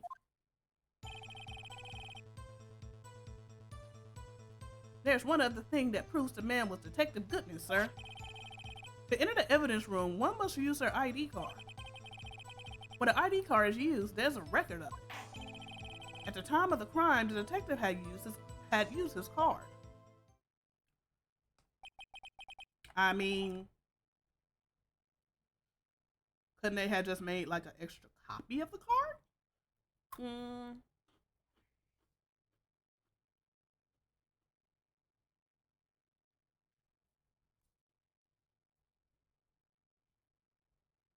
An ID card record. I see. I have the ID card record right here, Your Honor. The ID used at 714 is not 514 is that of the victim. I was looking at the 7 at the top. Just before the crime. Yes, without a doubt, this is the victim's ID. However, one thing does strike me as unusual. Several hundred cases should have been due for transferal. Why are there so few people using this room? This particular evidence room is only used for storing certain special cases. Special cases? Extremely violent cases involving police staff. Oh, really? Just hearing that makes my hair stand on end. Me too, although it doesn't make much of a difference. There was only a few cases up for transferal here, and most were cleared up by noon. Right, I see. Now let us move on to the cross-examination. I need information.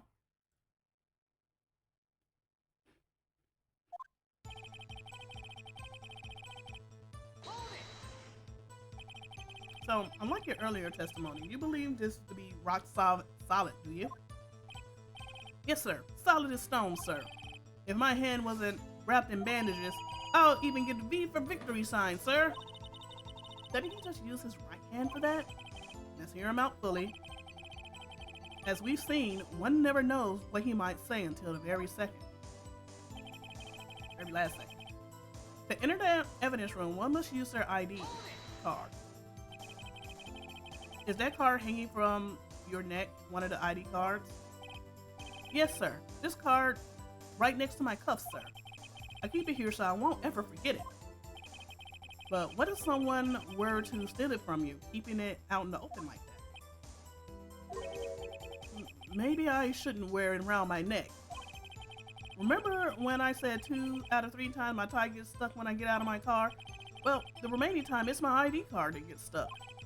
Instead of the door closing, my ID card chokes me. Maybe I should just leave this one alone. At any rate, each police officer only has one ID card. Both the police department and the prosecutor's office can attest to this. Please proceed with your testimony. When an ID card is used, there's a record of it. I don't think I need to test that. At the time of the crime, the detective had used his card.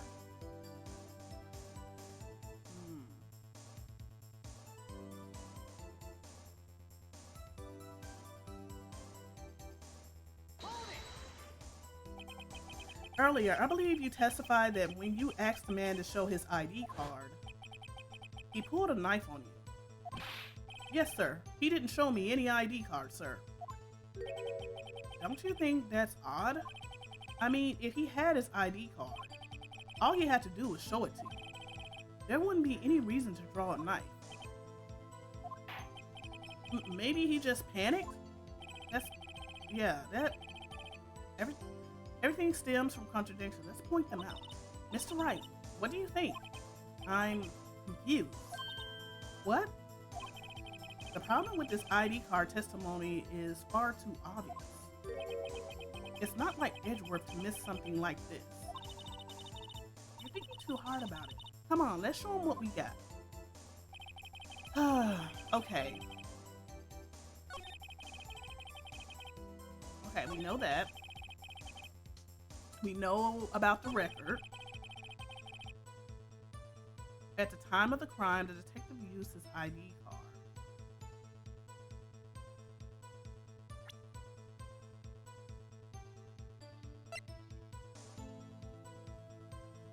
He couldn't have. Well, okay, all right. They're talking about just the, okay. They're talking about, I guess, just the case at the police department.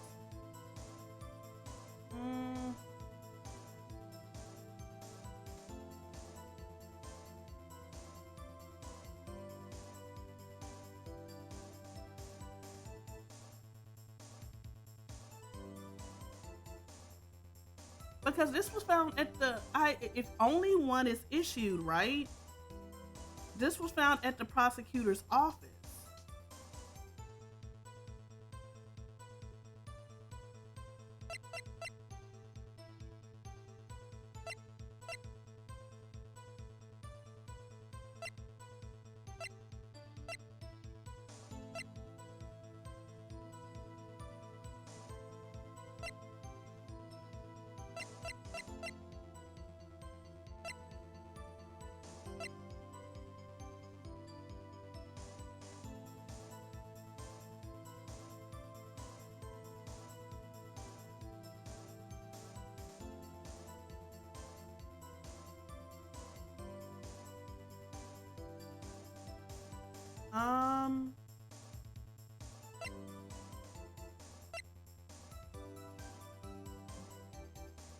Good, Goodman's lost item report, a half-written document dated that, okay, 2/21. That was the day of the murder.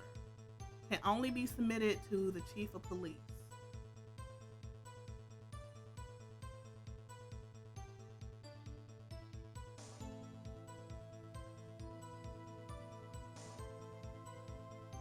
Okay, so what did he lose though?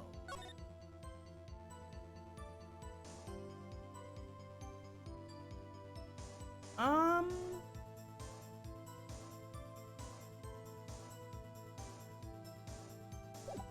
okay, wait. I'm gonna save some.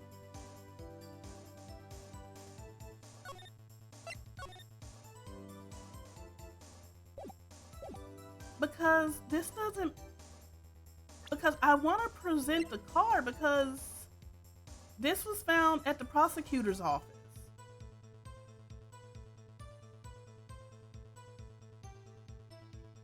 So it has to be it because it was like he had to use it at the time of the crime. But this was found at the prosecutor's office.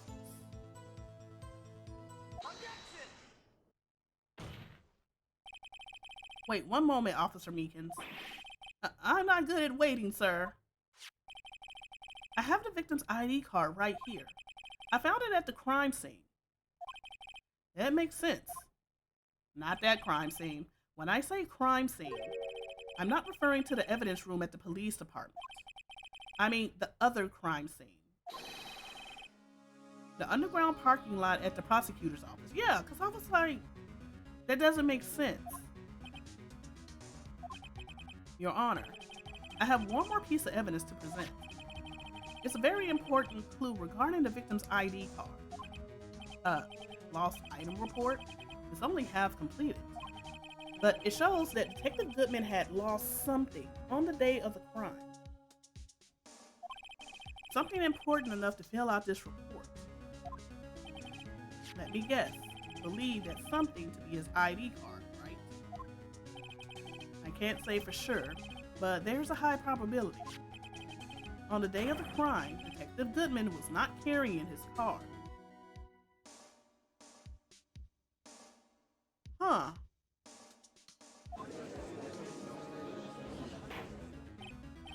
Order.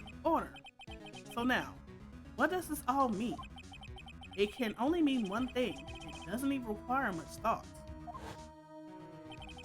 The man Officer Meekins encountered in the evidence room was not Detective Goodman, but rather the man who stole his ID card.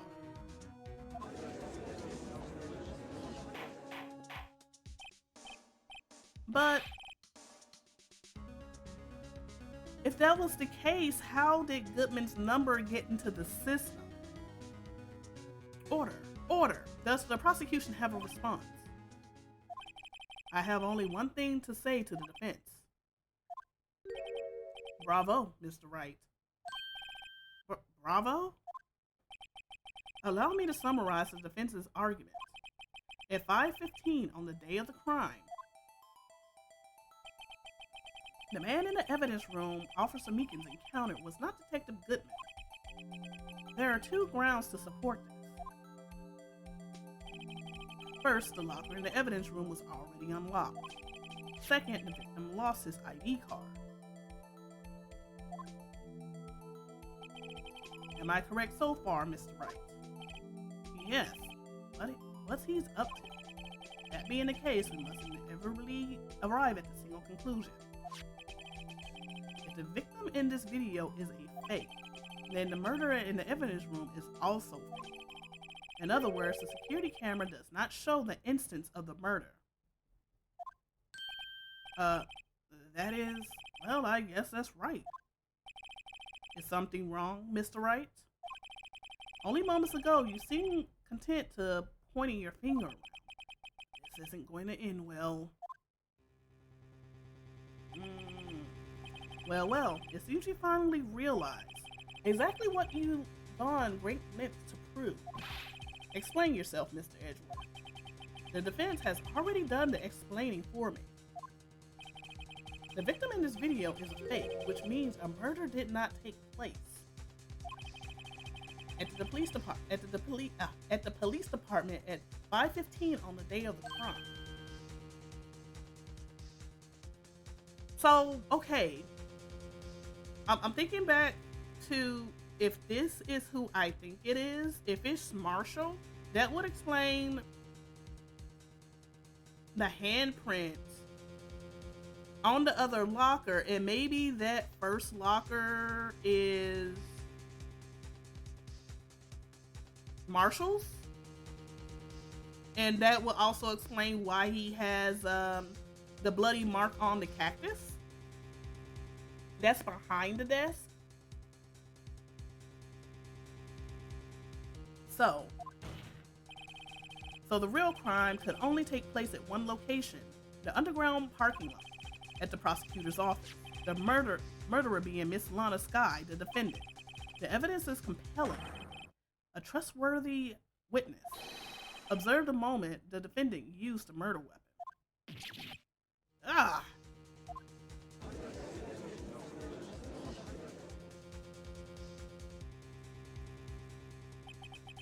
I knew that testimony was way too shabby. It was all a trap from the beginning. The activity in the... Thought you had him to use that testimony for me to do all that, and then you turn it around to prove that, okay. All right. The activity in the evidence room still leaves many questions unanswered. Who exactly was the victim Officer Meekins encountered? And where did this person disappear to? However, this trial's purpose is to examine only the murder of Detective Goodman. Just so, Your Honor. Mr. Wright, you have to do something or else Lana... What do I do? How do I supposed to get myself out of this? I'm going to object. Objection! One moment, Your Honor. What now, Mr. Wright? Don't tell me you're objecting to what you just proven. Of course not. But I almost walked right into the prosecution's trap. What are you talking about? This cross-examination has proven one thing and one thing only. The security video did not show the actual murder. But look at that. There's nothing hanging out here.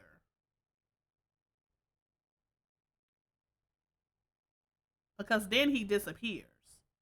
The only way he can literally get out of that room,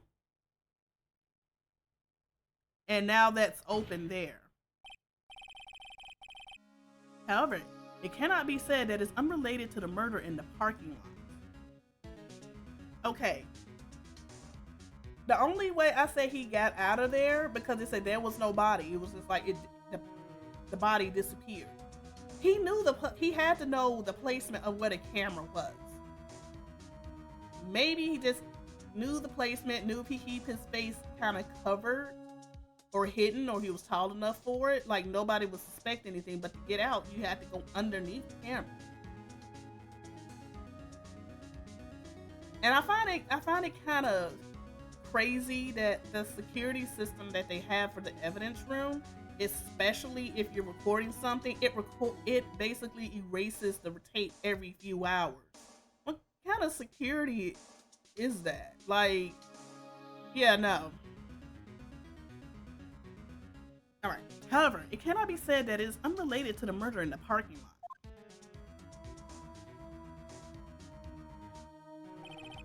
Specifically, large amounts of blood traces were found in the evidence room. The defense demands further examination into the truth of the matter. Mr. Edgeworth. Yes, Your Honor. If this court was to examine this further, other witnesses will be necessary. Is the prosecution prepared? I'm sorry, Your Honor. The prosecution considers the incident at the police department to be unrelated. We have not prepared any other witnesses for this incident. This might be just my chance. Time to call a certain Texas Ranger to the stand. Mr. Wright, do you mean, Your Honor? The defense would like to request a specific witness. Oh? Whom do you have in mind? Someone we have reason to believe knows the truth. The truth behind the activities that took place in the evidence room. The prosecution requests to hear this person's name before deciding whether or not to comply. Very well then, Mr. Wright. This person whom you have testified, what is his or her name?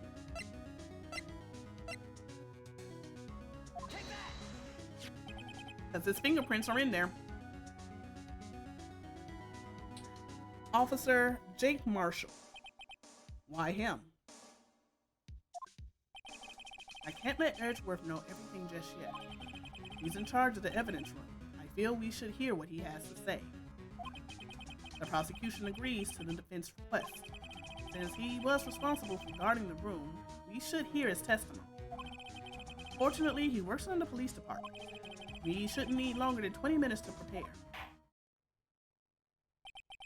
Very well. The court will take a 30-minute recess while the witness is subpoenaed. Will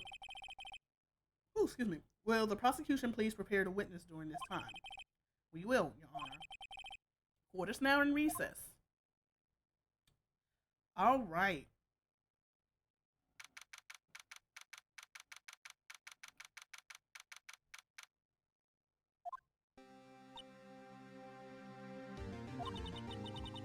There's no stopping you, is there, Mr. Wright? Huh? What do you mean? You called for Jake Marshall. It seems you figured everything out. I haven't figured anything out. Lana, you're the one who knows everything. Emma, you always know everything. Why don't you just tell us? Mr. Wright is trying his hardest to protect you.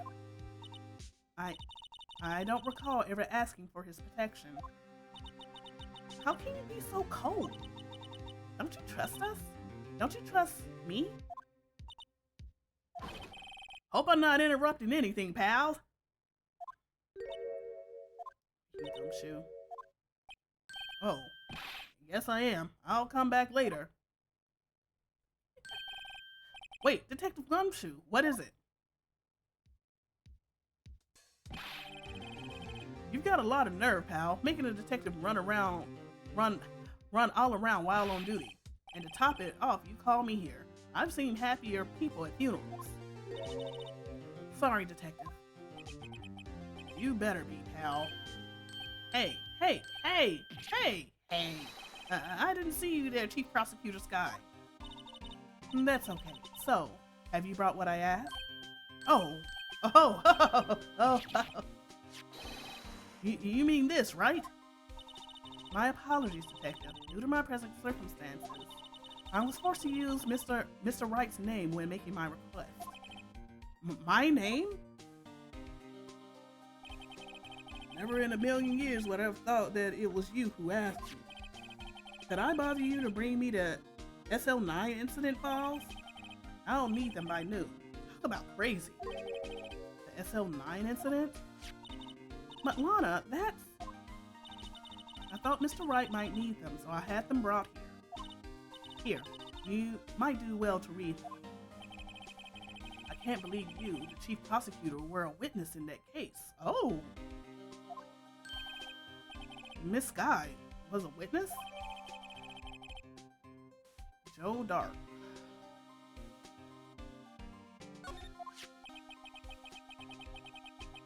Take it from me, you don't want anything to do with serial murders. Oh, what? Now that I brought you your stuff, you're just gonna ignore me? Emma? But why? Why is your name in here? What? What? My name's in there? I don't know, unless... No, it couldn't be. Lana, this SL9 incident, is that... That's the classification number the police filed it under. 2 years ago, the rest of the world knew it as the Joe Dark killings. Joe Dark... No, Lana! That's over with, no! Emma, wait. She ran away. You know what? I just remember. I gotta be somewhere. He's like, nah, I'm out.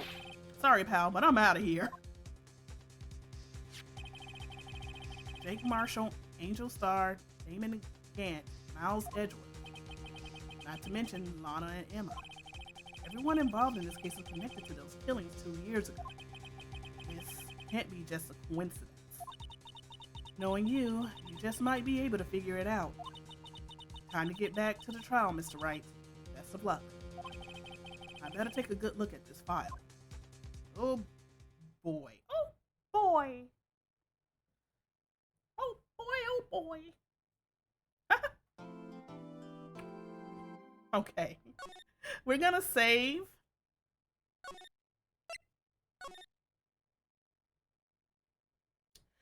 And then we're gonna get back into it. Yes, it is Saturday. And it's gonna be a little bit of a longer stream. So right now, let me put on a little bit of music. I need to get me something to eat. I really do. I haven't had anything since earlier breakfast. So how about a 30-minute break while I get something? Oh, we'll still do like the 30-minute break, but I'll probably come back, sit back and chill or whatnot. I'm not sure yet. But yeah, I kind of do need like a little bit of 30 minutes so I can get like a late lunch and stuff like that, get something to eat. Where's my be right back? BRB. There it be.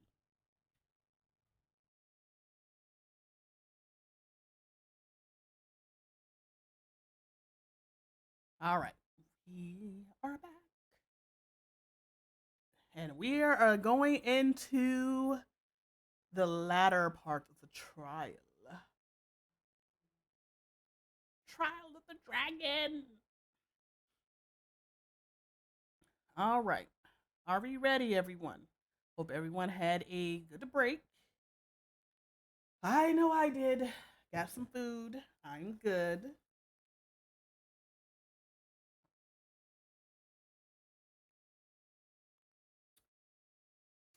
Got mine. Got my water. And we are ready to continue. Let's go.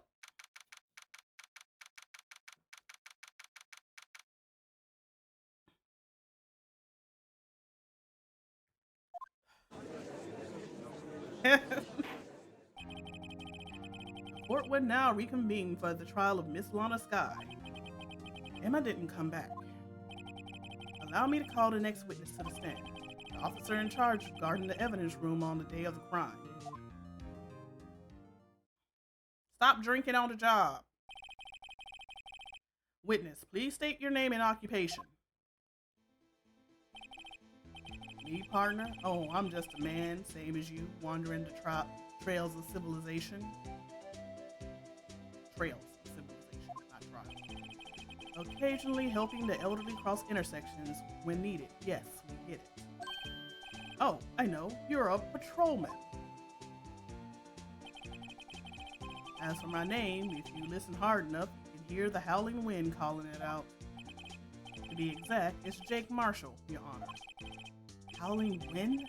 I've never heard Edgeworth described that way before. Now, Mr. Marshall, let me ask you something. You were in charge of guarding the evidence room on the day of the crime took place. Is that correct? According to the papers, partner. What do you mean? A desperado's soul is as boundless as the desert sands. No paper can sum it up. Maybe it's best we get on with this quickly. Please share with us your testimony the day of the crime, in plain old English.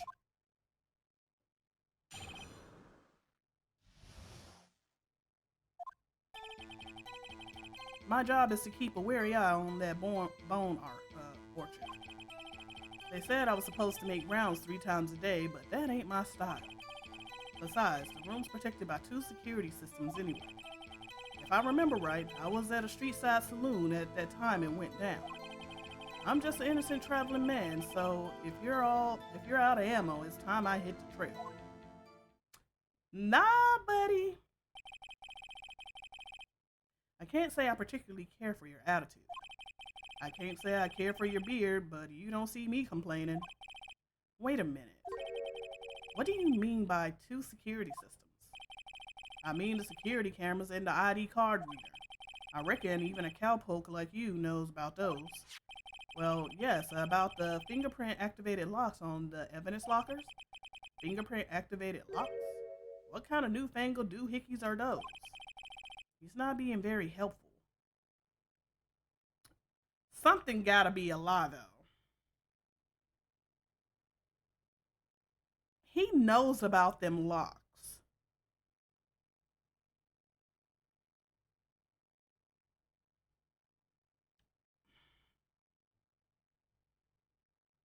Sorry, I'm thinking. I'm gonna wait a little bit before I speculate. He's not good with machines or following orders. Everyone's got their weaknesses now, don't they, Mr. Prosecutor? This one seems like trouble. Okay, Mr. Wright, he's all yours. Day of the crime. My job was to keep a wary eye on their bone orchard. They say I was supposed to make 3 rounds a day, but that ain't my style.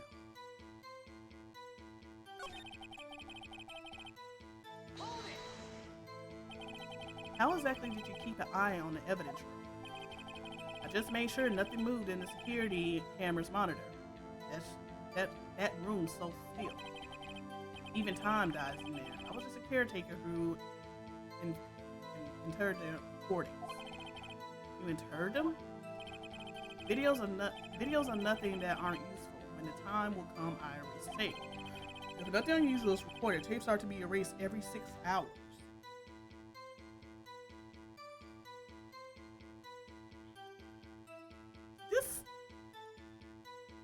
That just doesn't seem right. Yeah, okay, nothing happened, but why every 6 hours? Why not like every week or something? Like that doesn't make sense. Why it has to be done every 6 hours?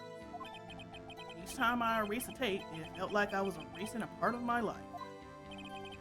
This guy has a flair for the dramatic, but it isn't going to do him any good. So, in actuality, you don't physically enter the evidence room?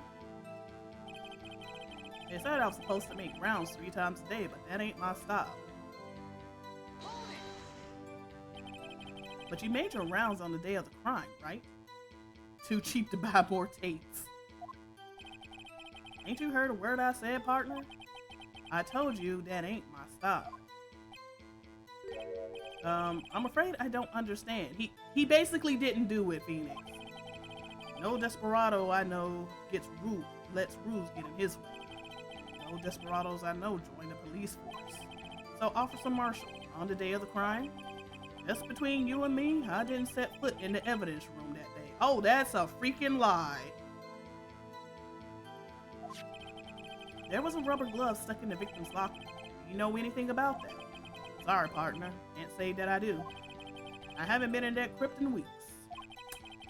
Yeah, that's a whole lie. How does this guy avoid being fired?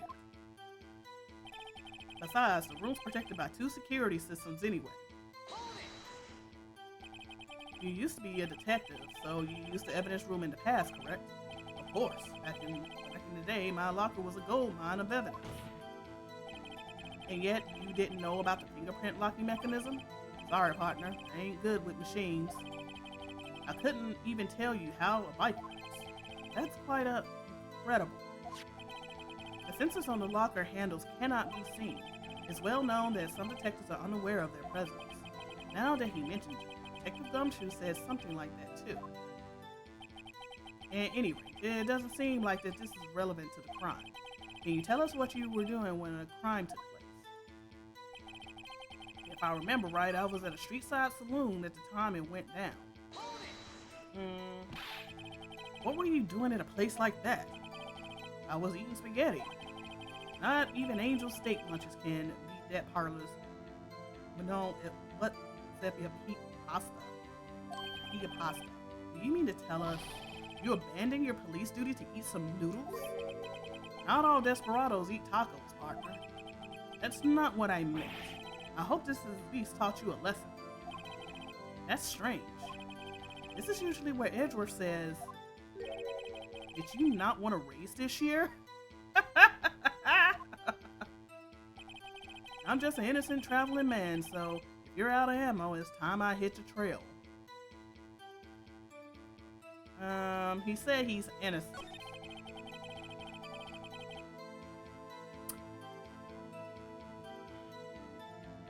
I'm gonna okay, so that's a whole lie considering this. Because it's a bloody fingerprint.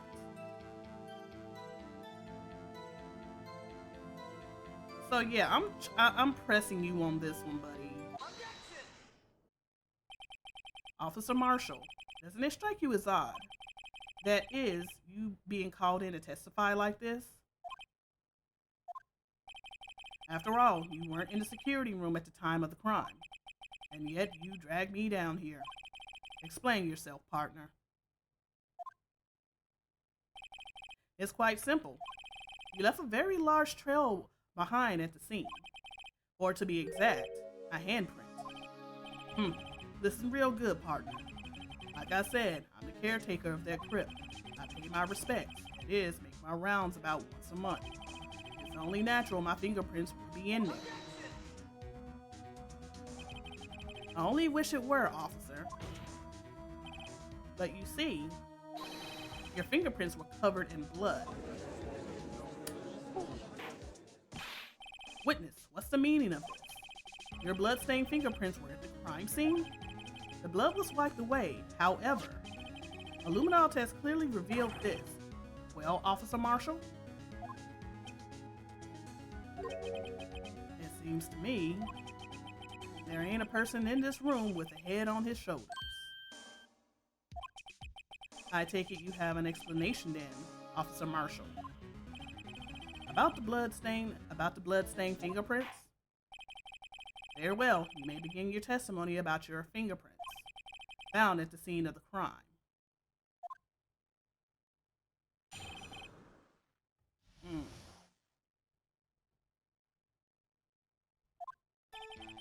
Like I said, it's only natural for my fingerprints to be in that evidence room. One of them just happened to be in the same place as the bloody handprint. The murderer touched the locker where my fingerprint was by chance.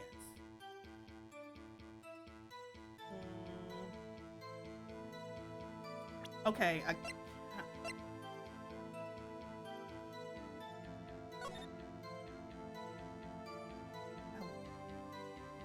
can't fast forward this. Okay, so the handprint was found near the first locker going back out.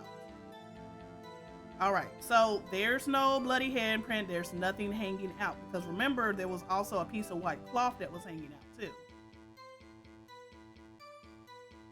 There's that.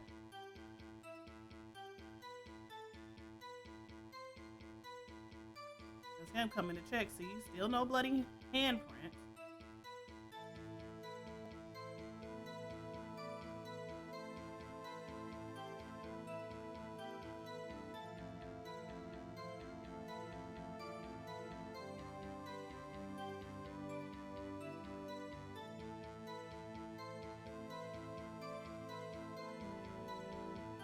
All right, he's down.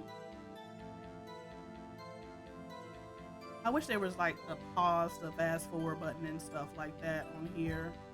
And on here, okay, it's sticking out, but there is no handprint. So was it like quickly wiped away? But I don't think that will be that much time though. Okay, that's all I wanted to see. The murderer touched the locker where my handprint was by chance. The blood stain and the fingerprint are completely unrelated. Or didn't you know the murderer was wearing gloves? See, I had nothing to do with it.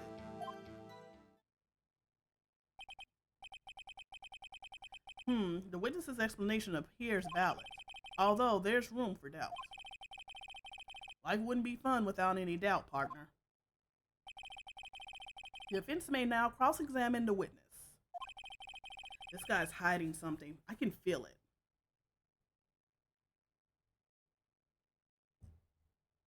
Oh, thank you so much. Hey, it's Lexi B. Hope you don't mind if I call you Lexi. I'm not up to this case yet, but wanted to say hi and I like your VTuber avatar. Thank you so much. This case, Lexi is perfect. Okay. Yeah, this case is already a hoot.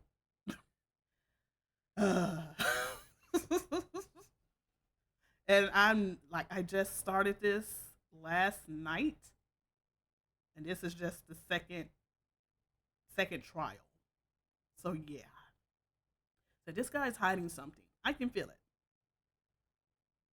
No, I started case 5 last night.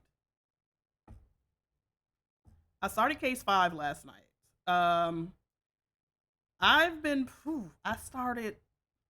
Oh, okay, I was about to say how. I was gonna say how too, and wondering why I'm not going crazy so far. No, I did the case like 1 through 4 last week, and I got through case 4 on last Saturday, and I didn't start this one until Friday. So I'm still technically at the beginning. Now, this guy is hiding something. I can feel it. Now's my chance to prove it. What you hiding there, Marshall? Ooh, awesome. I'll give you a follow, but I didn't want spoilers, so maybe I'll catch you later. All right, then. Thank you so much for the follow, Lexi. Hope to see you soon. When I'm playing something else. I don't want to spoil you. All right. Like I said, it's only natural for my fingerprints to be in that evidence room. Bye. Come on. I need information. That's because you, how did you put it? Pay your respects once a month? Yeah, that's right. That and one more thing. That locker happens to be mine. I figured that was his locker. What? What do you mean? So you opened your locker though? I mean what I said. That locker I used when I was a detective. The locker I still use. Something still isn't right though. That okay, he said he wasn't in there. But something that stuck out to me what Gumshoe had told us was that he said, oh, this must have just happened, which is like the white cloth that's sticking out. He said, oh, this must have just happened. And we were like, why do you say that? Because of how long it's been out. They say usually if it's been out for a while, it'll like get rubbed up against stuff and it starts getting dirty. This is actually white. And then what we saw in the video, when the attack happened, that piece of cloth didn't show up until it went back that one last time. So I still think it was him, and he opened up his locker to either put something in there and then he didn't close it fully back. And that's sticking out. So he had to been in there because that light was off regardless. The only one that was lit in there was Goodman's locker. That's the locker I used when I was a detective. The locker I still use. But my thing is, if you were decommissioned from being a detective, which was only a few months after that the Joe Dark killings were closed, and you got demoted to being a patrolman, why did you still have a locker even assigned to you though? Yeah. Because I wouldn't think patrolmen would have access to stuff like that unless, I don't know. Okay. All that's in there now, though, is a heap of broken dreams. I see. It'll be strange if my prints weren't all over that locker. Apparently, his fingerprint data was never removed from that locker's programming. Yep, that's the same thing I was thinking. He must have been using the fingerprint lock all this time without ever knowing it. Okay.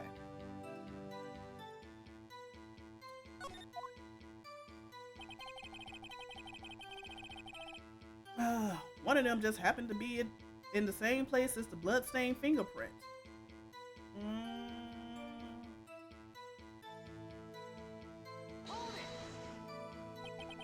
So then, what about the bloody handprint? Wasn't mine. It's no mystery. Please explain. My locker is covered with my fingerprints. It just so happened. The murderer touched the locker where my fingerprints was by chance. I mean, I can see that. I mean, bloodstain and the fingerprint are completely unrelated.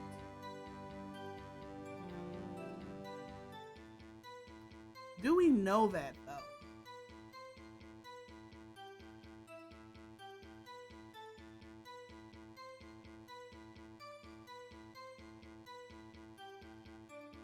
But I'm thinking it had to be him, though. It still had to be him that was claimed to be Goodman.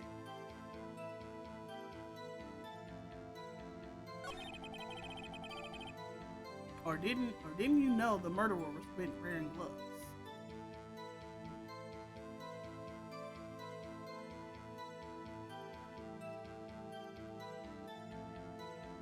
Was he wearing gloves, though? Well, yeah, but right hand.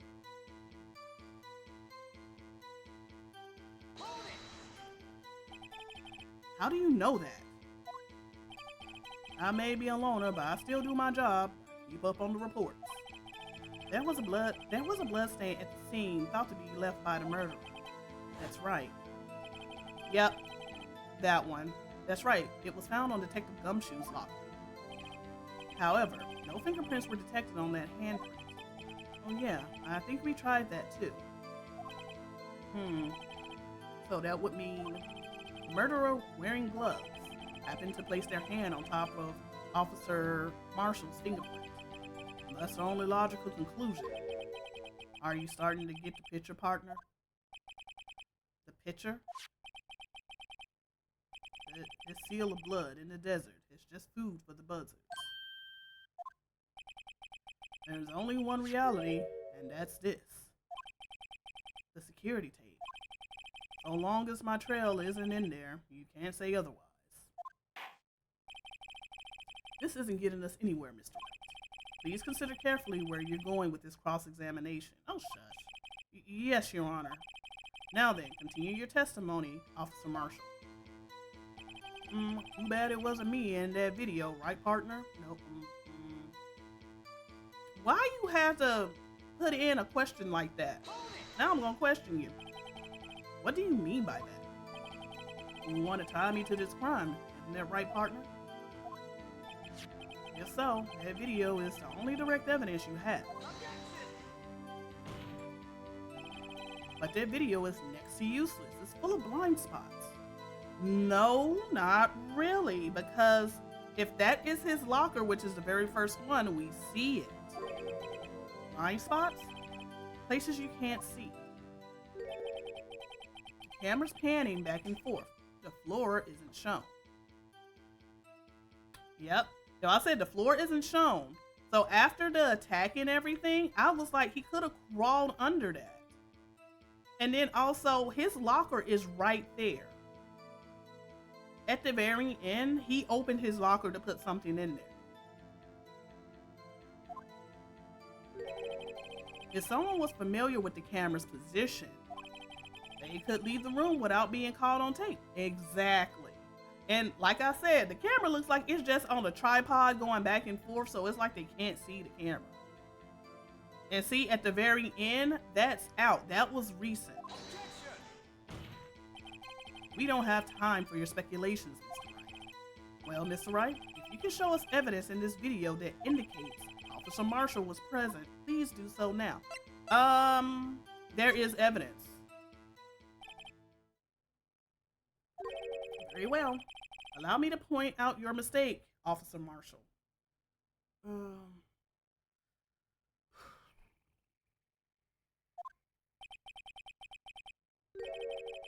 Tread carefully, Mr. Wright, or you might wind up being the one making the mistake. Now then, let's have another look at the video. Show us this incriminating evidence of the witness. Officer Jake Marshall.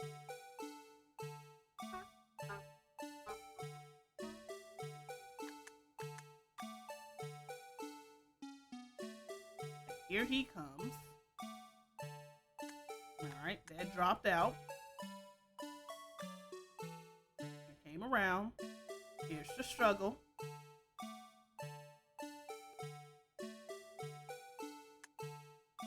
And he's knocked out. And ta-ta!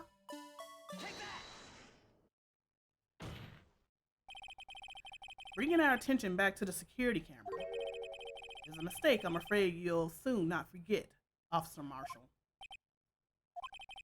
The days are short in Texas, and so are our tempers. Could you sum up what you have to say in 8 words or less? Very well. You can clearly be seen in this video. Exactly 8 words. Not bad, partner. The key lies in a certain locker shown in the video.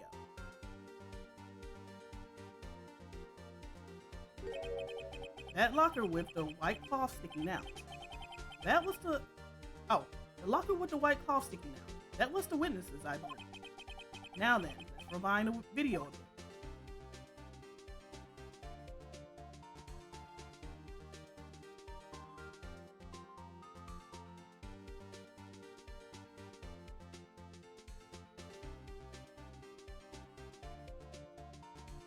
It wasn't there.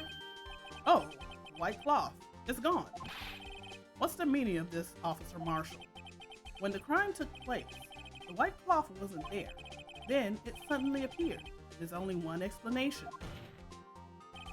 Officer Marshall, you were in the evidence room at the time of the crime. What's more, you opened your locker when the camera was turned away. Order! Order! It seems that the... Hold your horses. Sorry, partner, but you got the wrong man. So what if my locker was open? That doesn't mean I'm the one who opened it. Excuse me? Sir, only you can open your locker. The murderer needed to hide something, so he opened the locker and snuck it in. But the light wasn't on, so that means it wasn't unlocked. Sir, it's not my fault he happened to choose mine.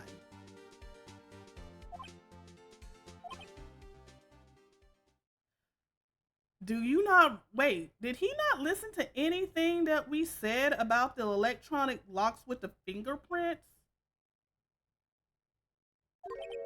Why is everyone staring at me like I'm a wanted man?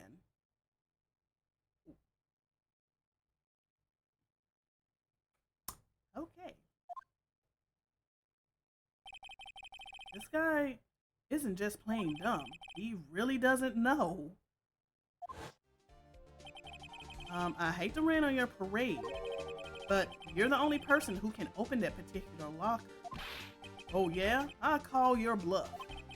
You say I'll open that locker? Now prove it. Fuck, dude! Only the assigned detective prints can unlock it, indicating lamp open. This! Dude! A fingerprint sensor? Uh-huh. We talked about this earlier today. The lockers can only be opened by the detectives they belong to, and you were never taken out the system. What kind of crazy talk is this? Well, Detective Gumshoe did mention something about this. And in any case, the locks aren't that obvious. There's even some people on the force that don't know about the fingerprint locks.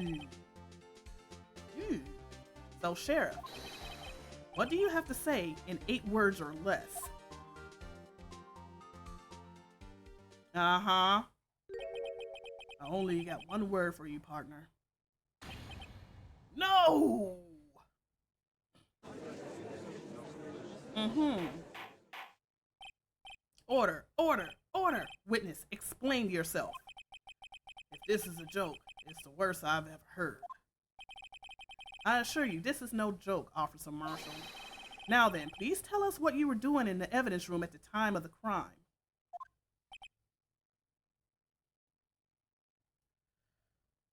Oh.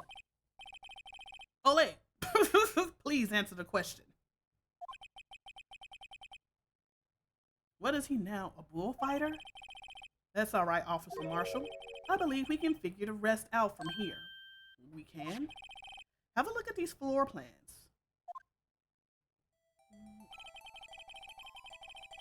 There's no place for someone to hide in the evidence room. Yet Officer Meekins didn't see Officer Marshall.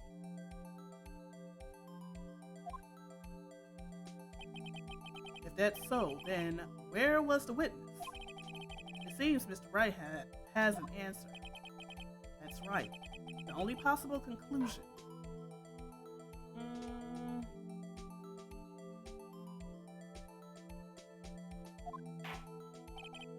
Well then, let's hear it.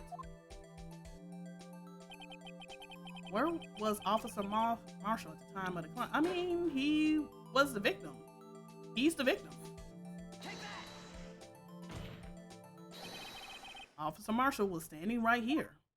It's him. I mean, no, that's him there, but that's where the victim, Detective Goodman, was. No, correct, unless the man wasn't Detective Goodman. Yeah, it's like, it's correct, but the victim isn't Goodman.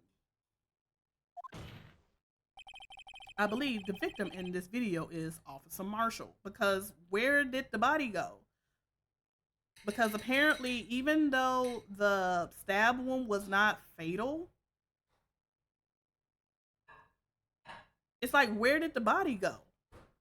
If anything, there should have been like a blood trail on the floor leading from that spot going to the door. But we didn't even have the option to really spray the floor, except, you know, near the locker. And I believe that blood wasn't even his. That was pretty much Meekins. I believe the victim of the video is Officer Marshall. It was you, dressed up like Detective Goodman. But that's preposterous. Officer Meekins witnessed the detective at the crime scene. Also, Officer Meekins is not a reliable source because he can't even recognize his face. Once he saw the man's face, he know for sure. We asked him that, and he couldn't tell us anything. Nope. May I point out, though, that Officer Meekins did not know Detective Goodman. He also testified about the man's reaction when confronted. When I entered the evidence room, I asked him to show his card, sir. Yes, and how did Detective Goodman respond? He suddenly pulled a knife on me. Something about the officer's story puzzled me. If the man had his ID card, why didn't he just show it? Exactly. And also, there was this, like, he had to have his ID card. In order to even get into the room also for the ID card, it's like, if that was Marshall, how come Marshall's number is not on that, it's not on that paper? I don't think he is dumb about machines as he really says, because now, even though it irked me, that door, the door thing, the whole little door situation, I don't know, man. No, that doesn't make sense though. Okay, never mind. Something ain't right. Anyway, yes, it would have needed it to enter the evidence room, so he must have been carrying it. The answer is simple. He couldn't show it. Yep, because it was at the crime scene. The other crime scene. As you see, Detective Goodman's picture is on his ID card. Oh, I get it. If he showed that, his cover would have been blown. Officer Meekins would have realized the man wasn't Detective Goodman. Do you have anything to say to this, Officer Marshall? You got quite an imagination, partner. You got a term for that. It's called circumstantial evidence. circumstantial evidence, he's still denying it. You're gonna have to do better than that to break a detective. Unless you have hard evidence proving I dressed up as the victim.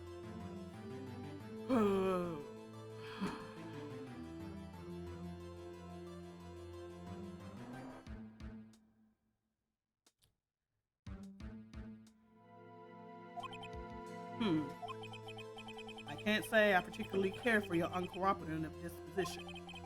I can't say I care for your beer, but you don't see me complaining. You said that already. Well, Mr. Wright, do you have any evidence proving beyond a shadow of a doubt that Officer Marshall dressed up as the victim? Well, who am I kidding? I don't have anything like that. I can see the fear in your eyes, partner. Seems you're the one who couldn't take the desert heat. Heck, this can't be happening. It's so obvious he's the one. What can I do?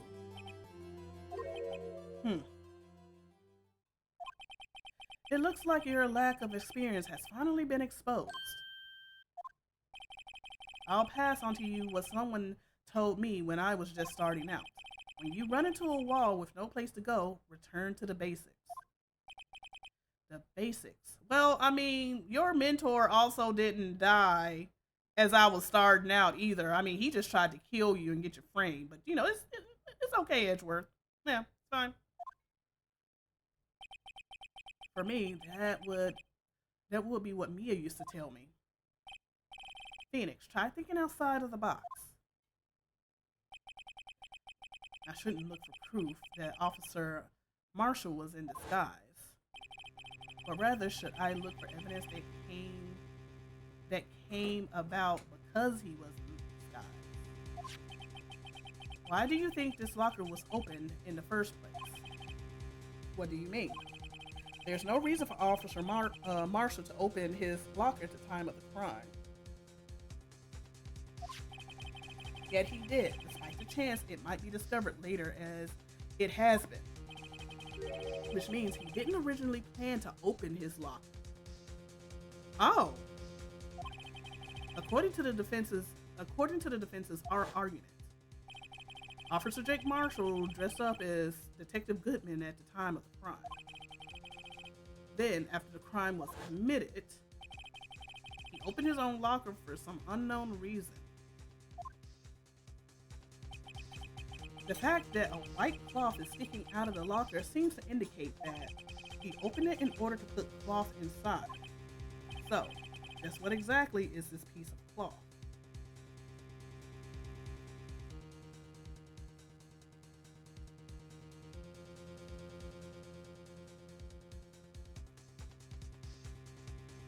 What is this piece of cloth? Perhaps the video is the key to all our unanswered questions. I don't have any evidence, so this video is my only shot. Very well. Let's take yet another look at the security tape. After committing the crime, the witness opened the locker to put away the white cloth. Okay, so we already know that Goodman wore a lot of white. That man was dressed from white to head to toe. So we have established this. Was there another picture of him? Okay, let's look at this. Okay, zoom in. Okay, as we know, this guy was dressed from white to head to toe, even that day. What was the other picture?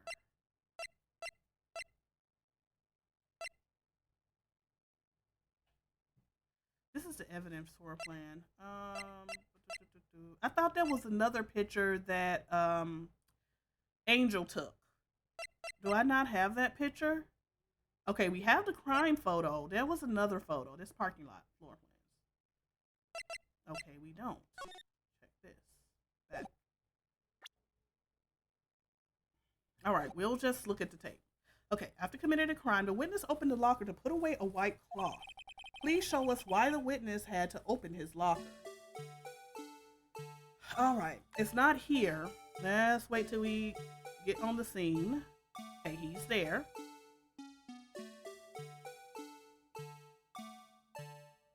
There's Meekins. All right, he turns around. Okay, that's where he said he got his hand, because he pulled out a knife, so his hand got hit. He jumped on him. Oh, the blood. He put the coat in there.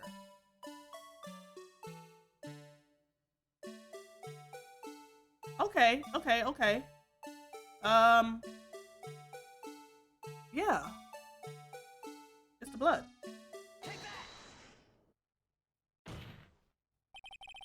For some reason, you disguise yourself as Detective Goodman and enter the evidence room, though I don't know to what end. What yet? However, something unexpected happened. Officer Meekins barged in on you. When asked to show your ID card, you pulled a knife on him. However,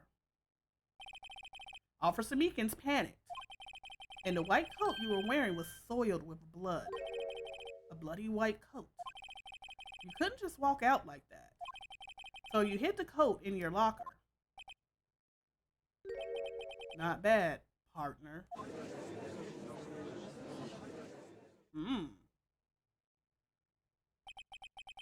Now then, Officer Marshall, are you ready to tell us the truth? Looks like I underestimated y'all. I hope you're happy now, Mr. Edgeworth. 2 years ago, if you were only half as persistent as you are today, we all wouldn't have to be here now, would we? Officer Marshall, tell the court what you did, all of it. All right, it seems the time has come.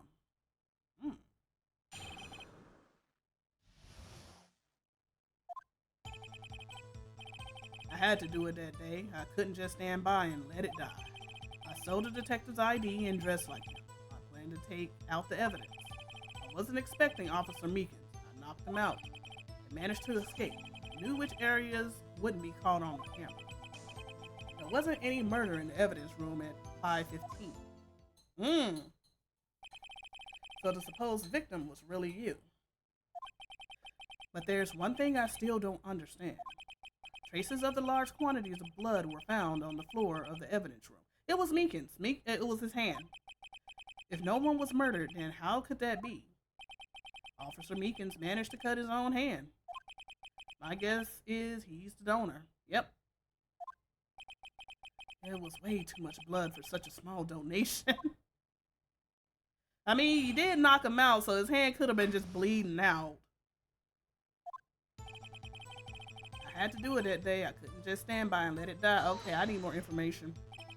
When you say it, you mean, do you even have to ask, partner? The SL9 incident. 2 years have passed since that case was closed. It was going to completely end with that transferal that day. Not if I have anything to do with it. That incident's not over. But what did you hope to accomplish by sneaking into the evidence room? When a case is closed, only that case lead detective can look through the evidence. I wanted to have a look at it myself one more time, no matter what the cost. I don't care what anyone says, partner. That case is mine. What? But Officer Marshall wasn't in charge of the investigation. Why does he care so much about it? That day was my last chance. That's why I stole the detective's ID card and dressed like him. I planned to take out the evidence. But why? Why did you disguise yourself as Detective Goodman? If I didn't make it look like Goodman was carrying out the evidence transferal, I'd be arrested for stealing evidence, which wouldn't get me anywhere. So you did it to fool the security camera. And the detective's ID card? I stole that the morning of the incident. So that really was why Goodman started filling out that lost item report. I returned his ID card. I left it on the floor in the prosecutor's office parking lot.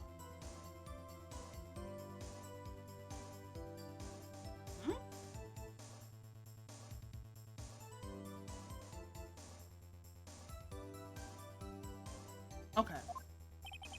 The ID card I found was left there by Officer Marshall. So essentially, you managed to succeed despite your lack of foresight. What did you What do you mean, partner? I mean the fingerprint activated lock, of course. No matter how well you disguise yourself, you can't change your fingerprints. Under normal circumstances, you wouldn't have been able to open that lock yourself.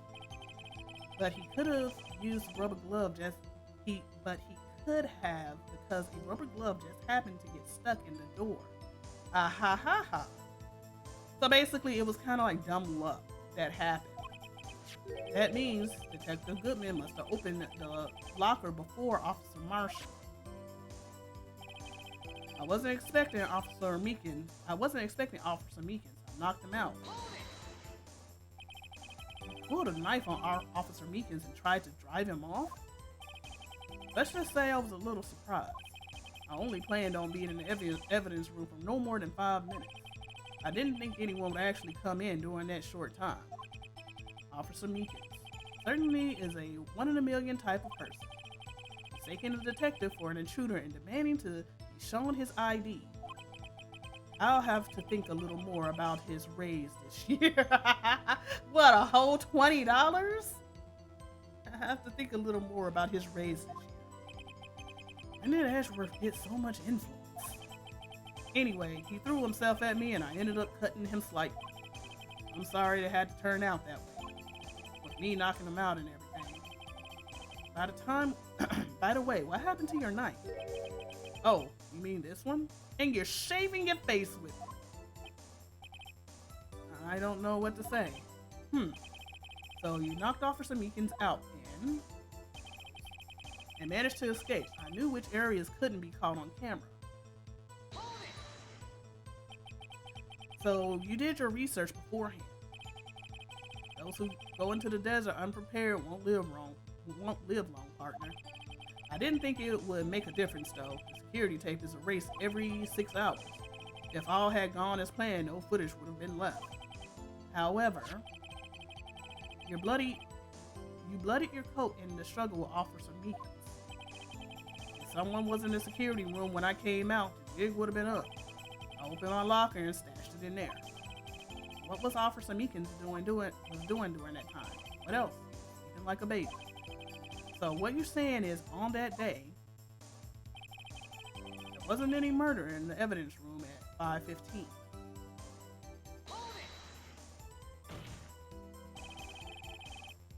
But the blood found at the scene certainly indicates a crime took place. What, are you blind? The victim shown in that tape is me, and I'm not dead yet, partner. So you stole the evidence from the locker? Actually, no, I didn't. Why not? When I opened the locker, the evidence was already gone. Oh. What? Mr. Edgeworth, where is that evidence? It's still missing. Oh. Detective Goodman's locker was already empty. Someone else stole the evidence. Officer Marshall, may I ask you one thing? Fire away, partner. It's a free country. Just remember, I'm also free to decide whether or not to answer. Why did you do this? Stealing the detective's ID, injuring a police officer. This is no small offense. Moreover, you're an officer yourself. This will have serious consequences. It just can't be forgiven with a simple cut in salary. Not that salary cuts are ever a valid solution. Like I said, this isn't your case. This one is mine. And I'll do anything it takes to get an answer I'm satisfied with. The witness has an unusual amount of zeal. Let's hear more. I can't just forget the SL9 incident. You know why?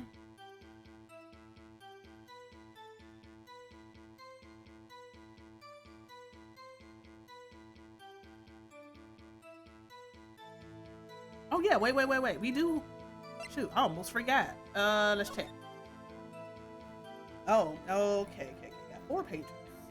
Incident number SL9. Perpetrator Joe Dart. Crime serial murder. Washington's death. Victims.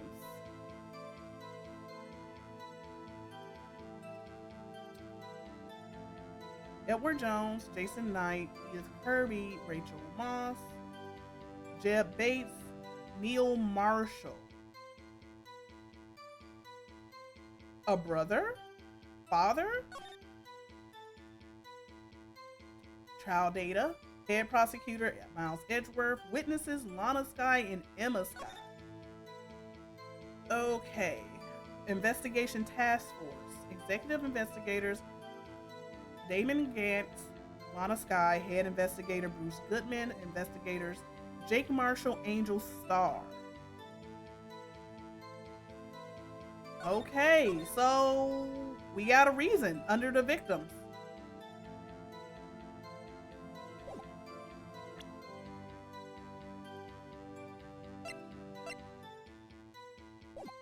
I want to press because I want to see if he's going to answer. But that case was solved 2 years ago, wasn't it? That's the reason the evidence was stored in the evidence room. Joe Dark was convicted for his crime. One thing I can say for sure is he deserved his sentence. I remember the Joe Dark case. It involved serial murders, didn't it? I don't intend to complain how it turned out. There's something that still bothers me. Something went down at that trial. Something no one will talk about. What happened? I don't know. That's what I'm trying to find out. Why is he so concerned with that incident? Maybe I should present him with what I think is real. Okay, I think it is because it was a relative, maybe a brother. I had a feeling we'll wind up here sooner or later. Everyone involved here is related to that case in some way. I better take another look at the files. So yeah, I did take a look at the files.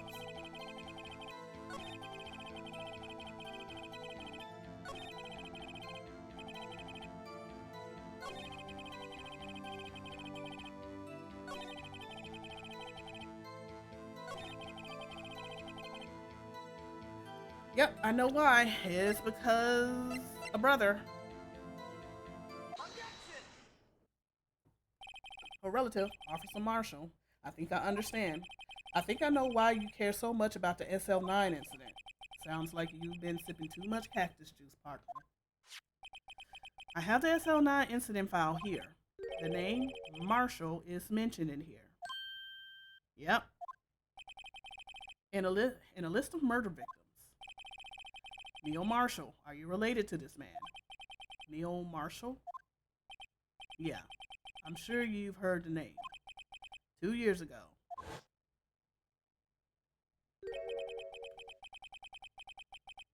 He received the same lousy prosecutor reward you got.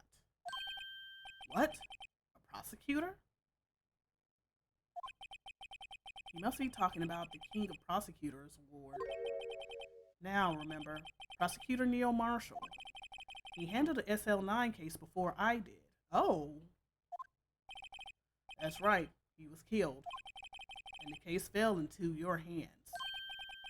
But what's his relation to you? He was my brother. He was investigating the murders with Damon Gant, the then deputy chief of police. The group of detectives I was part of worked under them. We were desperate to prosecute the killer.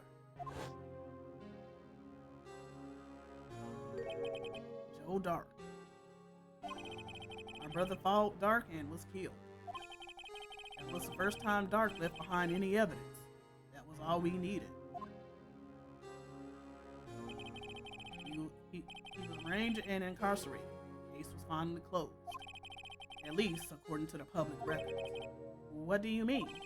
My brother couldn't have been killed by Joe Dark. I knew my brother better than anyone. No one could have beaten him in a fight. And that's it? That's your reason for your insane actions? There's more to my brother's death than what the records say. No matter how much you try to hide it, you can't fool me. Well, at least one thing's for certain. Now we know what happened at the police department on the day of the crime. That was the last day the SL9 case could be reopened. Not satisfied with his resolution, Officer Marshall planned to steal the evidence. Disguising himself as Detective Goodman, he entered the evidence room. Officer Meekins confronted him, so he rendered him unconscious and fled. Yes, this mystery has finally been cleared up. No murder took place at the police department that day.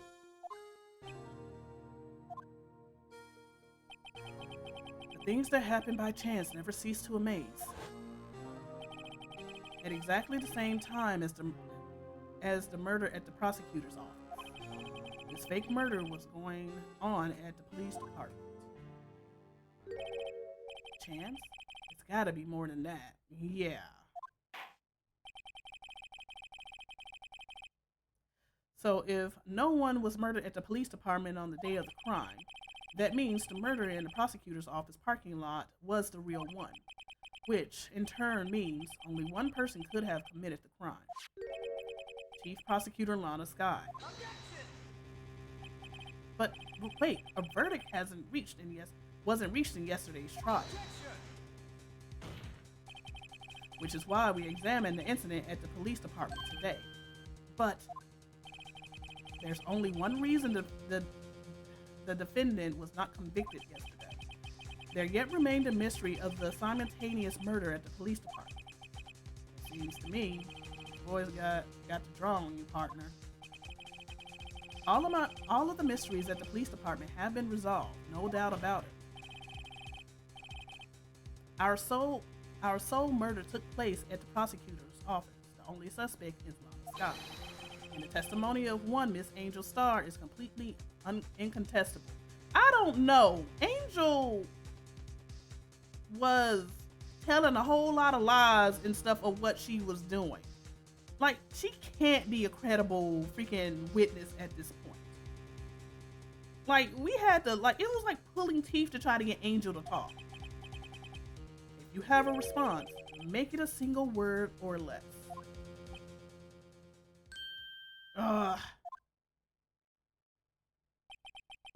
rest my case.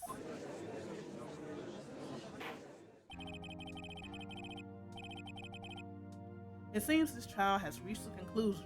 There's no room for doubt. Well done, Mr. Wright. Thanks to you, I didn't need to waste my time disproving the alleged murder at the police department. There's no doubt what I proved today is true. The apparent murder on the security camera tapes really was fake, but I didn't realize that would end up proving Lana guilty. Now then, the time for the verdict has arrived. This court finds the defendant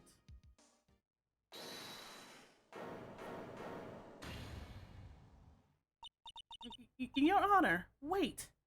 Oh, she's back. Emma. The defense has an objection, a scientific objection. Right? What do you mean, right? Mr. Wright, are you this girl's guardian?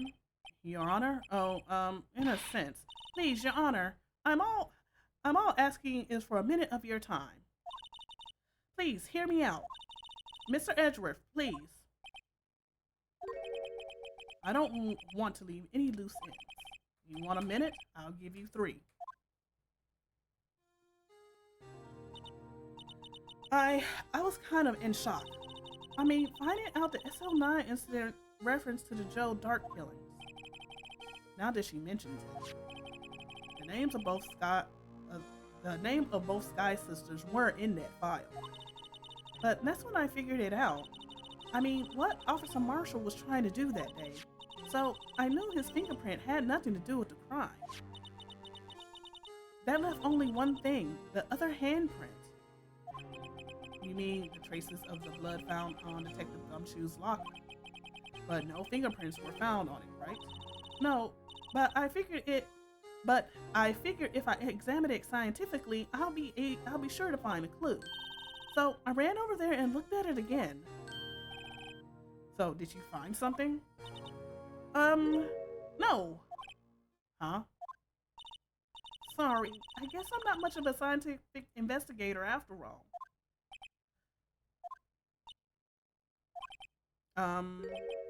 Is that all? Please don't be mad. I'm just a high school student. And I'm just an attorney. But Mr. Wright, those traces of blood are the only clue we have. If we can't find something wrong with them, please, Mr. Wright, you're a professional. If anyone can save Lana, it's you. Me? Oh boy. Time's up. Now then, Mr. Wright. With regard to the incident at the police department, does any reasonable doubt remain? It appears the defense is troubled by the other blood mark.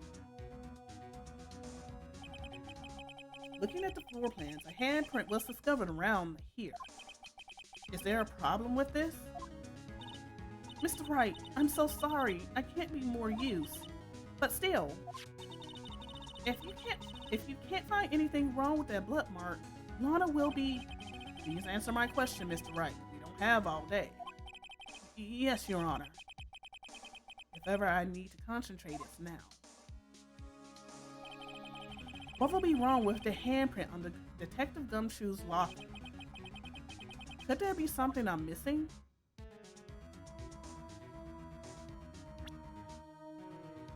Is there something missing? Okay. We see the location of where the handprint is.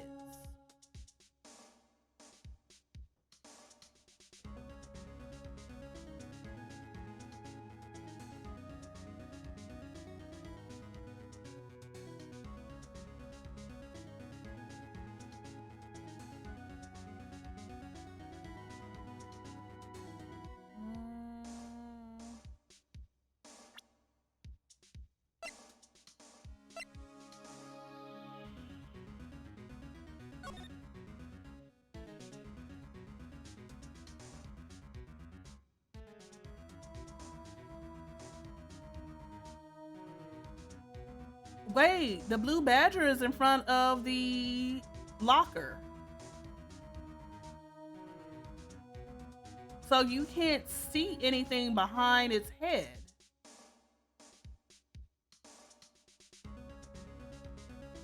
See, yeah, you can't see anything behind its head.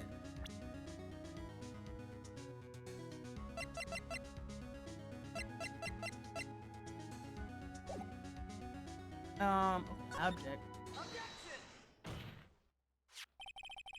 This handprint left at the crime scene. Because that should have... If that blue badger wasn't there, we should have seen that. Or if wasn't there. Okay. This handprint left at the crime scene clearly shows a contradiction. The only thing that seems clear is your grasping, Mr. Wright. You've been staring pretty intently at those floor plans. Tell me, is there a problem with them? Yes, this is strange. Take a good look at these floor plans. Something is missing. Missing? You mean something hasn't been drawn on there? Yes, something that, when drawn, would completely change the meaning of the blood mark. Like it was covering it up? Let us pray the defense isn't simply trying to buy time. Very well, Mr. Wright. With all this evidence here, there's gotta be something I can use. The question is, which item can prove something is missing on the floor plan?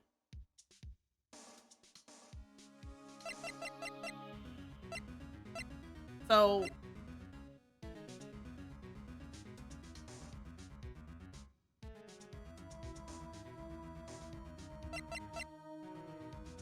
what did it mean? The question, which item can prove something is missing in the floor plan?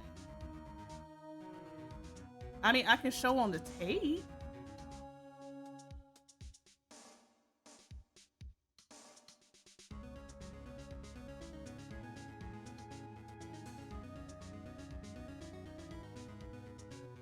I mean, because the blue badger is basically the only thing that was missing at the time.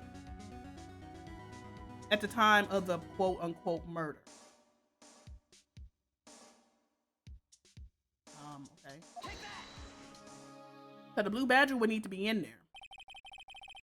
What about that piece of plywood? The blue badger, mascot of the police force. Defender of truth, guardian of proof. Explain yourself, Mr. Wright. Please look at the floor plans of the crime scene. The blue badger is not here. It's in front, because it's right in front of Gumshoe's locker. So watch what happens when we put him in. This is where he was dancing at the time of the crime. Well, what? He realized it. That's right. So long as a blue badger is dancing here, it would be impossible to place a handprint at the spot on the locker. And this had to have been done. This had to have been done after the fact. Because I believe anybody that would have been going in there, even before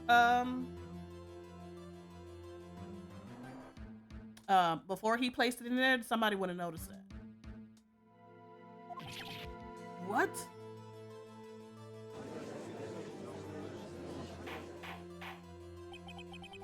So that means, just exactly what does that mean?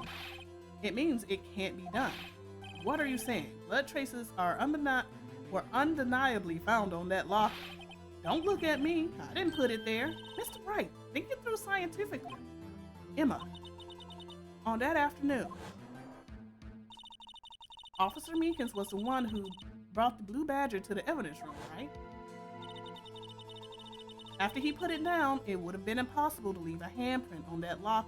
So it had to been after everything.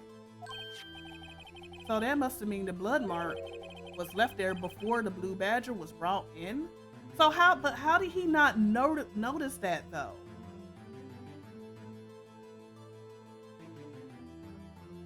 So it was left there before? Just one moment. I will not allow such far-fetched balderdash in my courtroom.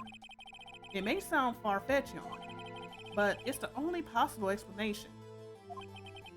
On February 22nd, in the police department's evidence room, blood was spilled not once, but twice.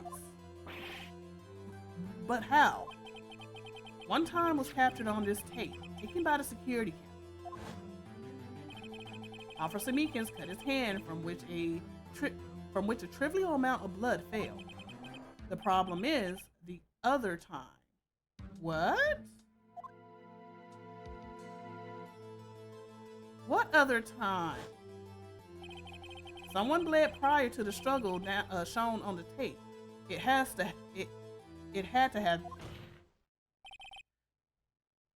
have been but Detective Goodman when he was really murdered.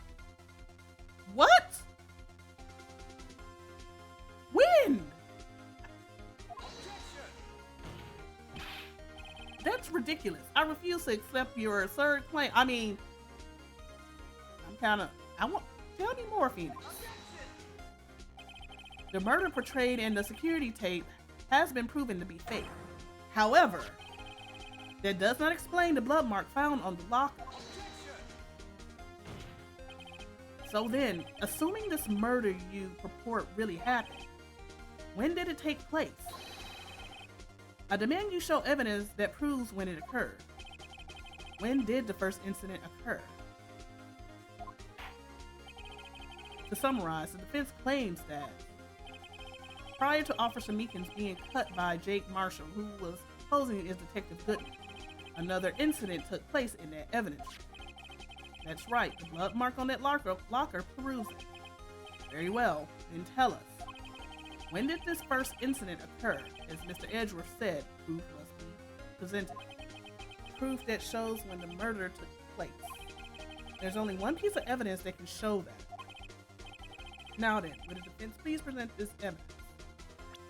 Okay, it's the only one piece. The only thing, if it took place in the evidence room, the only thing that can prove that, we don't have another tape, because I'm pretty sure that got erased. The only other thing that we have was the other security measure, which is the ID card reader. So the question is, when did Bruce got? That's the question. And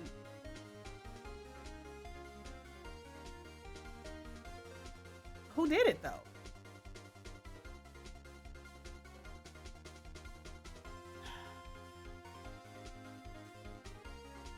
Because I would think that I would have thought that Bruce would have came in earlier. If that was the case, okay, let's just go. Let's go.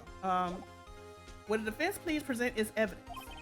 What shows when the first crime took place?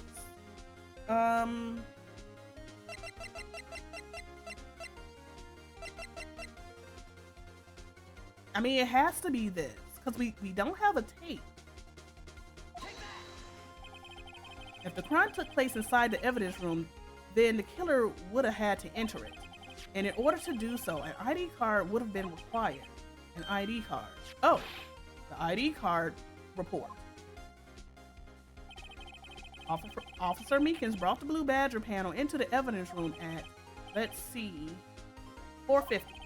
If the crime took place before that time, then it would be 4:40.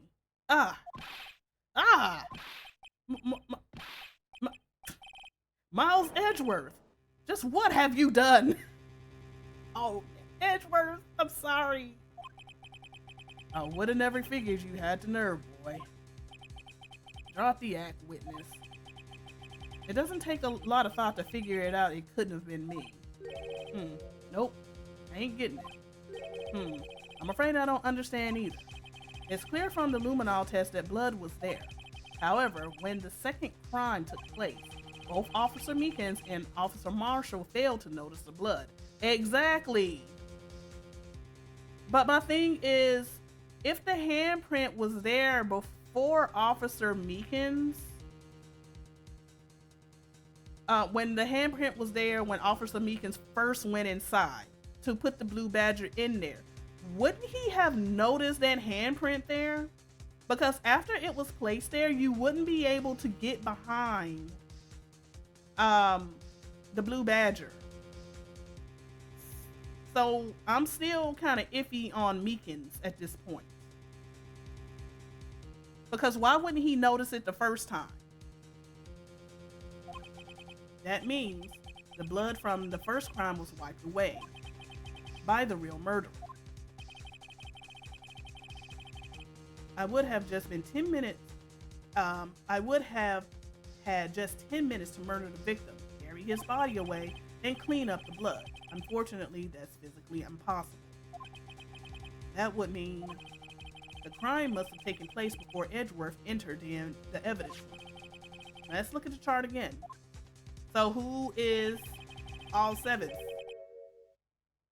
Who is 7 sevens? Talk about a lucky number. But wait, that doesn't make sense. How could Detective Goodman have entered the evidence room? Since there's no record of his car being used beforehand, he must have entered along with the real murderer, basically tailgating. That's the only plausible explanation. He went in with 7 sevens. Yeah, so basically Goodman did the whole tailgating thing. So who is 7 sevens? Mr. Edgeworth, please look into this ASAP. Find out who ID number is 7777777. That's 1 7's too many. Unfortunately, I'm unable to look up the owner of that ID card, at least at present. What? Explain yourself, son. The ID number 7777777 belongs to someone with a rank of captain or higher, someone who is a so-called executive officer. We don't have the authority to inquire into such person's identity. But that's ridiculous. Just how? I'm not finished talking, Mr. Wright. There is one situation in which we can be granted such authority. If an official charge filed against an executive is accepted, an official charge. You're all alike, aren't you? With your cover-ups and your forgeries. That's how the prosecutor office operates. I take pride in my work, Officer Marshall. I would appreciate it if you would keep your slander to yourself. Slander, is it? Okay. Let me ask a question. Yes? No, not you. To her, the defendant sitting over there. Your own little executive. Lana? Don't be stupid. She's been charged with murder. Of course we've looked up her ID number. And it's not 77s. Don't play me for a fool, partner. That's not what I want to ask. All I want to know is one thing about that incident. The SL9 incident? Answer me this, Chief Prosecutor. In that trial 2 years ago, did you really only use legitimate evidence?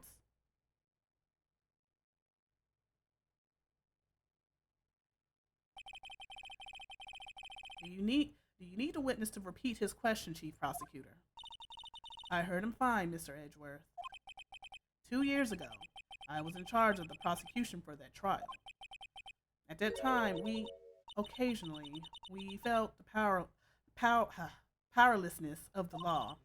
At least I did. Oh. Lana. I became a prosecutor in order to suppress crime with law. But before I realized it, we were the ones being suppressed by the law. Defendant, just what are you saying? I'll ask you again, Chief Prosecutor. During that trial 2 years ago, did you really present all the evidence in court? Can you look me, an investigator in that crime, in the eye and say that you did? Chief Prosecutor, you didn't. I don't have to, Officer Marshall. Why won't you answer him? Drastic crime requires drastic measures. That's just the way it is. We did what we had to do in order for him to get the verdict he deserved. But Lana, even if it involved forging evidence. Wow.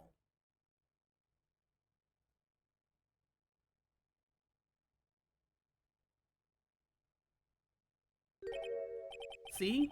That's what I'm talking about. No. No! Order! Order! Order! Order! Lana's remarks caused such a stir. The chaos in the courtroom could not be quelled. The conclusion of the trial would have to wait until the following day. Jeez.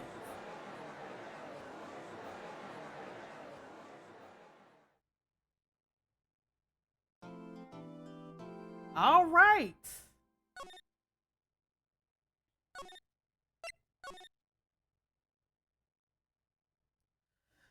Okay. And okay, that's it for the trial. So we're going to be going into another investigation round. But I'm going to go ahead and end stream right here. That was a good stopping point. Very good stopping point. I'm actually really interested to see what the SL9 case was all about, because you know they're going to go into the background of that. And I know he was pretty much like the Joe Dark killings. From what I'm gathering, it's like it was basically he was a serial killer. And it looks like he left no evidence. They needed evidence in order to, you know, be able to charge him with stuff. Unfortunately, Jake's brother ended up being the lead that led to his arrest and his prosecution. But apparently, the prosecutors kind of forged some evidence in order to get the verdict that they wanted in the sentencings, because Joe Dark is dead. They executed him. But it seems like that they forged some evidence in that case. It's not saying that Joe Dark didn't do it, but the way they got the verdict was underhanded. But all right, we're gonna go ahead. We're gonna end it here. I will come back tomorrow afternoon to continue playing. I know it's not on my schedule on Blue Sky. For some reason, it did not post the X, but I will. I will start this tomorrow afternoon. I will put a tweet out and everything about it when I get started.